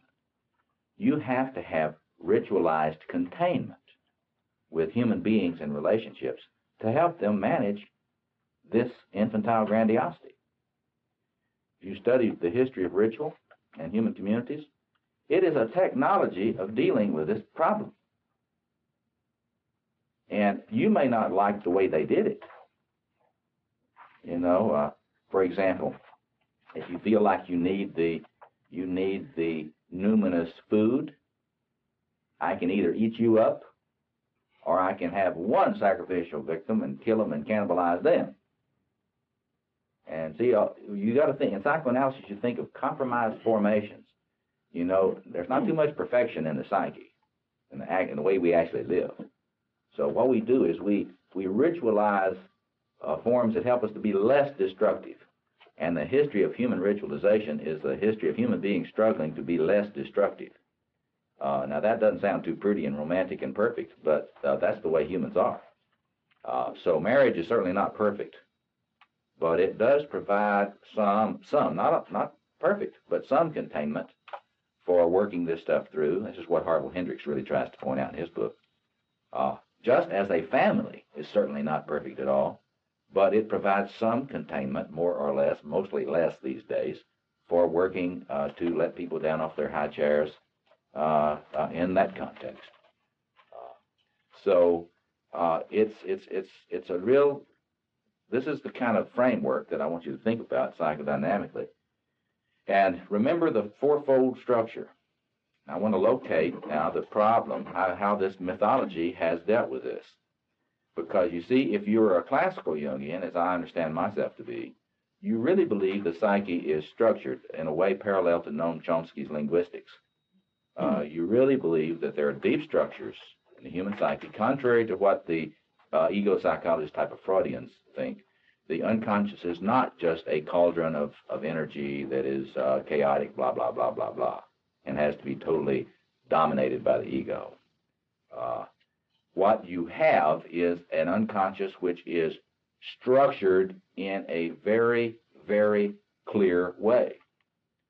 And so what I have been working on for the last about 5, maybe more years is doing more mapping in the unconscious, in the inner geography than has been done up to now.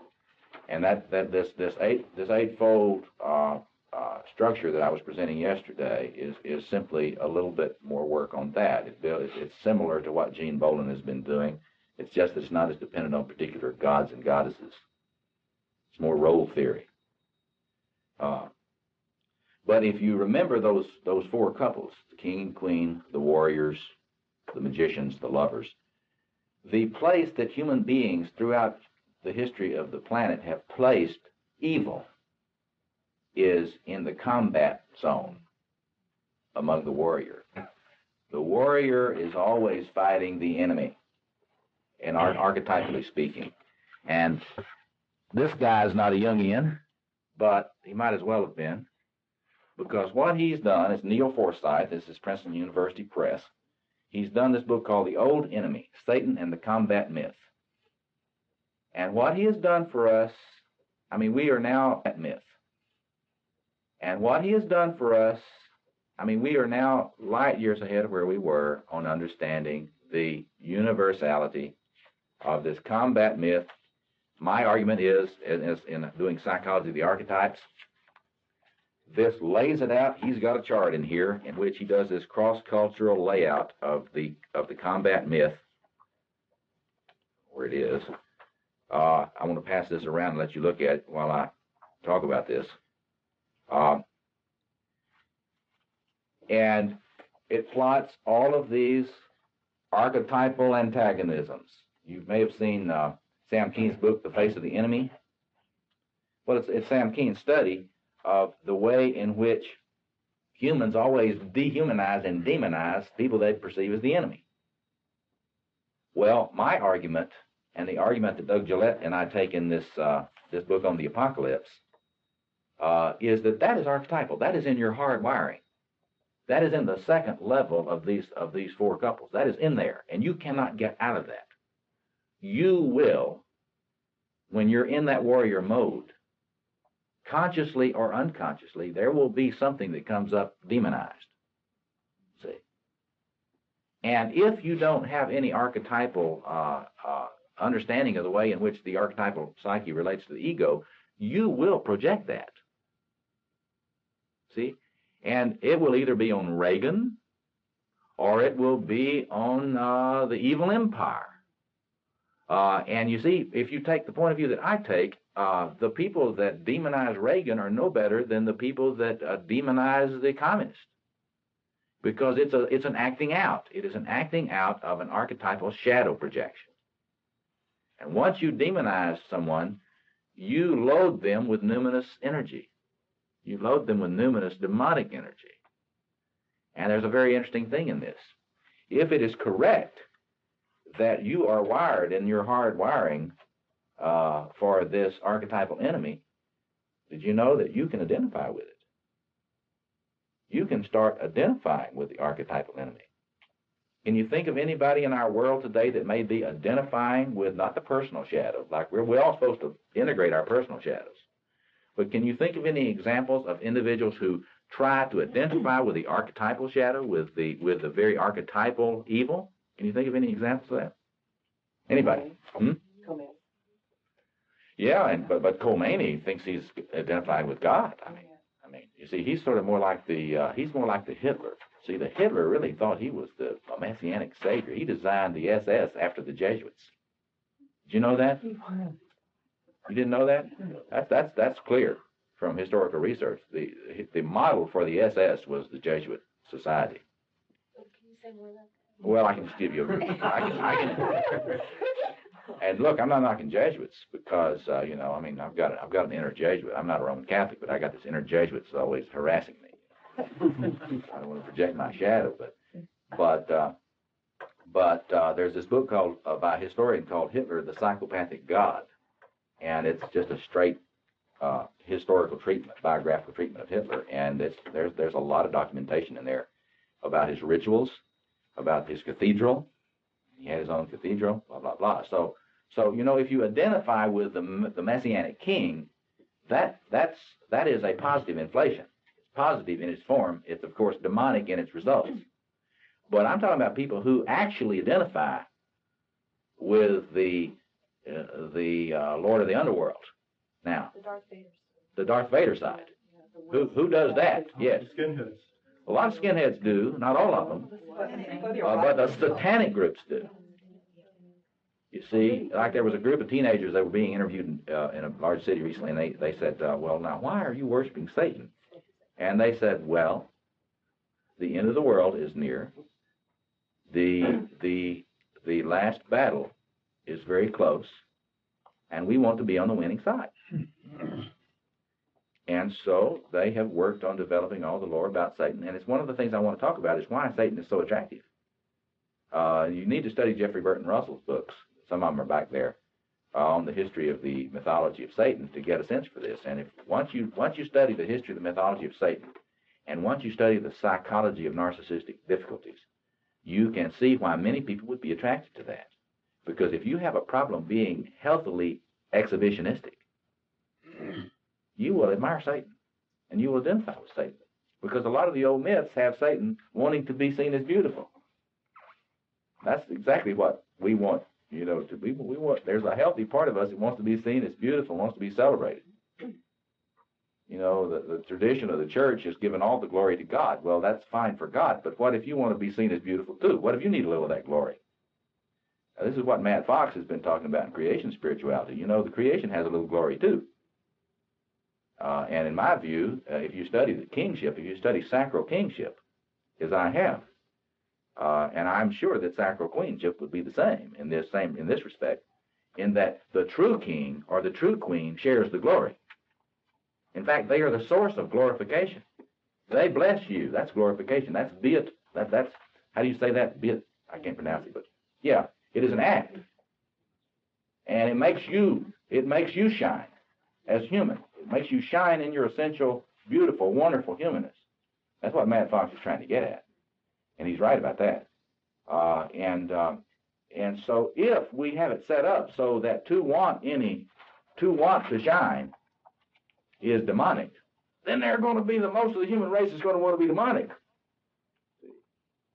Because this is where we've made this step forward with Kohut, because he made it very clear. There is narcissism, which is not bad. And if you're crazy, it's not because you have got your narcissistic house, right. You're narcissistic. You're crazy because you haven't been able to express it in a healthy way. You haven't been able to get to healthy narcissism, healthy self-esteem. And this is where we've got a lot of work to do in this area. But I mean, well, I'll pass it around. You find the chart. It's in there somewhere, and it lays it out. It's a wonderful cross-cultural layout, and maybe you can find it. Some of you academics. Yeah. We were saying about projecting on the other the very thing that you hate in yourself. Oh yes. Oh yes. And that's what.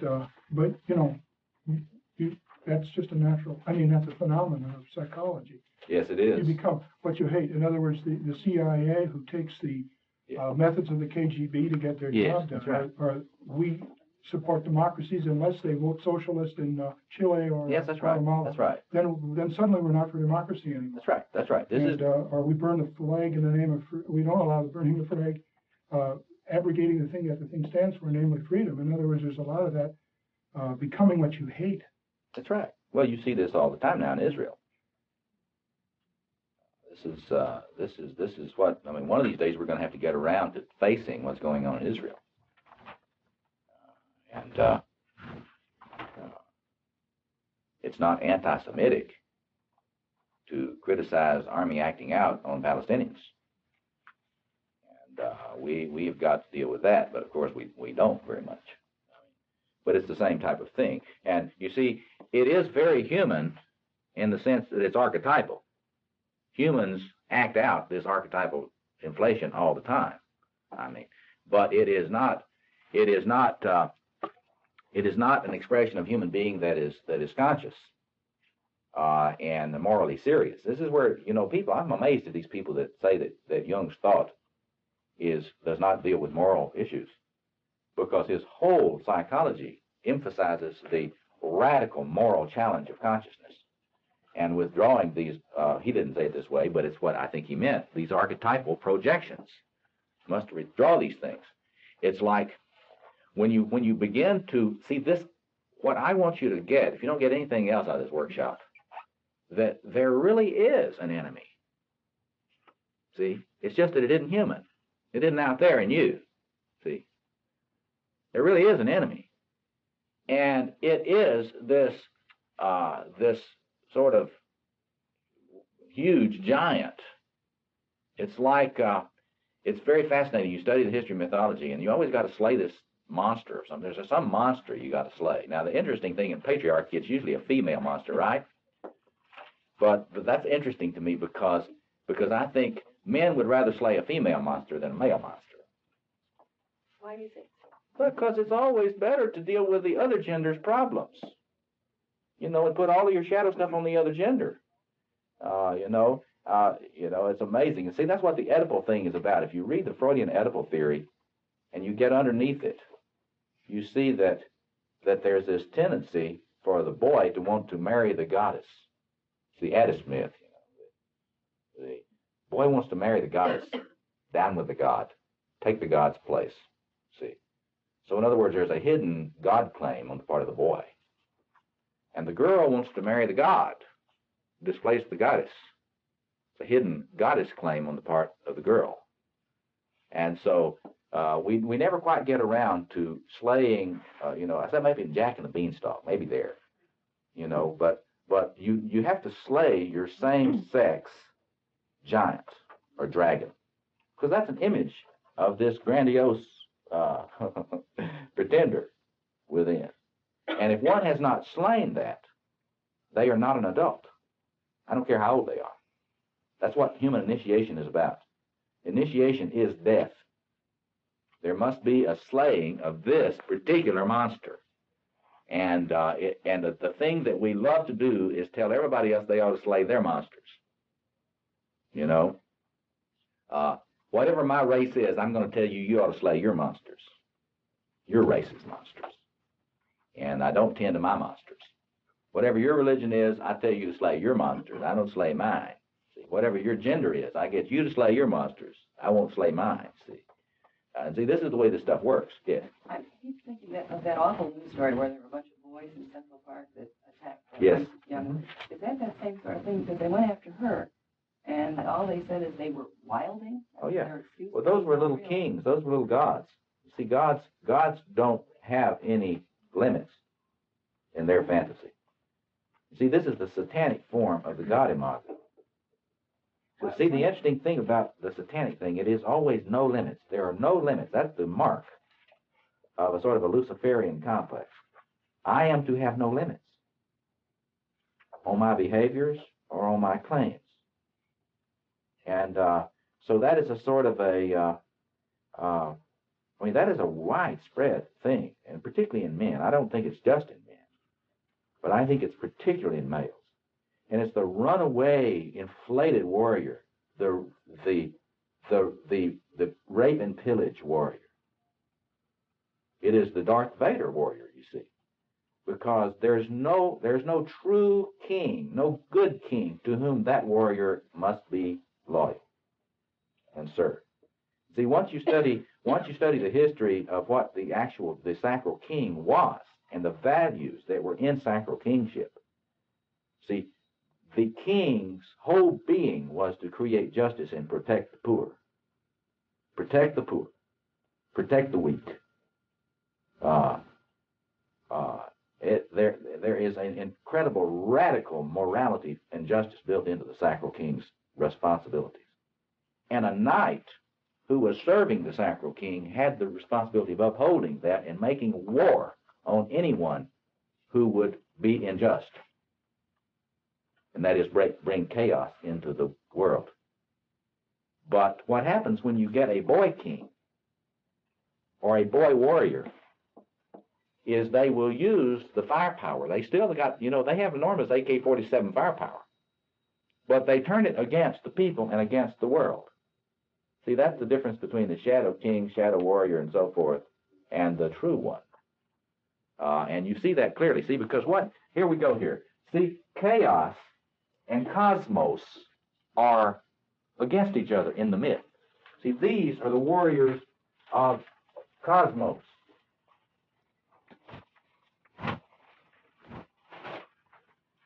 And these are the partisans of chaos. And remember, what we're saying is, whenever you get into this tendency to split, as human beings do, it's always you that is the partisan of chaos. And I am the pure one that's the partisan of the right order. And so we pair off and we act this thing out. But the interesting thing is that in human affairs, if you study history, it's a holocaust. There's not just one holocaust. I mean, if you study the history of childhood, that's a mega holocaust. The history of women is a mega holocaust. But, you know, I mean, the more history you know, the less of a humanistic psychologist you'll be. Because this is why, you know, some people, like Don Browning at the University of Chicago, sort of equates Jung with some of these Pollyannish humanistic psychologists. That just is really incredibly wrong-headed. Because the reason Jung got in trouble with Victor White was because he believed that the Provatio Boni doctrine did not deal with the reality and power of radical evil. Jung believed that radical evil was real and aggressive and opportunistic, kind of like a malignancy. Real, aggressive, and opportunistic. And he located it in possession states, as I'm locating it, where the human ego gets inflated by archetypal energies that do not belong to it. In other words, when we say the personal shadow, that means what we can integrate appropriately as human beings. And I would say, if by the Lucifer complex, you might say, well, that's the part of you that wants to shine, I would say, well, then you need to integrate the Lucifer complex, if that's what that is. But if, as I might argue, the Lucifer complex is really more the claim to God, to identity with the God imago. That is, if you might say the satanic complex would be the identification with the God complex, the ego's identification with the God complex, you can't integrate that. Jung talked about spirit complexes. You should look up that. I forget exactly where that is in collective works, but the concept of the spirit complex.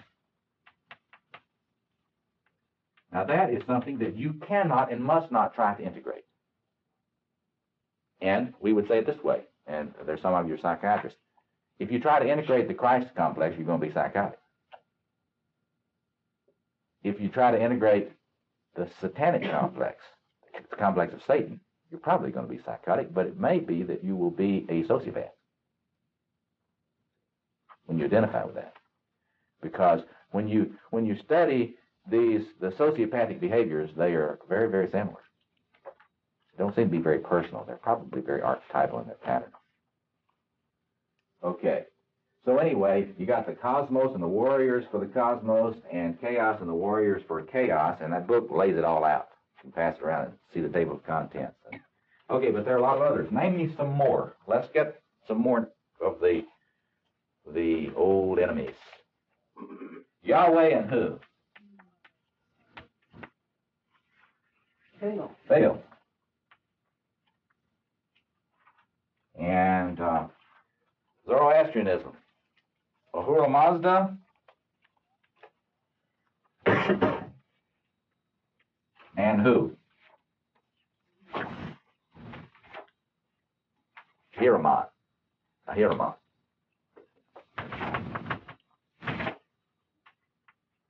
And we've got in the Ramayana, anybody know Indonesian mythology, Indonesian Hindu mythology? I was bumming around Indonesia, and it's fantastic. They don't have television. It's not very much. I don't look at it too much. But boy, when you do, it's the Ramayana on there. They don't have, Bewitched or anything like that. They got the Ramayana being acted out. And you go down to the cities at night on Saturday night, and everybody, all the teenagers come out. And down at the city center, they have their playhouse. And in their playhouse, they act out the Ramayana. The Ramayana is this great epic struggle, kind of like Beowulf, between the great Lord, an incarnation of God, but his name is Rama. Rama, he's He's Rama. He's the true Lord. And his enemy is Ravana. Very interesting. He is usually portrayed as having this incredible red. I should have brought my Ravana mask. I got one. Got a great Ravana mask. You look at it. Once you look through that, you really feel like the archetypal shadow. It's all, but it's bright red. It's very interesting. It's bright red business. But, and then you can just go on and on, Christ and Satan and so forth. And, Apollo and Dionysus. Excuse me? Apollo and Dionysus? I don't know whether they would be, see, Dionysius is not usually thought of as the incarnation of radical evil. It would be in Greek culture, it would be making war against hubris. I mean, it would be, or that type of thing. Mars? Well, Mars is a god of war, but it's not, you don't get much of a clear split there, see. But the more primitive mythologies, see, the Greeks had all these different stages, which they got more kind of cleaned up. What I think you need to do is to go back to very old myths, and you see this antinomy clearly the older you go. Like people will say to me, well, now what about Buddhism? And there's no evil in Buddhism. Well, they just don't study Buddhist mythology. I mean, they study Buddhist theology. See, the theologians don't get into this too much. It's too messy.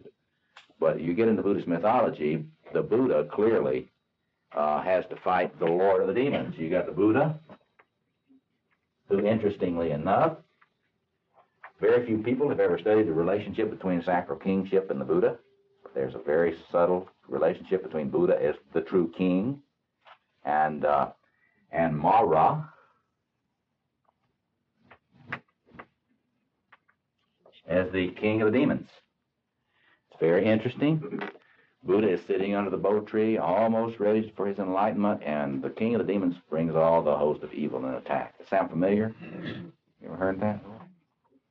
And the Buddha, just as they're about to overwhelm him, reaches down and touches the earth. Now, isn't that interesting? Kind of interesting? In the light of what we're talking about, he reaches down, he touches the earth, and they go, poof, they're gone. Very interesting. Yes. Well, I'm just wondering, like, what you make of the pairs, because I just finished reading The Chalice and the Blade. You read that? And what I thought she was saying is that Baal would represent, like, the goddess, the feminine, and so the nomadic conquerors of Yahweh would see that as evil, but it wasn't really evil. Oh, yeah, that's right. I'm not saying these are really evil at all. I'm just saying that the human mind tends to bifurcate. And, but the place that I would disagree with her is I think that's a feminist inflation. That book represents a feminist inflation. If we can just get the goddess, everything will be fine, and there's no arrogant goddesses. And, it's just these gods that are arrogant, and I think that is just a feminist inflation. All humans, all genders tend to inflate, and they all have to struggle with their own attempt not to be the center. And so, no, I don't agree with that book very much. I think it's just an inversion of the patriarchal problem. Even though she's always talking about partnership instead of domination? Yeah, because she demonizes the masculine in that book. And I'm, of all people, not one that stands for that, the demonization of the masculine. The masculine is not demonic. Men get inflated and act out demonically, just like women do. So, anyway, but the partnership idea is a key idea. I don't think that book is likely to foment much partnership. Yes. You have a world of non-duality, like in some Buddhist and Oriental philosophies or theology. Then you rise beyond good and evil, like Nietzsche. Yeah, he rose beyond good and evil into a psychotic inflation. Anybody that tells you they've risen beyond good and evil, you just need to realize they're very inflated. And that's what I think you have to look at a lot of these forms of New Age mysticism. They're inflated, incredibly inflated. They have no way to deal with their own shadow. And so you get this enormous acting out, like the great Buddhist leader who recently has contracted AIDS. It's not that they are any worse at it than Christians or Muslims. It's just that they have not solved the problem. Sitting around and meditating on life does not deal with your shadow. Related to that, though, if you're having a relationship with a supreme being, then one should have less grandiosity theoretically and be humanized. Why is you're implying that one needs to have a human relationship to bring that person back down to earth, in a sense? Jung said that it had to have both. Jung's point of view on this, and I agree with him, is that radical evil is so present and so powerful in everyone's life that they have two defenses. One is a connection with a positive, transcendent source of good. And one is a human community, participation in a human community for that relationship thing. That is, both of them give you... You can't have either or, but you have to both. I'm just telling you what he said, and I think it's right, because you see, if I don't have any relationships, it's very easy for me to get a little crazy. Because I don't have anybody challenging my inflation. But now obviously human relationships alone don't do it too well, because most people have a lot of human relationships and they still have enormous struggle. So it's not either or. It's like you have an internal connection, and this is what we'll get into now in a little bit. You have an internal connection, with what you could call the Jungians talk about the archetypal self as a center beyond the ego, which kind of lets the ego down a little bit off of its throne. But I think we've got to look at that in terms of much more specifically. I mean, people are too vague about this. People are too vague about prayer. They're too vague about this relating to the ego, having an ego self-access. Yeah, what is that anyway? I mean, tell me how to do that. Is that just an idea, or is that something that's real? And we need to get into that more later. Yeah. I wonder if it's not possible for me or someone else or others, and I myself, to challenge my own inflation. Is that always a consequence of a relational?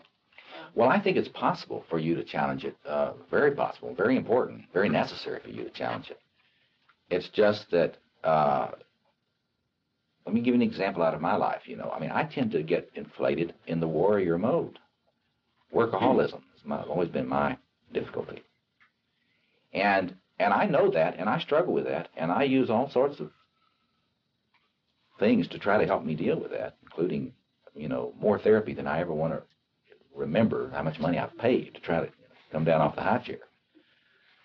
But it sure helps to have a spouse who says, if you take on one more, who do you think you are? Don't you remember you have to rest? See? Now, sometimes I get into the fantasy of celibacy. I think, boy, it'd be great. I could do more workshops, give more lectures, write more books. See? Wouldn't have anybody, want to take my time. You see that? You notice I wouldn't have anybody taking my time. I could be a better servant of God, right? See that? I could be a better servant. I could save more souls and heal more sick and feed more starving children and all these things. See how my warrior inflates me? Pretty soon I'm going to be liberating all the captives and, healing the blind and raising the dead. See, pretty soon I know it's all worthwhile, right? But so it's like, I'm sure I have to struggle with that personally and deal with my own analysis and deal with my own spiritual directors, which I do, deal with my own. But it sure helps to have somebody say, well, how many weekends did you work this month? That helps a lot. Let's see now. So look at this now. So this is a built-in split in us. And if you do not know, and here's my real rap on this, if you do not know that the real enemy, that there is a real enemy, and there really is a real human war, and in my view, there really is a real kind of Armageddon. It's just that it isn't against humans. It's against grandiosity. It's against pathological, infantile grandiosity that's destroying the human race, you see. There really is a great dragon. Pogo said, we have met the enemy, and he is us. The only thing about it is that psychoanalysis makes it possible for us to refine that and draw a closer bead on that. Because Pogo, I'd like to sit down and talk with Pogo about this, you see? Because I'd like to say, well, Pogo, I don't really think it's our true selves. It's not our true human selves that are the enemy. It is not our grounded and human creaturely egos that are the enemy. It is that thing within us, each of us, which is truly the great Leviathan, at least thinks it is, which is constantly trying to persuade us to forget our limits and to forget that we need help and to forget that we need others. And as the Native Americans are able to say, to forget that we are related and we are all of one family. That thing within us is the enemy. And the bad news is, the bad news is that that is in every single person. And the worst news is this, and it's a worse situation than the Freudians want you to believe.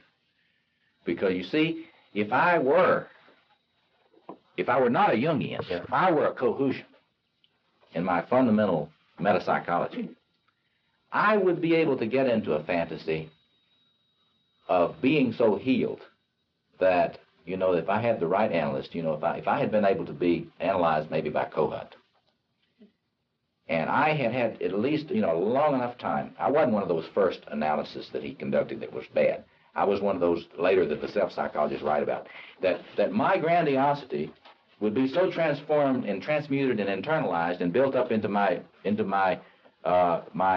human true self that it would really be essentially, for any practical purposes, essentially gone. I mean, not that they're not dumb enough to make a claim that all the grandiosity is gone. They will never make that statement. Because they'll say, well, you have to relate to the grandiosity, and well, you have to transmute it and internalize it, and then it kind of it's sort of a domestication image. It's like you got the wild bull, and finally you kind of get him down to size so that you can get him in the stable and, go in and curry him and so forth. Sort of these images of kind of getting him into control. Think of the Minotaur, kind of getting the Minotaur in the barn, that kind of image. But if you look at their theory, if their theory is a little fuzzy on this, they don't come out on this very clearly. Because, it's like, what is this now? Do we get rid of our grandiosity or not? Do we transmute it and internalize it into the human ego? Is that what we do? I mean, into the human self, the healthy human self. Is that what we do? And in that respect, if you have enough analysis, would you never have any more problems with pathological grandiosity again? There's a fantasy that they have that's behind that. They have that fantasy. They may not ever admit it or talk about it. But they have that fantasy. A Jungian does not have that fantasy. A Jungian knows that there will always be a great Robert in here. The great Robert, and also the great Roberta in here. And it never gets transmuted and internalized. It's always in there. And here's the bad news is that they always kind of want to take over. She does and he does. See? And this is what explains, when you work with somebody a while and then they say, but I still am, I still have this. What is that? And there's this fantasy that you're going to transform this thing and it won't ever seduce you anymore. Your grandiosity will stop being seductive. If you just prayed enough, or if you went to enough masses or something, your grandiosity would stop being seductive. Or if you became a bishop, it would stop being seductive. Or a mother superior, it wouldn't be seductive anymore. And of course, the truth is just the opposite. The truth is, the more successful you get, the more seductive it is. And the more traumas and tragedies you have in your life, the more it attacks you. The more the grandiosity attacks you. It says you shouldn't be alive. Why don't you commit suicide? So all these suicidal thoughts are coming off of the perfectionism of the grandiosity, see? And so Jung's point of view on this is much more reserved than Freudian points of view. This is, you're never going to get to the point where you're not in danger from the archetypal numinosity of the archetypal self. Jung made this clear. He said, look, the self, and see, this is where a lot of sort of popular Jungians don't understand this. They think the self is always friendly. They think the archetypal self is friendly. Well, I don't know what they are, but they're not getting that from Jung. The archetypal self, if you don't watch it, will eat you alive. And Jung made it very clear that you have to take a moral stand in the ego against the archetypal self to engage it and decide what of its promptings you're going to include in your ego and what you're not. And see, we don't talk about this enough. So discernment, the spiritual tradition with regard to discernment is enormously important, because you've always got to listen to these voices that you're hearing in your head, and you've got to figure out which ones are the voices of a demonic inflation trying to kill you or get you to kill somebody else, and which ones are the voice of the center trying to get a just order into establishment in the psyche and the world. And they're not the same voice. The voice of the true king and true queen in the psyche is always a blessing and loving voice.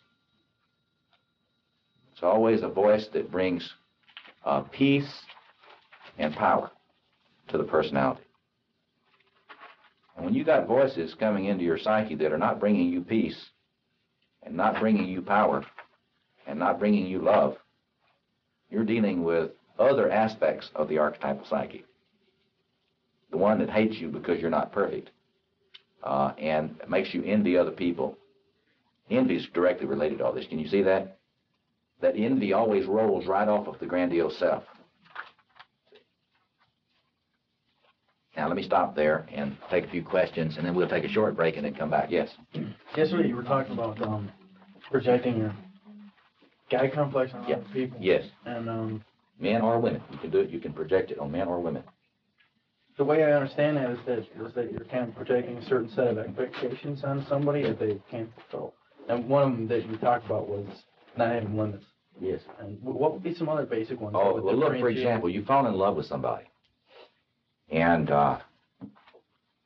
if you don't have any understanding of this stuff, it is overwhelming, and it's a possession. It's an overwhelming possession. And I get people come to me and I say, I just cannot live without this person.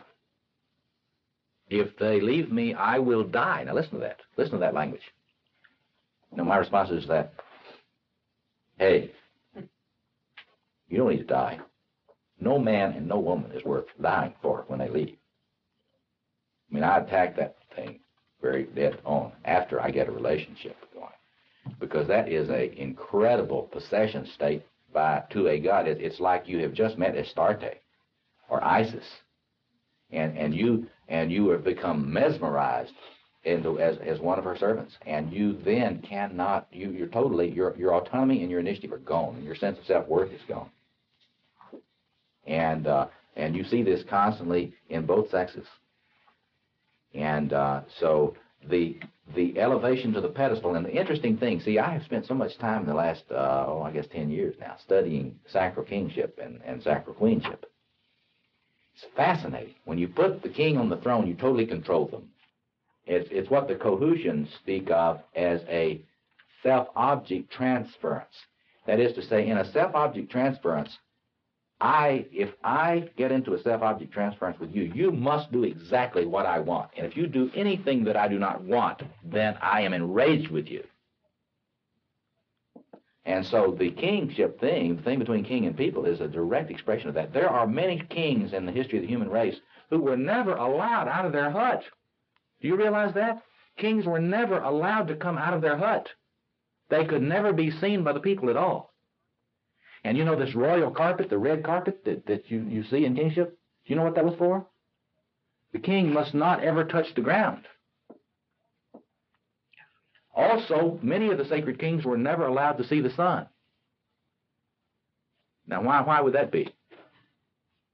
Why would they have to not see the sun? Think about it. They would be seen in the light of day.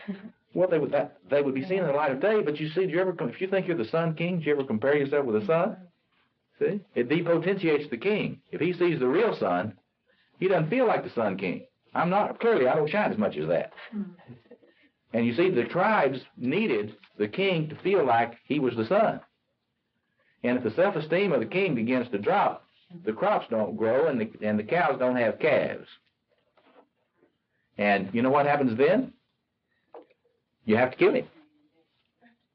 You have to murder the king. If he gets to having a depression, your king gets depressed, you have to kill him. And you see, if we understood this, it would make so much sense out of politics and organizational behaviors around leadership. Get a little blood in the water around your executive, a little blood in the water around the king. You know, they talk about these sharks that gather. Oh, it's true. It's true, because once the leader shows himself not to be carrying the numinosity, then there is an archetypal press in the human psyche to kill him and get rid of him so we can get one that doesn't have that flaw. You see? Because if the king has a flaw, the kingdom does not flourish. It's the old the wounded fisher king myth. You haven't seen that. Myth of the wounded fisher king. Well, there are also wounded fisher queens. When I do active imagination with groups on this, it's very often you will see a man or woman, you know, I do a lot of active imagination with groups on this stuff, and you will find a person whose queen will be healthy, but the king will be sick. Or you'll find a person whose king is healthy, but the queen is ill. In their active imagination, when they go into active imagination and they connect the queen and the king, they find it. We'll often find one or the other. They're either not there, or they're there and they're both healthy, or you know. But it's fascinating to look at, because if you know the archetypal dynamics, if the king or queen is sick, you want to kill them. When that's not what you need to do, but that's the knee-jerk instinctual reaction. So there's a lot of stuff that happens that is based on these archetypal dynamics. Other questions or comments before we take our break? Yes. Joseph Campbell talks about the collapse of mythology. Just in general, you were talking about it yesterday, and the collapse of the sacred umbrella. Yes. Where we go from here, and he says, we have to go off and find it individually, because it's in a collective. Yeah. It's not really doing it. So where we find that? We really need to address that. See, Campbell. Let me tell you what I think Campbell's contribution is. Campbell's contribution is to say to you and me, look, you need to be students of world mythology. If you are, you will be enriched in your understanding of the fullness of masculinity and the fullness of femininity and the human problems and solutions. This will help you have a vocabulary. It's like you will learn a language. You will learn a language to talk about the soul. Now, Campbell is right about that. It is time for us to do this. We can't be lost in tribal myths anymore. The only thing about it is that Campbell was not a psychologist, didn't pretend to be, but a lot of people turn him into a guru. He doesn't make a great guru, even though if you listen carefully, following your bliss. Now, as a moral, follow your bliss. Well, that sounds good. Everybody talks about following your bliss now. Well, Hitler was following his bliss. And if he could have followed his bliss a little longer, I wouldn't be here. Because I have enough Jewish blood that I would have been burned in the ovens. See? And the thing about it is that that following your bliss can be a recipe for enormous ego inflation. And so he doesn't have Jung's genius about understanding this moral and spiritual discipline creation of the ego self-axis, which we're going to get into now this afternoon. Before 1 o'clock. So Campbell gives us the imperative to learn the language, human language.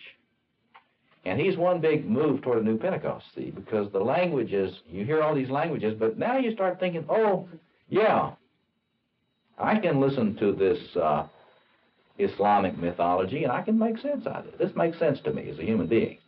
And this is new. This is fairly fresh. With Campbell and Eliade, we have reached a new level of the capacity to be stewards of the human symbolic trust. And it's important. What is its importance? Well, you've got to understand that the patriarchal symbolisms that we are so subject to in our culture are because of being lost in a narrow band of the spectrum of the world's myths. The archetypal psyche and the conjunctio is expressed in the world's mythology, but only partially in each. And so when people think they're going to solve the world's problems by offering you a different myth, That's just going to make you one-sided in a new way. The issue is to realize that we've got to create a container to hold with some reverence the human symbolic trust and find ways to value it. Yes? The problem that I've been bothered by, when you say we have our own internal wiring, suppose Campbell was using wiring, yes.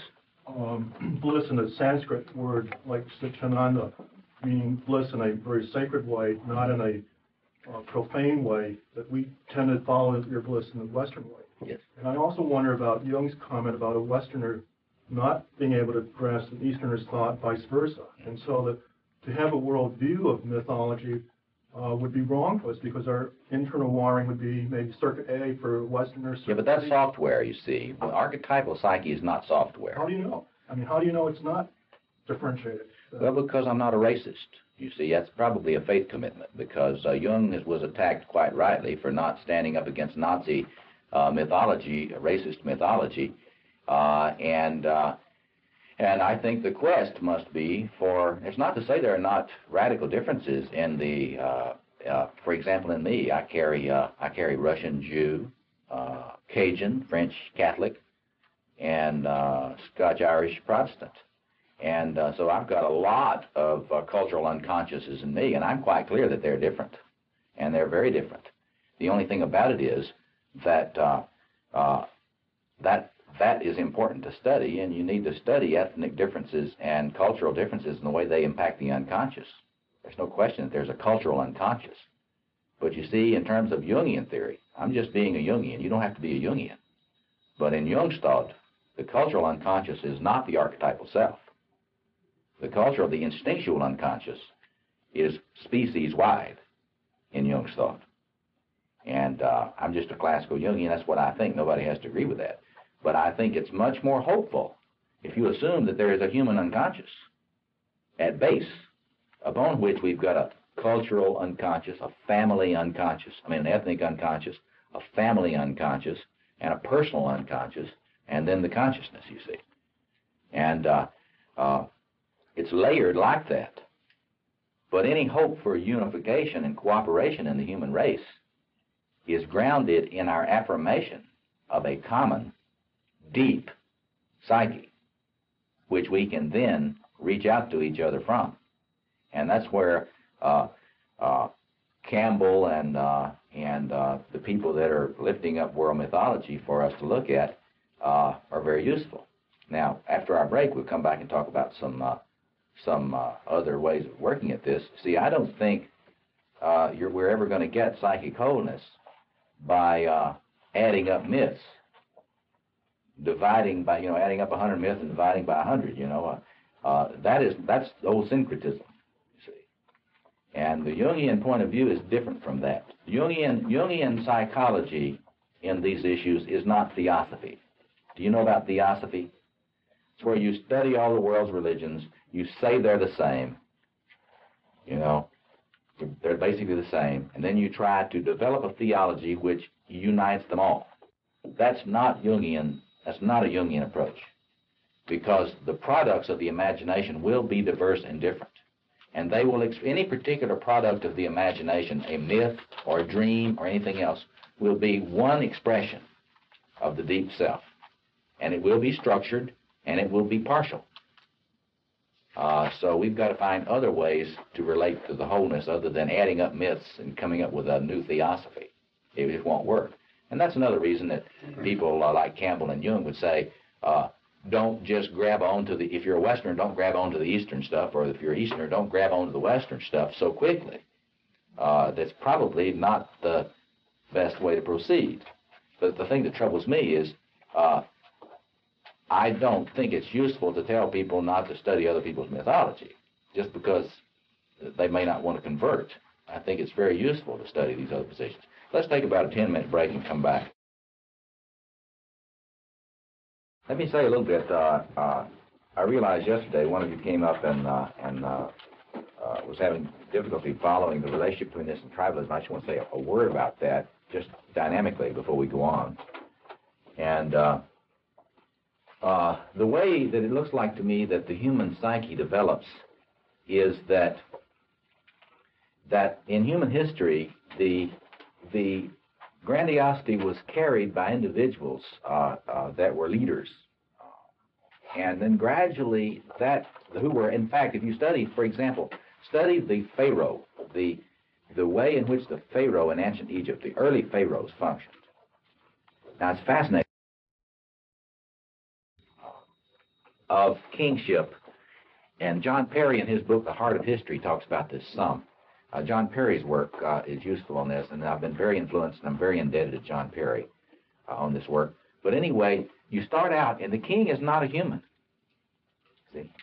And I think that there's probably in certain matriarchal cultures there would have been a similar thing. We have fewer records on that. But he's not, the Pharaoh is not a human. He's a god, really a god. And then gradually it transforms into he's sort of a deputy or an earthly expression in service of the god. And you get the Frankfurt book on kingship and the gods, and it traces that. But it's interesting. Gradually, you see, the plumbing works something like this. Humans have to do something with this solar furnace within. And they've always known that it was in there, and they've always known, for example, there's this one book called Anthropology and Evil, which does a wonderful thing showing how human beings have known that there's something within them that is very creative and kind of wonderful, but it's seductive, and it comes up, and when it comes up and gets you, all hell breaks loose. And in that book, Anthropology and Evil, it describes a lot of manifest tribal traditions around this.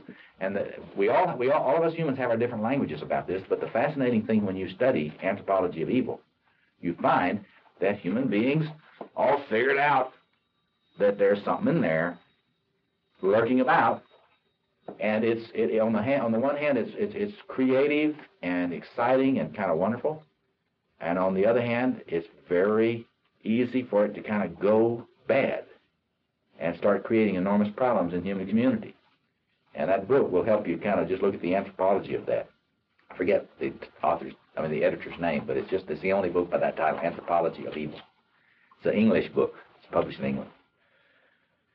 But anyway, so they, in these kingship forms, they put it on the sacral king, and then they totally control them.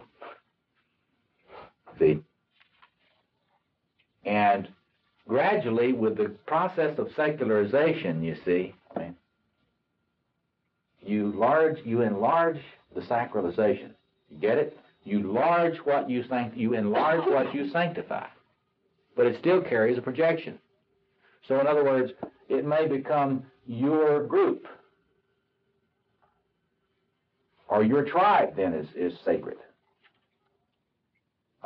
And gradually, this thing, the container, gets larger. It can be projected, though. What you got to get clear about is that human beings are constantly projecting this numinosity on different forms, cultural and religious forms, and social forms, social groups.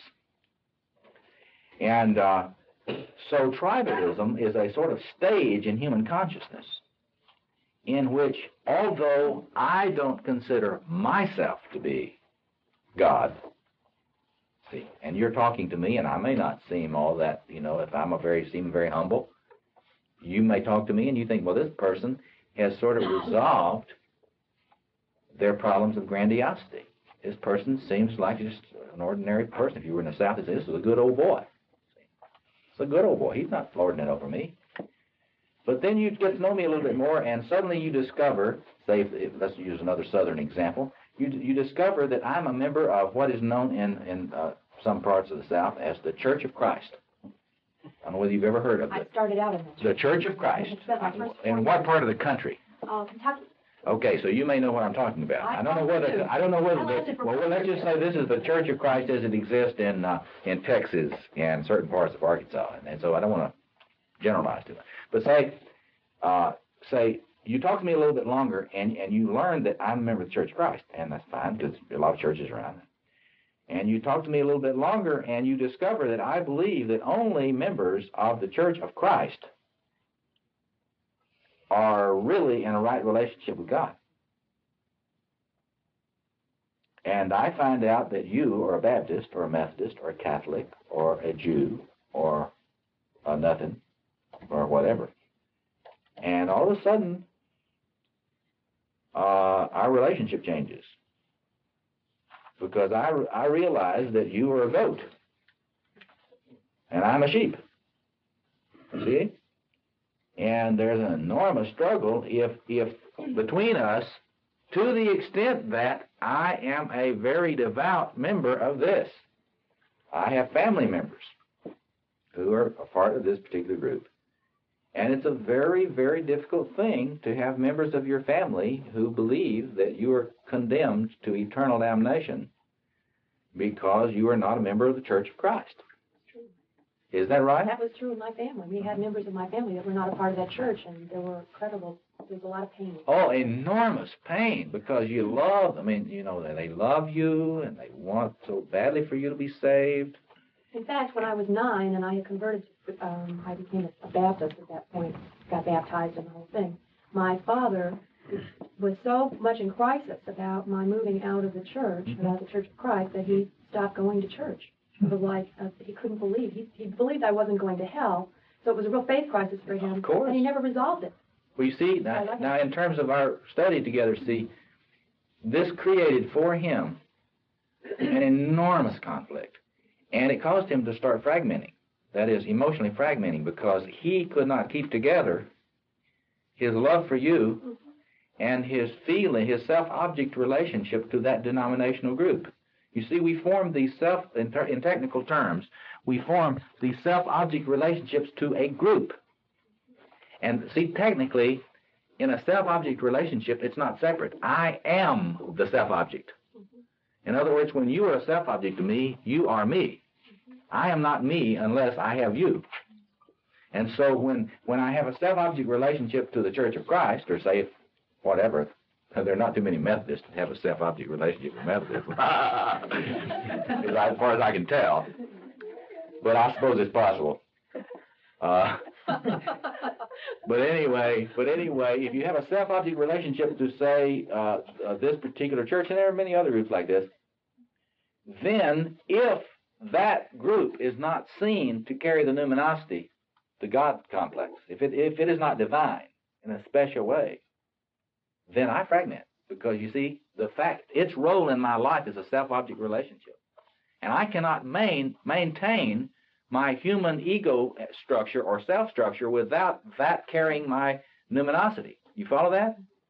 Now, this is the way the human race operates at this time in history. It's not just that. Marxism functions this way for a lot of people. I have a lot of people who love me in spite of the fact that I'm not a Marxist. And they are in great conflict because they can't demonize me as easily as somebody they didn't know as well, because they know I'm very interested in social justice, blah, blah, blah, blah, blah, see. But I am not able to be as blind to certain Marxist atrocities as they are, you see. And I can't idealize Nicaragua and demonize the Contras. I see them all as afflicted by the same disorder. I see both sides in this conflict as inflated to the core. So I'm a real problem for them, see. So it's similar to the thing with you and your dad, see. But you see, we let these different ideologies, an ideology will function as well as a religion. A race will function. There are a lot of people that have this kind of self-object relationship to their race. And it's very interesting. Whites are not the only racist. You move around the world and you study the planetary cultures and you find that racism is as human as apple pie. And it is just widely distributed, very egalitarianly. And the more you travel on the planet, the more that will become clear to you. And the reason for racism is very simple. The need for self-object transferences to particular discrete affiliations which enable me to maintain my self-cohesion. And that's why I say if you've seen that movie Betrayed, I think it's Betrayed, is that the name of it, about the white supremacist the racist white supremacist military groups. If you haven't seen that, you'll look at it. Because the function and the attraction of Nazism among American youth and poor whites is directly related to this. They get a self-object relationship to the white race. And they manage to define the circles of their affiliation so that all of this out here, Jews, blacks, Catholics, whatever, is demonized. But those inside carry numinosity, and they are the chosen people. See? And in my connection with the chosen people, see, we've got the people of God and the people of Satan. Well, the whole thing, the psychodynamics of the doctrine of the elect, once you understand what we've been talking about this weekend, you see that this idea of the elect is a strategy of the human psyche to maintain its selfhood in the face of trying to cope with this grandiosity. Do you follow that? That's an argument. Do you follow that argument? I don't ask you to agree with it, just ask do you follow it. That is to say, we constantly struggle to disown this grandiosity because we have an intuition as human beings that we know it makes us psychotic. We have an intuition that it's destructive. Too much of it kills you. So we spread it around. I'll get you to help me carry it. See, what we'll do, if you get into being a pop Jungian, what we'll do, well, we will share the numinosity with the Jungians, and then nobody else has anything any good. So we don't have to study. We can go to Zurich, and we can study Jung by people who were blessed in the succession, in the apostolic succession. There's a lot of this apostolic succession crap in the Jungian community. It's really interesting. The apostolic succession after who had the hand on down. And so then we Jungians will demonize the Adlerians and the Freudians and everybody else, and we won't study them. So you get, the worse this is, you can always tell a Jungian analyst who's in this thing because they don't know anything else. They don't know any of the recent Freudian materials. They don't know any of the recent stuff done by anything else because they don't need to, see. We have the Holy Writ. Some of them talk about the Black Bible. Well, the collected works, is 20 volumes in black. See? Well, I think that's understandable. Freudians do it too, and Adlerians do it too. Every human group does it. We just need to understand what that is. It's an attempt to maintain our sense of specialness and special godness by excluding others. That's a human tactic. Anybody doesn't understand the way that works? Yes. I'm trying to understand, are you saying that if we are not part of this exclusivity or part of a group that we can feel like we're the chosen, that we're fragmented? Or we're fragmented if we think we're in this chosen group? If a person is having an enormously difficult time managing their grandiose self-organization, one way to handle it, see, we handle it all kinds of ways, and that's what's so interesting about studying this particular kind of literature. We handle it all sorts of ways. Some of us handle it by drinking a lot. Some of us handle it by compulsive sexuality, and we need to belong to Sexaholics Anonymous or whatever they call it, Sex Addicts Anonymous. Some of us handle it by going to Mass every day. See? And all of these self-soothing methods, some of us identify with it too much, and it begins to light us up like a Christmas tree. We get in a manic phase. Others of us disown it. We say, oh, no, I'm not proud. I'm humble. It's just that the group that I'm a member of is the most exclusive group in the world, and we're going to heaven, you're all going to hell. I'm humble, see? But the spaceship is coming for us. And it may be big enough to get 144,000 on it, but I don't even know about that. It may be 144, or it may be 14.4, or it may be 1.4. Me and a part of you. So being a part of this exclusive group, we can be just as fragmented. No, you're not fragmented. See, you got to get the point. You are, by being in the group, you just say, I'm not God, so I handle my grandiosity by splitting it off. And the group here, we just started a new cult. And this is it. We're it. And everybody that's outside is doomed. But I'm humble. I'm just doing what God wants. I'm humble. You're humble. You're humble. You're humble. You're humble. You're humble. You're humble. We're all humble. It's just that we're the only ones with tickets. You remember that movie? What was that movie that about the spaceship coming down and getting the old folks? What was that? Cocoon. Right, that's the one. See that fantasy? I mean, you know, spaceship's going to arrive. And the folks in this particular rest home are going to get on that. Well, see, that's an archetypal fantasy. And what you've got to understand is that that's a human need. And why is it a human need? Because we've got to deal with it. It's a real thing in here. And if I identify with it, there is a part. See, we're not stupid. See, we have this inner magician. We all have our inner magus. And the inner magus is trying to whisper, our Merlin is whispering in our ear that says, Bob, if you get any more great, you're going to be psychotic. So you need to be a little less great. Maybe you need to join a more prestigious group. See, you get that?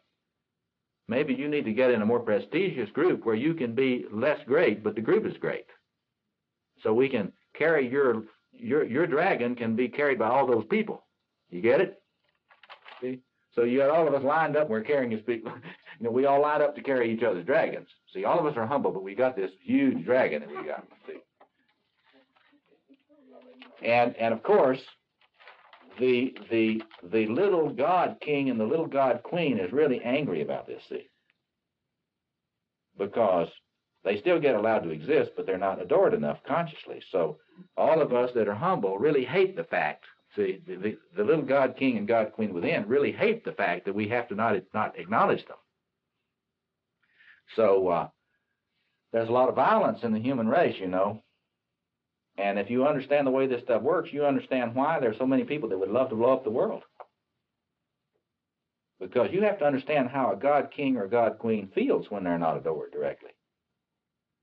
Well, could that be directly related to this very thing that you're talking about, the exclusiveness of each different group, and they each think over the way? Yes. And but now why do we do that? See, what I want you to get before you go home today is why we need to do this. Because you see, if we didn't have the Russians, the evil empire, it would get harder for us to deal with our grandiosity. Because we can project that onto them. They're the ones that want to take over the world. Moi, I don't want to take over the world. We don't want any of the world markets.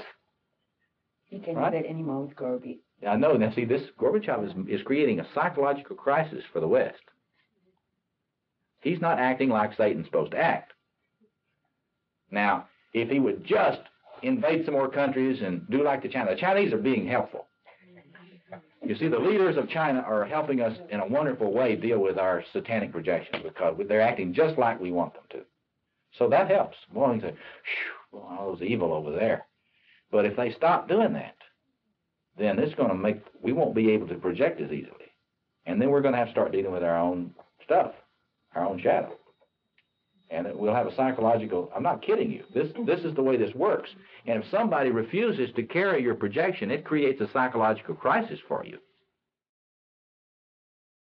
So what do we do? Let's get into now, what can one do about this sort of thing? I mean, are we condemned to act out like this? Is that just the way it has to be? I don't believe it for a minute.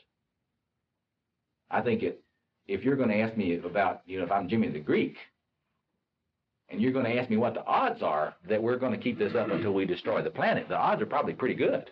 I mean, if you were going to be betting, and you had your spaceship that you could go somewhere else, Venus or wherever, and escape it, if you really wanted to do the odds, you'd take odds about the human race going on the way it's been. But, I'm kind of a gambler. I like to gamble a little bit. So, people buy lottery tickets. So they must be high rollers too. So there at least is a chance we might beat this rap, see, as a species. But the important thing is if we're going to beat the rap as a species, we have to look at the problem. And the bad news that I'm trying to communicate through this workshop is that this is the reason we have all these problems on Earth can be understood. And you can't, contrary to a lot of my liberation theologian friends, you can't deal with it just with ideology. You have to understand the plumbing. And the plumbing is that we are all wired with this solar furnace, this God complex within. And if a human doesn't have some ritual form or some mythic realm to project that onto, that stuff gets into human relationships and it begins to create division and and demonic splitting and projections. And so as whenever you have that God energy that has no place to go except onto the ego, where you become psychotic, onto some other person in which I become masochistic and dependent. See, you play my sadistic God and I'll be your masochistic slave. Or we identify with a limited group so we can have exclusivity. Why is it that exclusivity is such a big deal to humans? Because that is the way they get their grandiosity contained. But we now have nuclear weapons. And our planet has now gotten a human population, to the degree that rapacious consumerism is now destroying, clearly, without doubt, in my mind, destroying the planet's ecology. And the destruction of the rainforest, the deforestation of the planet, is going on at such a rapid rate now because of the rapacious appetites of those people who have become modern in their cultural viewpoint. See, you got to get the argument I presented to you. When you become culturally modern and secularized, there's no place for your grandiosity to be contained except in consumerism, addictions, racism, sexism, nationalism, consumerism, the sort of the yuppie spirituality. It's a form of spirituality. And so those things work except for a small problem. If you just stayed with the ecological problem, our planet will not sustain this amount of God-claim consumption. It cannot. That's clear now that it cannot. And there's such massive denial on the parts of religious leaders, spiritual leaders, and political leaders. They think they've done something if they get together with a group of European leaders and they say, well, we got to do better at this. That's what the European leaders, Bush and people are getting at. Well, we've got to do better at this. Right. Yeah. So if you had that alone, that would be enough to realize that we must address this global human grandiosity, or else. But if it were that alone, that would be enough. But the nuclear stockpile, in my view, is a ritual phenomenon. And the human race, in my view, is unconsciously preparing for a transformative ritual in which we're going to dismember this giant. You see, the unconscious understands a lot of this. And you have, if you study this book manuscript that Gillette and I are trying to get published now, we have brought together the apocalyptic myths of the world. And this drama of the great burning is in the psyche. And I think the world leaders, Gorby and others, need to understand that there is an archetypal press toward getting rid of this inflation. And so in my point of view is we're either going to have a spiritual revolution dealing with our global human grandiosity spiritually, or we're going to ritualize it literally. That is, we're going to cure the human cancer by cauterizing it. Do you get what I mean? We're going to cure the human malignancy by a nuclear cauterization if we do not face the topic that we're talking about this weekend. Yes, John? Would you say that God wanted us to push the nuclear button, or did he give us a choice? Well, that's a theological thing, and I would say that I would say, you see, I don't think the true God ever hates. I mean, I'll speak as a theologian now, not as a psychoanalyst. I think that the true God never hates any creatures, no matter what they do. But I think the true God hates evil when we understand evil as what it is. If you read the scriptures of practically any religion, they clearly isolate this grandiosity as the problem. But didn't we have the Garden of Eden where we didn't have it with our tree of knowledge? Well, you can do a lot with that myth. I mean, there are a lot of myths that are similar to that. And that's a reflection, again, the human difficulty with handling the seduction of its grandiosity. Men love to make the seducer a woman. And, vice versa. People like to somehow get the responsibility for succumbing to this temptation to grandiosity, to infantile grandiosity. We want to put that on somebody else, because the hardest thing is to deal with my temptation to grandiosity and to sacrifice that. See, Marduk, I didn't put Marduk and Tiamat up here. Marduk, the male hero, you know, goes over and kills Tiamat, the great female dragon. Well, I suppose that's a great hero feat, but I would have been a lot more impressed if he had killed the male dragon. See, because that's what men have trouble killing, the male dragon. Now, what about means of dealing with this? Well, there are a lot of Jungians today that are looking at global dreams. They're looking at dreams around the planet. And what they find is that people around the planet are dreaming about a global nuclear war. And Louise Motti, for example, is making films now about the dreams of children around the world, and they're dreaming about this great conflagration. And that is sort of a diagnostic thing. You can kind of see the way in which the unconscious is responding to our situation. I think it's probably the unconscious is going to start giving us lots of images, and a lot of the people you work with may start having some very scary dreams, and they may not be personal dreams at all. They may be dreams that are messages to the world. See, I mean, you'll believe there were personal dreams, and there were dreams that were that were big dreams. And so paying attention to dreams, of course, is a good thing. But I think, in my view, reclaiming active imagination is much more important. And whether you've seen this Barbara Hanna book on Encounters with the Soul, active imagination as a technique. But in my view, active imagination is an extremely powerful form of prayer. And the power of active imagination is, in the Christian tradition, those of you who are Christians, Christians have been doing active imagination for a long time, particularly in the Roman Catholic tradition. Spiritual exercises of Ignatius and a lot of other forms of dialogue with Christ, dialogue with Mary, dialogue with the saints. In fact, before we got so smart that we didn't have a hagiography, you could dialogue with saints anytime you needed to. But we got real smart and sophisticated and secularized, and we don't have to dialogue with saints now, see, quote unquote. And I think that's a terrible loss. Because the active imagination, you can do active imagination with the great king and queen within. And from my point of view, that is being able to have, if you want to talk about that theologically, that is a direct conversation with the Godhead. And once you study this, the difference between the shadow king and the mature one in this archetypal imagery, you can that's your discernment. You got to get clear about how to tell when you're being abused. If you're being abused, it's somebody else. But I have done this so much with people around the country. And it's very interesting. You remember that book, that little funny book that came out that got so much attention there for a while, The Origins of Consciousness and the Breakdown of the Bicameral Mind? Do you remember that book? It's a very interesting book. What was that guy's name? Julian Jaynes? You know, that the theory that guy had in that book was that there was this time in history when people talked to God directly, and they actually heard God's voice.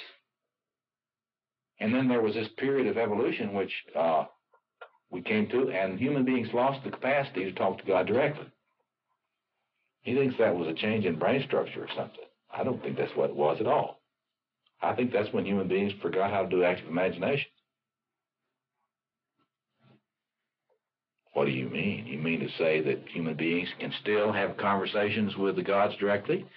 Well, if I study Jungian, I say, yep.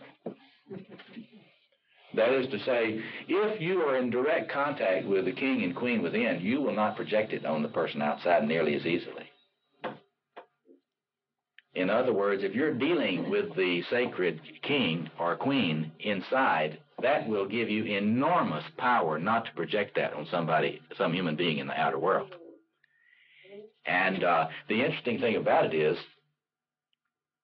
that after you practice it, it's very interesting. Before you do any active imagination, that's when you go on a visualization journey. I just led a bunch of people to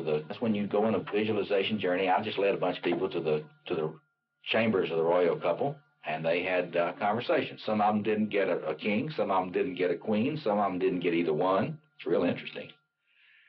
they found the royal chambers, but they couldn't find a king or queen. Now, you could have a field day, couldn't you, as a psychologist, thinking about what would keep somebody from having a king or queen when they went to the castle. Some of them, they got into the royal room and they discovered that it was me. There I am. And some of them discovered that it was their mom or their dad. Now, see, boy, you can have a field day with that, can't you? Think about those things. What, if it's your mom or dad on the one or the other throne, or if it's you, the queen, or if it's you, the king. It's very interesting. It's very instructive. But, people will say before they do any active imagination, they will say, oh, I know that would just be my ego making it up. So it would just be phony. Well, that's what people say that never did it. Because after you do some active imagination, you will be amazed at what these inner figures will tell you. And you will be amazed at how much they tell you that rings a bell of truth that is something you did not know. And there's no way to prove that to you except give you an invitation. If you don't understand what you need to be doing about these things, just ask for an audience with the inner royal couple. And you may have a hard time finding them there. They may be out in the spaceship Enterprise saving some planet somewhere. I don't know where they are when they're not there, but you can ask them. But my experience after doing this for hundreds of hours with people now over the years, is that if they keep going back, they eventually make contact, and they probably run into Ivan the Terrible or something once in a while.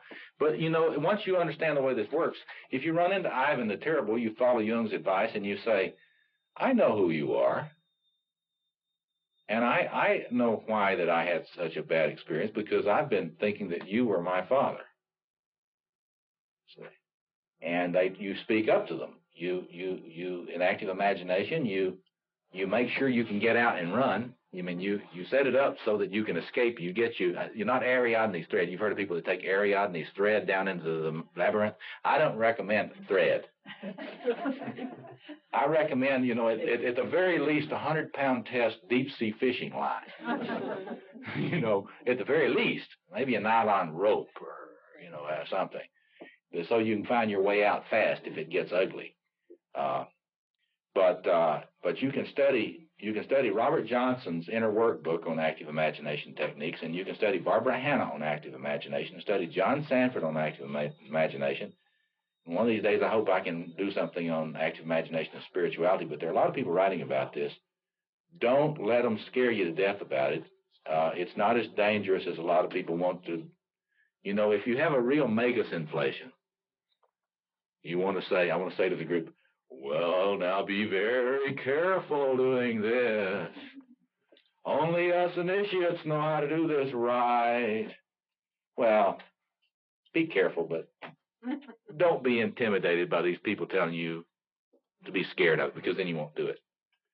But I think that active imagination is probably one of the most important antidotes grandiosity business that there is. Because you say, Jesus said, the kingdom of God is within you.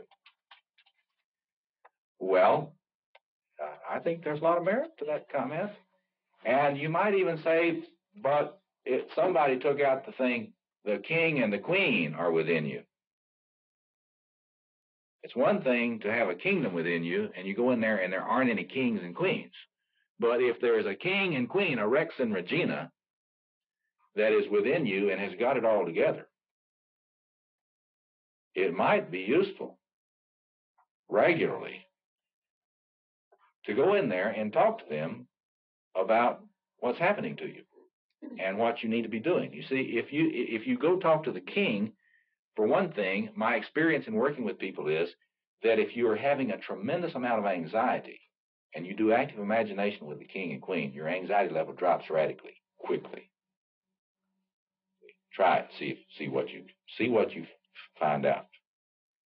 See, if you form an active imagination relationship with the inner king and queen, I want you to write me a note and tell me whether it helps your anxiety states.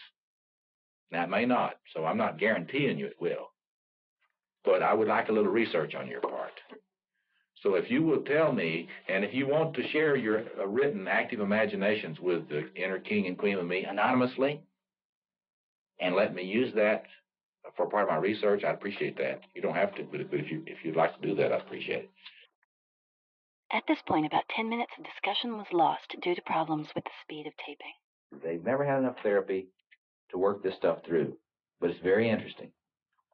They've gotten into an exercise program, a regular exercise program, at least 3 to 5 times a week, and it is amazing how much craziness in a human personality can be controlled by an exercise program. If you have depressive problems, you can manage a sizable depression successfully. It's much better than antidepressant medications if you can get it established, because it doesn't fry your brain. Like antidepressant medications and antipsychotic medications, they fry your brain. They don't tell you this very often. But if you can gradually get off of the pills onto being addicted to your exercise program, it's a much better addiction.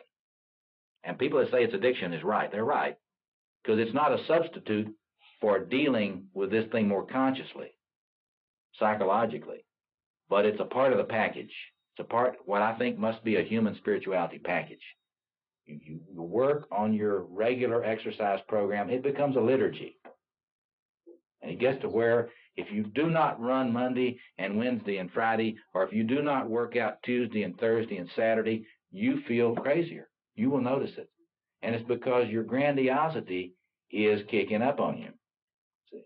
And what you'll notice is that you'll be more compulsive in other ways when you do not do your exercise program. It's a rule that you can follow. Take that to the bank. You will act out more destructively to the extent that you're not tending to your physical discipline. See, I mean, this is a part of the Zen, kind of Zen of exercise. So that's an important aspect. Religious community is very important, as Jung says. This is a more problematic thing for a lot of people. And of course, the more primitive your grandiosity is, the more you will need to be with a group that says they're the only one. See?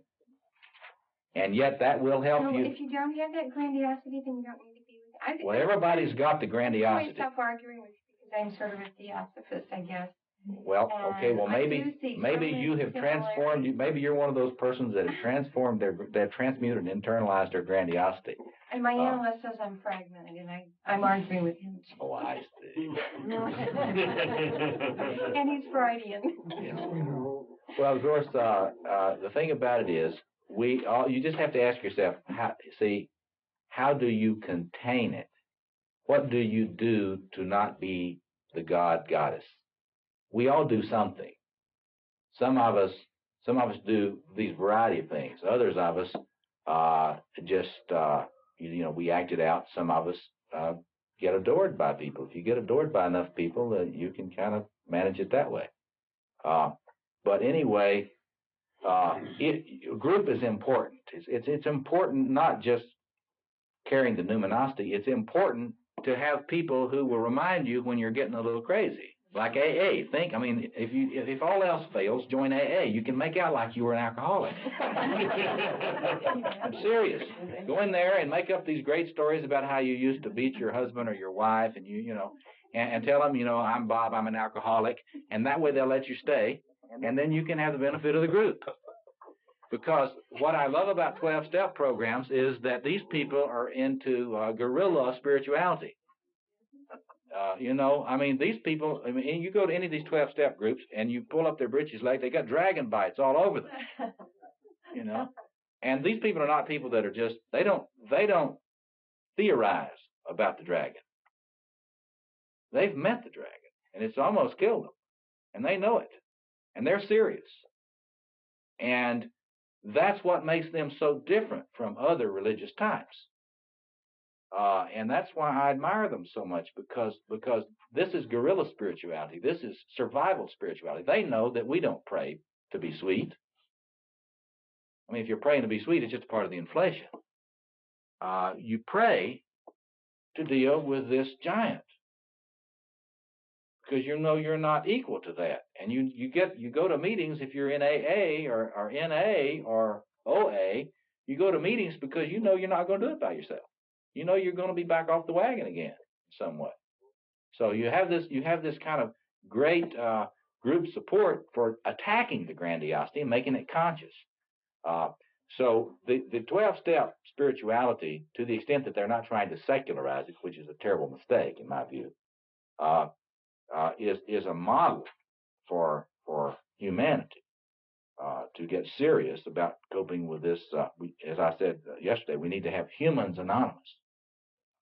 There's something pretty similar. It's about as close to Humans Anonymous as you're going to get, which is called Codependence Anonymous. And it's just for people who want to get... It's a 12-step program. Yeah, for human relationships. See, that's just all these 12-step groups. It's very interesting. You don't got to pretend you're drunk. And well, that's good to know. That's good to know. But there are a lot of this 12 steps genius. I mean, about this stuff. And see that all this stuff about, well, I'm always going to be an alcoholic. See, when I say that, well, you need to translate that. It's like saying, I'm always going to have a problem with grandiosity. And see, anybody that can't say that I'm always going to have a problem with pathological grandiosity the rest of my life is deluding themselves. And they're part of the human problem. Bigger part of the human problem. We're all parts of the human problem. But these programs really are good models for us, for serious survival spirituality. Yes. You'll love this one. Our church is developing a Sinners Anonymous. Yeah. Oh, yeah. Oh, yeah. The ultimate deadly addiction. Yes. Right. I think that's right. Now, of course, if we can ever get over this religious tribalism, so that doesn't mean that only Christians can be a member of this kind of thing, then that would be all right. But so you've got the community liturgy. Remember, we were talking about marking time. See, if you have a liturgical year that you follow, see, Christians are not the only ones who have that.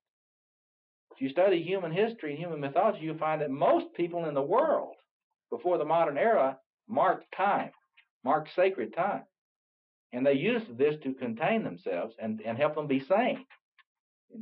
Something predictable. You can be a borderline, and if you know you're going, say you're borderline and you don't have any money to get the kind of therapy that could help you, you at least can go to Mass every morning. And you go to Mass every morning, that becomes a regular ritual process which can develop into a self-object container, which can help you regulate the radical, volatility of your psyche. And it's been my experience in working with borderlines and people that are extremely, extremely unstructured, that if they work a liturgical year or work a liturgical process, that it is enormously helpful to them in avoiding acting out in self-destructive behavior. It doesn't cure them, but it sure helps. And I would say I'm going to do the most radical thing last. Just say prayer. I mean, my God, is a psychoanalyst going to recommend prayer? Yep, sure am. Because there are a lot of people, the moment you mention prayer as something that might be helpful in dealing with this kind of pathological narcissism, there seems to be all this great wisdom based on Freud's biases and very little else, very little research about how destructive prayer is and how compulsing people get. They become schizophrenic if you haven't prayed. I want to see the research. Show me the empirical research studies. And then let's just put up or shut up. Let's see the research. I think what you will discover is that those people who have a regular prayer life in some recognizable tradition will handle their impulsivity better than those who do not. they will be less fragmented than those who do not, because it's very much easier to disidentify with the king and queen within if you're talking to them, even if you're not visualizing. Now, I prefer visualizing. You know, I think the reason that we have make no graven images is not that you shouldn't be visualizing God. It's just you don't have. If you know how to do this, you don't have to make the rock images. You see them within as they want to be. You follow me? But a lot of people want to be Protestant about this. See, you know, a lot of people have a Protestant hermeneutics that ends up, and I'm a Protestant, so I can talk, that ends up being, if you see God, see, it's bad. And I think that that's a misreading of the whole meaning of this whole tradition. And finally, let me just say this, and then we can have a few questions before we go. Finally, I think that we must rediscover a sort of a human ritual use of magical techniques which are ancient and species-wide prior to modernization to help people remember that they are not God. It's very, very simple. What was that thing they used to have? The rosary. What was that? Wasn't that rosary? Crucifix? You don't hear too much about those much anymore. But objects which represent the archetypal self, psychologically speaking. Objects which are symbols. This is why Jung made a distinction. See, Freudians don't have any theory of symbolism. They have a theory of signs. And they view all ritual practice as obsessional. At least they used to. Now they're learning. But the fact is that a symbol can carry for a person a statement that the archetypal self is not the ego. And so I have many people that are ill who find, I get this, who find that having a rosary in their pocket during the day can keep them from acting out destructively. And what they do is they reach in their pocket during a meeting and they touch the rosary. And this rosary has been blessed by some priest or nun that they feel has a deep spiritual connection. See? And I'm speaking purely as a psychoanalyst now. I want to see the research that shows me that that's not helpful, particularly for severely ill people. Not for just these rich neurotics around, but I mean particularly for borderlines. I want to see the research. Show me. I want to see the research that shows me that that makes them crazier. It makes them much better. Much better. And it shouldn't surprise us, because all you have to know is a little history to know that human beings always found it helpful. All this New Age stuff about crystals, all that New Age stuff about crystals, that's an ancient practice. Sacred stones. Having a sacred stone on you. Why? Because a stone archetypally carries the archetype of the self. Philosopher's stone, lapis, it's an image of God. And when you touch the stone, you don't think the stone is God. You touch the stone, it reminds you that God is there. You're not alone.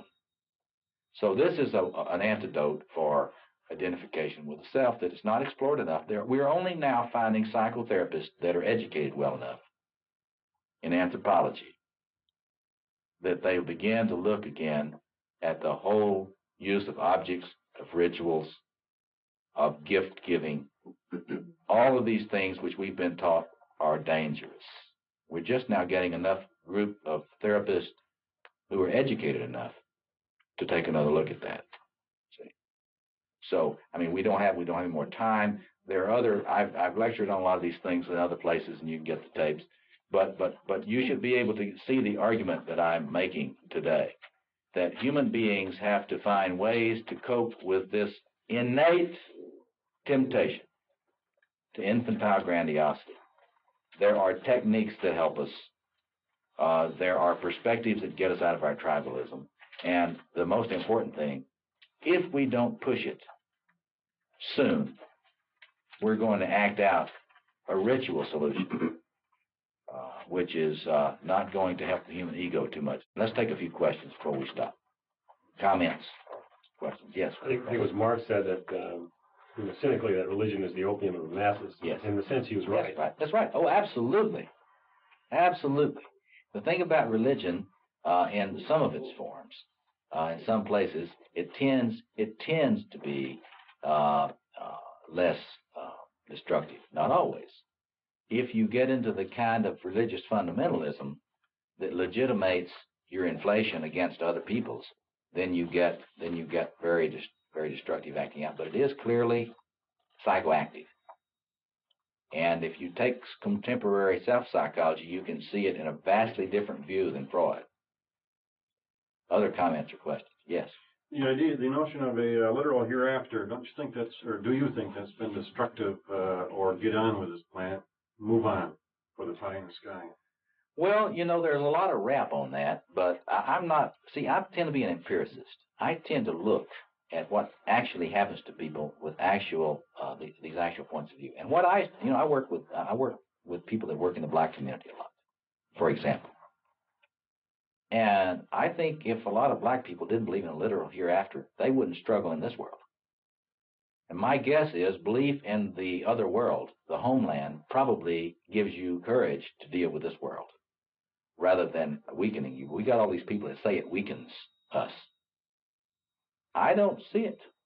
I see the need for it, but I mean the idea of preserving this planet. Oh yeah. How can you get enthused about preserving it? Well, better things ahead. Well, you see, that's the whole thing about the active imagination. Now, see, you don't have to believe that the king and queen are any place. You can think that they are no place, or you can be in a mythic consciousness. Now, I prefer that you rediscover a mythic consciousness, like Iliade. Is that reverse Iliade? I suggest that you ought to get your myth going, or get your myth thing operating, and have, as Robert Bly says, the other world. Well, Bly's a poet. He can get away with it. Let's just all forget theology and let's all be poets. And let's say, well, we have to talk to the king and queen of the other world. Bly does it all the time, Got to make this relationship. Well, does a knowledge of a homeland with a king and queen in it make you less hopeful or more hopeful? Well, it depends. I don't know. Some people might be less hopeful. I don't know. It's not my experience, though, working with people. My experience working with people is that once they have some sense of a king and queen in the other world, they tend to work harder. Now, I never talked to them too much about whether they were doing that so they could get there, or whether they were just doing that because they wanted to serve their king and queen. And I suppose I ought to ask them. I suppose I ought to say, well, are you doing this because you want to go be with the king and queen after you get through here? Or are you doing this just because you want to be faithful to your inner king and queen? And check in with me a year or two from now, and I'll tell you what they said. Yeah. Mario Jacobi has a book called Longing for Paradise, and he traces Now, see, I feel we need remythologization, you see. I think we need to play with myth. Get out of this serious academic business. And we need to play with it. We need to say, now, what would a planetary myth be like? What would a myth be like which would be adequate to us as a human family? And just play with that some. And start writing. Why don't you all just write your myths? Just write some myths that are adequate for the human family. And then you can get into your myth about, see, what I'd like to do. Why do we have to have homecoming just be Heideggerian fantasy? Why can't we have homecoming be a myth of how we go back and be with the king and the queen? We can have all kinds of myths. If you're dealing with myth, you can have it the way it feels right, Then the theologians can deal with it later. They can deal with you later, yeah. It evokes an idea. It's just very simple. Human beings need to have a dream. Yeah. As a whole. But now she's talking about, see, this play, Topia. And see, according to Iliade, and I think he's right, human beings need to have a image of a homeland. That's a myth. There's a myth of homeland. Ulysses, there's a myth of there's a homeland. See? And it's a universal human myth. Well, you can worry with ontology and metaphysics and theology and all that stuff, but it's fun to play with the inner reality and go exploring. Maybe you'll come back and tell us, something about it. But the important thing, to make full circle, we got to get all this mythic energy out of this world. Now, if you can figure out a way to get all this numinous God energy out of this world without reclaiming myth, you tell me. But the reason that Campbell is so popular and powerful now, I believe, is because people sense they need myth to contain this stuff in a healthy way. We can sit around and tell stories around the campfire once again and tell what's happening. We'll get around the campfire here tonight. We'll sit around. Fire will be burning here, and we'll say, okay, what have you heard about what's happening over in the homeland? So you elders, you people that are better storytellers than others will say, well, I understand that such and such is happening in the homeland. It's like that thing in Camelot. I wonder what the king is doing tonight. It's the same type of mythic imagination. And you know, that's play. That's play. But it also makes you very sane to get around the fire and tell these stories. Yeah, Tom? Could you define prayer? Oh, I think, to me, and I was just lecturing on this week, prayer is any spiritual discipline, a ritual discipline, which enables you to be connected with the life-giving energies and keeps you from thinking you're the God, king, or queen. It's anything that enables you to disidentify with the God, king, or queen, yet remain connected to their life-giving energies. And so when I say sexuality is prayer, that's what I mean. Because if you're in your body, you don't think you're God. If you're really in your body. See, and people say, well, now what about those promiscuous people? Well, the fact is they're not in their bodies. Listen to the line in, what was that musical that's here? Yeah, Les Miserables, the line where the prostitute says to the man, see, you don't know you're having some sex with somebody that's already dead. See, I mean, crazy sexuality doesn't come from somebody that's in their body. Somebody else, then we got to stop. I'll stick around a little bit and we'll talk. Yeah. You make a distinction between prayer and meditation? Well, not all forms of meditation. I think any form of meditation which helps the human ego know it's not the self is prayer to me. And that is to say, for example, you know the Tibetan Buddhist thangkas, the prayer, the prayer images. I agree with the Tibetans when they put up a prayer wheel or something and they say that's prayer. That the wind blowing that and they see it, they say that's prayer. I think that's prayer if you understand it. Because, like for example, in my consulting room, I keep images that I can see out of my peripheral vision that remind me that God is. See, from different traditions that remind me that I'm not God. And I don't have to say a thing. All I have to do is be aware in my peripheral vision of that image, and it reminds me that I am not God. So it helps me deal with the idealizing transferences that make me feel like I'm God. You follow me? So, in other words, meditation, there are certain forms of meditation which really have you center on some mandala or some other external center that's a center out there. There are some forms, though, that make you think you are the one. And I think that may be very dangerous for people, some people anyway. If you start depersonalizing and thinking you are the one, you may get psychotic. There are some forms of meditation, I think, that make you lose connection with a non-ego center. So you have to look carefully at whatever meditation practice and see whether they help the egos deal with the grandiosity or not. Some of them do, some of them don't. One last comment or question, anybody? What was the name of Johnson's book? Was it? Yeah, just get Inner Work. Inner Work. Robert Johnson, Inner Work. It's a useful little book. And his book, We, is a nice little book that shows the implications of this for relationships. And his little book on ecstasy is a good little meditation on how not to get crazy when you get wonderful. So anyway, you've been a great group, and thank you a lot for coming. It's been a pleasure. I'll stick around.